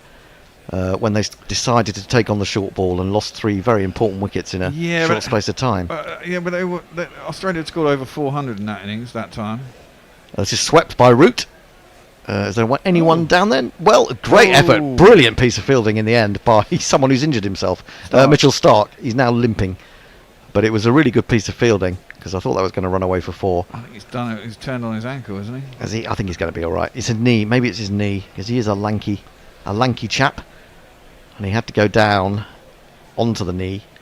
He's just kept it in. He's almost, well, because his legs are so long, even though he was flicking it back about sort of a yard and a half inside the boundary edge. Yeah, he's just about his boot is pretty much in contact with the boundary. I think his boot got stuck in the ground, didn't it? It's stuck in the that's turf possibly as he what's went done down. it. Yeah, the back one there. He got stuck for a little bit. That's what turned up. But I don't think it's 4. I think he's just about released it in time. Yeah, I think he's okay there. Come on, can we just get on or with there the may game? be a missing frame that tells you the whole story. Or maybe his finger's in touch there. I don't know. Is he going to give that as a 4? Yeah, I don't think so. Give us a 4. Give us a 4. No. Yeah, he has. He has given it as a 4. Sweet. I think his finger's still on the ball. It's a little harsh, I think, that one, I'm afraid. And one more 4 than the 4 before. That's what 4's are for. To get funky on the dance floor. Yeah, I think that was a bit harsh on couldn't really tell from that angle, could I you? don't think you could. I think you have to give the advantage to the fielder when he's done that, really. Head in wide of the off stump, really threw this one up. Root got into position to drive, then decided against it. Lets it go. Head has now bowled 4 overs, none for 32. And England are 206 for 2. Nestlers. Breaking Chad says, listening to you while dealing blackjack. Nice. Wow. Enjoying the discussion about card counting. Jay just asked what the piss is super chat. Well, you have to go on YouTube for that. YouTube. Yeah, and exactly. you give us money, Jay. You know. Muttley says Vatican slice sounds like the pasty cake I didn't realise I needed to try. Yeah, it does, doesn't it? Yeah, it does sound nice, doesn't it? Yeah, it does sound good. Anything with the word sort of slice. Yes, sounds good to me. Dave Wood just says I miss Nick Compton. There was a big article about Nick Compton in the Guardian the other day, wasn't there, about how he felt a bit sorely done by. Anyway, Marsh is into Crawley, and Crawley works this up to mid-on, then realises that he has to hurry a little bit more than he wanted to, but he's got long strides and he gets there comfortably enough. And we're looking at Crawley's wagon wheel, and he's got runs everywhere, literally everywhere. Sorry, I was laughing at almost James directly Reed. behind him on a number of occasions. What do you think England want? Do you think England want 450 by the end of the day and then declare overnight? I don't think they'll declare overnight, will they? I think they will, because I think look, if they get a lead of 150, you might as well have a go, because I don't think there's going to be much more play after tomorrow. They've got to try and bowl them out tomorrow, basically. And imagine if they manage that. That'd be fucking. That's a statement of fact, isn't it? You know. Oh, it'd be absolutely incredible, stunning. Yeah, but still a long way to go. Trailing by 110. Marsh into Root, I think, for the first time. He bowls and he comes right across his crease, exposed his leg and middle stump really, and then steered it through mid-wicket. I thought he was going to go for a really big hit there, but he just takes the single, moves to 31. It's one of those it's one of those games, isn't it? You look up and Root's got 31. Well, yeah, it's of 25 deliveries, and they're really playing one-day cricket now, aren't they? It's not T20, but they are definitely playing one-day cricket. Yeah, and Australia have gone quite on the defensive, haven't they? Yeah, massively so. What have they got? A first slip, a fourth slip, and then 4 men saving a single, perhaps, and then the rest out. Worked again off his legs by Crawley. Another single will come from that. Josh Hazlewood is down at long leg.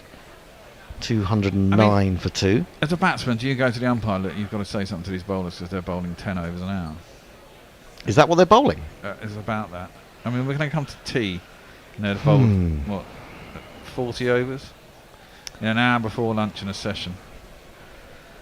What time did they start? They must England. England had an hour.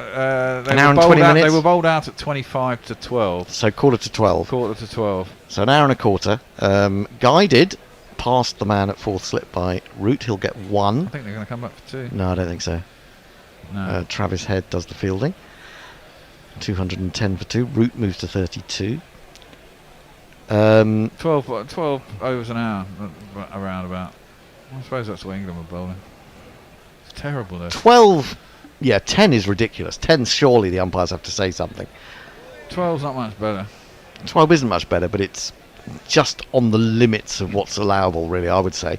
Marsh in, bowls to Crawley. Crawley again playing into the leg side, eased off his hip to deep square. They take another single. 211 for 2, and this is why England don't really need to play crazy shots. No. There are singles at every ball, to be honest. Well, that's what I mean. You've got a 6 and over, and then if you get a bad ball and you manage to hit a gap, you get 10 and over, don't you? Yeah. You know, or 9. But Australia are looking a little bit lacking in inspiration, aren't they? Yes, totally. I think England have beaten them into a bit of submission here. Here comes Marsh to Root, and he's going to play the reverse scoop.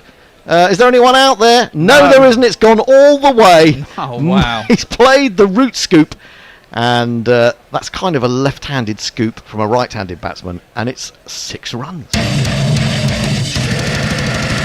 And England only trail by 100 now. How often does he practice that in the nets? Because it's, I mean, okay, he does get it wrong every now and again. But there's no one down there as well. It's safe as ours. Based on the number of times he plays that shot, he does get it right quite a lot. Yeah. I imagine it's easier off Mitch Marsh and Pat Cummins as well. Well, I don't know, because you've actually got less pace from I Mitch suppose, Marsh. Yeah, true. But you got more time to get yourself in. You've got more time to get yourself into position, but you've got less time or less pace on the ball to just sort of help it on its way.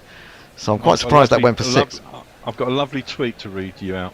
Okay, we'll have it after this ball. Oh. It was the end of the over, wasn't it? He's now going to play the reverse sweep. Is Crawley? He's going to get a single to short third man. Tell us the tweet. It needs more than a spinner bowling. Oh, okay. Well, we'll wait till the end of the over, shall we then? Yeah.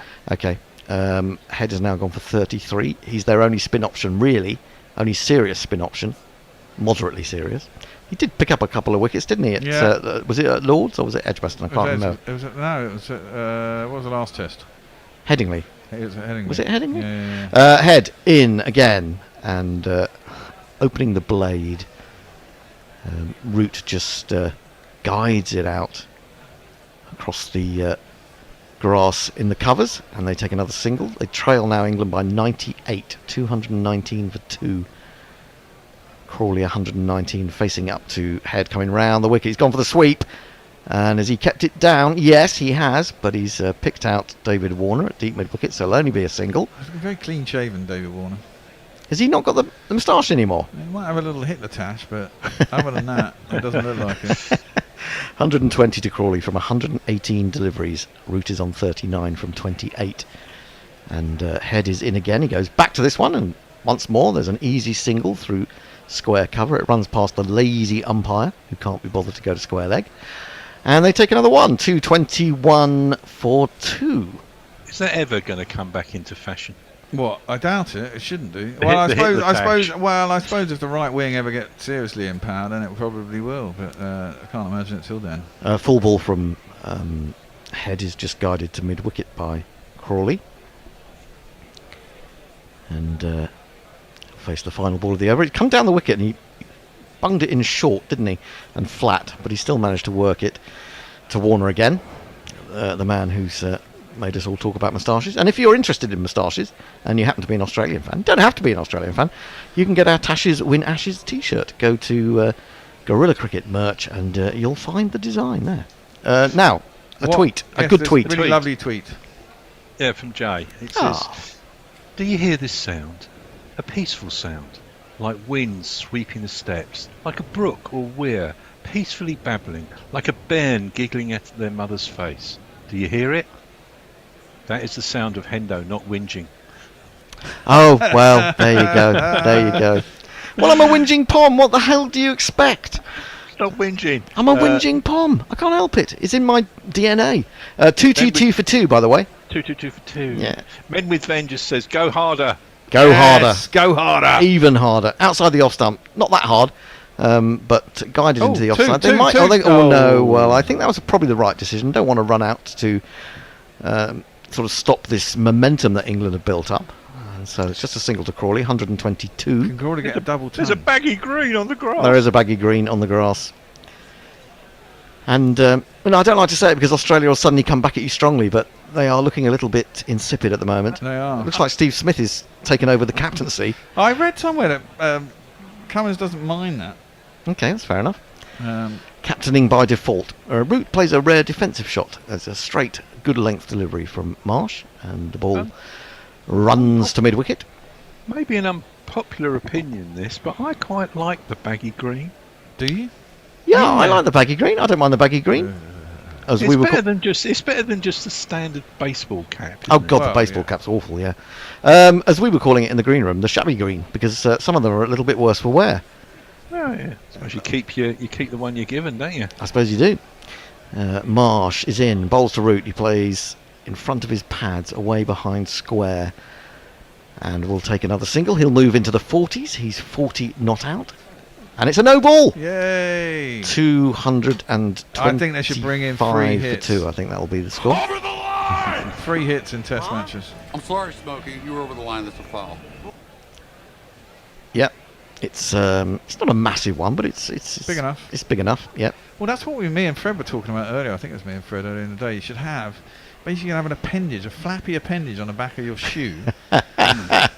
Yeah. That's a good ball. That's come right back through Crawley's defences. I thought for a moment maybe he'd got an inside edge, but although it's taken cleanly by Carey. There's no appeal. And it has a little weight in the end of it. When you stamp your foot down, that will go down and hit the deck. So you could be an inch over and your little flap would actually hit the ground. But it's still attached to your foot and therefore considered part of your foot. Yeah, but then the MCC will have to bring in a flap rule. A flap rule. There'll have to be an emergency meeting of the cricket committee. This is cheating. Have extended heel. Yeah, you could have like... Martian again worked through square leg. Will they get 2 here? No, just 1, I think. As Labuschagne, who's normally in the covers, has been sent right out into the deep, and it is another no ball from Marsh.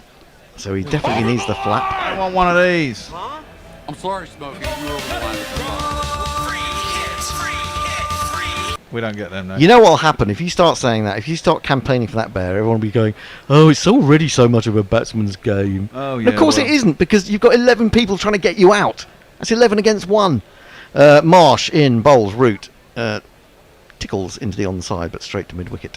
Khawaja feels there is no run. It might have been. Well, maybe his handing is doing the old 2 left in the over. The other thing you can have is reverse clown shoes. Yeah, I prefer that one. I think that should be put to the committee. 2:27 for 2. Ben Stokes is having a nice cup of tea and thinking, I'm quite happy to sit here and watch this. Yeah, it's well good fun to watch. I've done so much work in these test series already. Well, let someone else do it for a change. Marsh into Root, and again he just eases that off his legs. It's almost like a training game of some sort at the moment. He goes to 42. England to 228 for 2. And there's still a ball to go in this lengthy over from Mitch Marsh. He's now conceded 19 runs, and I reckon he's already bowled 3 or 4 no balls in that. Well, I suppose I guess one thing about the rain is if they do get play like tomorrow, they might lose the morning session, but they will get time at the end of the day, won't they? And then they'll try and have 98 over days. So if they get in, they'll be able to go to 7:30, etc., etc. If they do manage to get some play on days. Driven by Crawley, but straight to mid-off. That's the end of the over. England after 40 overs. It's like an old style John Player League. If you were in the John Player League and you'd said after 40 overs I've got 228 for 2 and it was 1973, you'd have been quite happy with that, wouldn't you? Been very happy with that. Crawley has 123, Root has 42, Nestlers has tweets. Neymar Butlin says, I like Crawley, but I prefer Dorking and Woking. Hey! Sorry, has that one been done before? I'm having Twitter Alzheimer's. No, we have mentioned... Well, I think you'll find that Tony's done that Crawley joke a few times. Tony, the most forgetful man in the world. His third wicket partnership now worth 98. Where is he? Is that Crawley's got 53? I do like that jingle. What, the Tony's most... I haven't heard that one, I don't think. Of course you have. See if we can find it. Richard Burton says, Bear, your toes are pointing at me. Are they? Yeah. Woo! We know what happens when toes point at people. It's an offence. It seems very offensive in some cultures, isn't it? Having your toes pointing at people. The soles of your feet, isn't it? Yeah. Nick Compton's just got a book out. But fuck that. Buy a shower curtain. Yes. What will bring you more satisfaction, a Gorilla shower curtain or Nick Compton's book?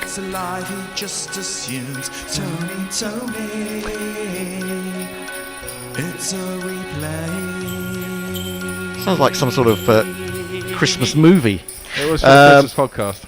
Works up to Long On by Root. He'll take another single, goes to 43. And even Australia's coaching team is getting a little bit bored with this. Head again over the wicket to Crawley. He's in, and Crawley smacks that aerially, possibly, but effectively. It's gone all the way. That is a massive slog sweep. A brilliant shot. And it takes Crawley to 129. I mean, Head has gone at 8 and over. Yep, he has. And it's 105 partnership. Well, he was just slipping down below 100 runs per 100 balls, so he thought, I better hit a 6 and get my run rate back up again. But he's got such reach, hasn't he? Yeah. That's a hell of a shot. It's a long way outside off stump that he's taken that from. Well, it's a big land with big levers. Get that over sort of cow. Timing. It's a brilliant shot. It's been a remarkable innings, this. There's no one out there as well. It's safe as ours. Some stunning stroke play and also one or two rather lucky moments. 2 or 3 Vatican slices, as we've spoken about. 235 for 2. Crawley on to 129. 103 in the session from Zach Crawley. It's a Mitch Marsh from Zach Crawley. Onto the front foot, defends this as Head switches back to round the wicket. It's running out slowly towards extra cover, and there is no run. Well, this is fun. From an England supporter's perspective, we rarely get to relax as much as this. Yes. And it's quite nice. This is just steered up through mid-off for another single. Crawley into the 130s. 236 for 2. Still 2 balls to go in this over. Now, if you treat the last session like a T20 with 8 wickets in hand, you could score 240. Yeah, you could. Maybe they will. I mean, we did talk at the beginning of the day that if England were going to win this game, they needed to get early wickets and then play Bazball on steroids. And although it was fairly quiet start, not slow but quiet. Now, Root was shaping there to play the reverse sweep, and he ended up being so far outside leg stump that he decided to play the orthodox sweep. He managed to change his grip and do that. He's picked up another single, 44 to him, 237 for 2. I wonder what Root's fastest 50 is in Test cricket in terms of number of balls faced. Oh, I don't know. That's a good point. He's got 44 They're or 35. trying to slow it down here, so they have to bowl another over, don't they? Yes, they probably are. They've got 1 ball to go, and it's almost 20 to 4. They've got another minute and a half. They're surely going to get another over in. Why is Crawley's backed away, and whether that's because Australia have made a change in the field, I suspect it is. Head is in. He's got a leg slip, nothing more. He's swept by Crawley, quite fine. Is that going to go all the way to the boundary? No, it isn't. Khawaja's going to run round. They'll get 2. He's rather slow to release it. We might get another over, or we may not. I don't think we are going to get another over. But what a session that's been for England. Incredible stuff. 239 for 2. How many runs 41 overs. Well, hopefully someone will show us in a minute. I think we were 61 for 1, England. That's nearly 180. So that's, pretty much 180 in how many overs? 25. Have they only bowled 25 overs? In that session? In that session, I think they have, which is extremely poor. The stats people there can't even count them up. It's been too much. They're not giving us the graphic. Come on, give us the goddamn graphic. Yeah, exactly. We're expecting it. We expect nothing less. There we go. There we go. 25 overs, 178 runs, 1 wicket. Run rate is 7.12. The over rate is 12.2, which is pretty abysmal. But that was fun. That was fun for England. Wasn't it fun? That was absolutely extraordinary. And I'll tell you what, if we end up drawing this series 2-2, because this is a washout, I'm going to call us moral victors. You can do that, but it won't matter. In 20 years' time, people will look back and say, the Bear called England moral victors. However, the Ashes were retained by Australia. Right, we'll take a break. And we've got any last tweets there? Oh, final tweets from Nestlers. One last tweet from Mr. Carroll from Margs. He says, listening while spreading mulch for my parents-in-law in Sussex whilst on a winter vacation from southwest, I think Western Australia. Right. Heading to day 4 at the Oval, which could be far too stressful for my usual way of life. Well, I think we should find out what people are doing when they're listening to us. That's quite a good one, spreading mulch. If you can beat spreading mulch. Good. Someone's dealing blackjack. Yeah, exactly. True. Lots of exciting things going on while listening to us sitting in a chair. Jay's drinking. Richard Burton likes your toes, Bear. Right, thanks. They're very petite and lovely. Any more from you two before we well, just one break? last one from Jay. He just says, "Oh bugger! I just sprayed incesticide on my pasta." Incesticide. Insecticide. You don't want to spread. Insecticide. You don't want to spread incesticide. Is that killing someone in your family that you've had sexual relations with? Something like that. Sorry. Insecticide on your pasta. I do like the word incesticide, though. It's a good one. Don't eat it, Jay. That's what I want to say. It'll make you ill or kill you. He's going to the shop to get some more pasta, I suppose. Yeah. What are we going to play? More dice cricket. We're on to dice cricket. Well, he just says no more fucking dice cricket. well, if he's going to the shop, it doesn't matter, does it? Exactly. Naughty Boy Nets or whatever it is. I can't remember what they were called. They're 87 for 6. I think that was Atif, wasn't it? We'll see you in about 15, 18, 20 minutes, whatever it is. Bye. Bye. A good little cameo knock, but it will bring to the crease another man capable of many dangerous things. It's Marlon Samuels. Oh, he's got a great jingle. Chucker. Shaka, shaka, he shaka, shaka, all shaka, the bowling shaka, shaka. Marlon Samuels. Outstanding. One of the greatest jingles of all time. He is on strike. He's facing up. Oh, was that the end of the over? The last ball. One ball left, I think. Oh, one to come. I beg your pardon. One to come. Marlon Samuels is marking up his guard very aggressively. In comes the delivery, and he's worked that away nicely. Marlon starts with a decent little tuck into the leg side, gets himself 3. That ends the over, and I shall refrain from giving the wrong score. So the score after 6 overs is 19 for 6, and Valentine went for 17 off his first over. But he did take a wicket, bless him. Yes, now, Mog was saying Jules or Mark Long. So obviously you're incognito today, Jules. Grubby says, Tony Bishop... Oh, Grubby's tweet of earlier says he looks like Alan Cork, not Alistair Cook. So, I don't know how I got that wrong. Or nonetheless, Knuckles saying Tony misreading Srinath as Srinath and Alan Cork as Alistair Cook, showing precisely why he got to have the tenure of ownership for the bespectacled can't see their way out of a paper bag 11. Hold on. It's Sri Sant, isn't it? Sri Sant, yes. Okay, because you said Srinath and Srinath. Yes, I'm getting them confused. I think that was Knuckles' point. Oh yeah. Come on, people. Come on. Due apparently because of my spectacles. Poor prescription. Linux Lear says, yeah, Tony's Twitter app sometimes seems to omit the latter parts of tweets, so he didn't even see the hussy bit. Oh Lord, you're right, Linux Lear, it does. I have to click on a link. I will do that next time. Morg says, can we get Atif on more? I do like the way he grooves to the jingles. There you go. See? There you go. I need to find you a bowler, don't I, for the next over? Yep. And I think we might just ask Percy to go and have a blow after that unmitigated disaster. And we are going to stick with a bit of slow left arm, actually. The man who gets paid in lamb chops from Northamptonshire, David Steele's going to whirl his arm. Doesn't matter that he's great or he's specky, cause he can play. It's David Steele. It's David Steele. Yeah, that grooving was just for you, Mog. Okay.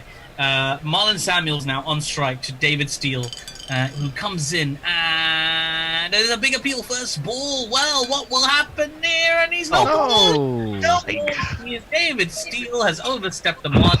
Oh, ball.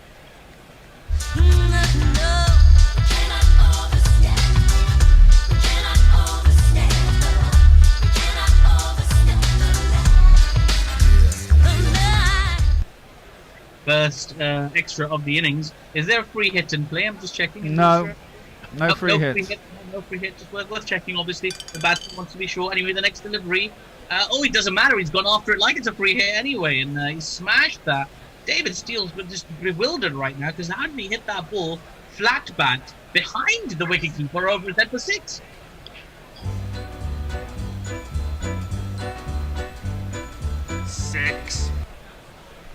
Yes, indeed, it was 6. Marlon Samuels on 9 now. He's on strike. In comes Steele. What can he do this time? And he just works him away comfortably round the corner for a little single to the 45 fielder. Now David Steele gets to have a little crack at Salim Malik, who's been left off strike for quite some time. He's finally back on strike. And his first delivery, oh my word, he's hit it for a 9. No, wait, it's a 6. The 6 is smashed over mid-wicket for a huge 6.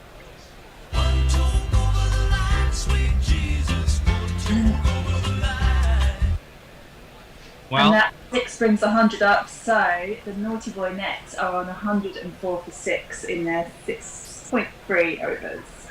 Right, getting back to a respectable total here. In comes Malik. Oh, sorry, I beg your pardon. It's Steele who's been worked for a single by Malik. Just one. And in comes Steele once more, and this time, oh, that's a lovely shot, isn't it? Just gorgeous. You love to see it, just slicing it like Roger Federer if he played cricket and hit the ball sideways instead of in front of him. 4 runs. There's not one boy for me, I must have 2 or 3, I need 4. That was Marlon Samuels with the boundary, sorry. And 1 to come, Marlon Samuels on strike, and he finishes the over with a 2. A nice little 2. And that completes the over. A fruitful one for the Nets. whilst Jules works out the score, Durban Oak says this seems to be well below the Dice Cricket par score of 240. Well, yes, but I think there's a good chance that the tail may wag for the naughty boys. Mog says champagne grooving indeed, in acknowledgement of the bedroom moves of Atif. That's a very hypnotic head wiggle there. And we've got 111 for 6 after 7 overs. Steals over went for 21. And we're going to ask Alf Valentine to carry on. He did get punted for 17, but nonetheless he did take a wicket. So we're going to persist with him. Yep, Alf to continue. He's going to be bowling to Salim Malik, who's on strike, who's been the best of the bat so far. And he continues to show why with a gorgeous covered drive that's raced along the ground all the way to the fence for one of these.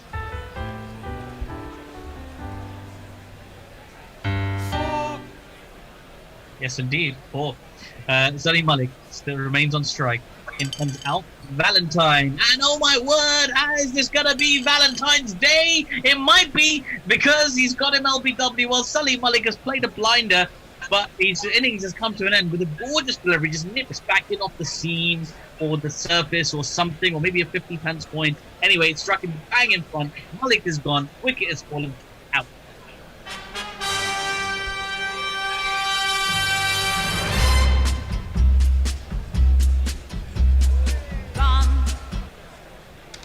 Yeah, gone for sure.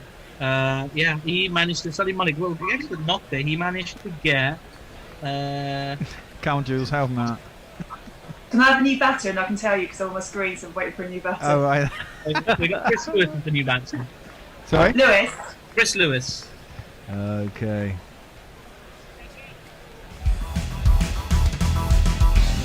But we're never gonna get a cocaine unless we call up Chris Lewis. Yeah, it's the man who will probably never get to go to Dubai. It's Chris Lewis who comes to the crease. What a go. Again, just an acknowledgement of that knock from Salim Malik, who managed to score a wonderful innings of 36 of 10 balls, including 2 4s and 4 6s.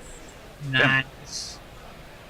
That's what he was known for back in the day, T20 cricket in the 1980s. So anyway, in comes Alf Valentine, bowling to Chris Lewis now, who's on strike, and his first delivery, and there's a big appeal first ball. Oh my word, big appeal, and he's been stumped. Oh my word, Chris Lewis is beside himself, probably because he hasn't hung out with his friend from Northamptonshire for a few weeks, but also because he's been stumped first ball, and Alf Valentine is on a hat-trick. Now you're gone.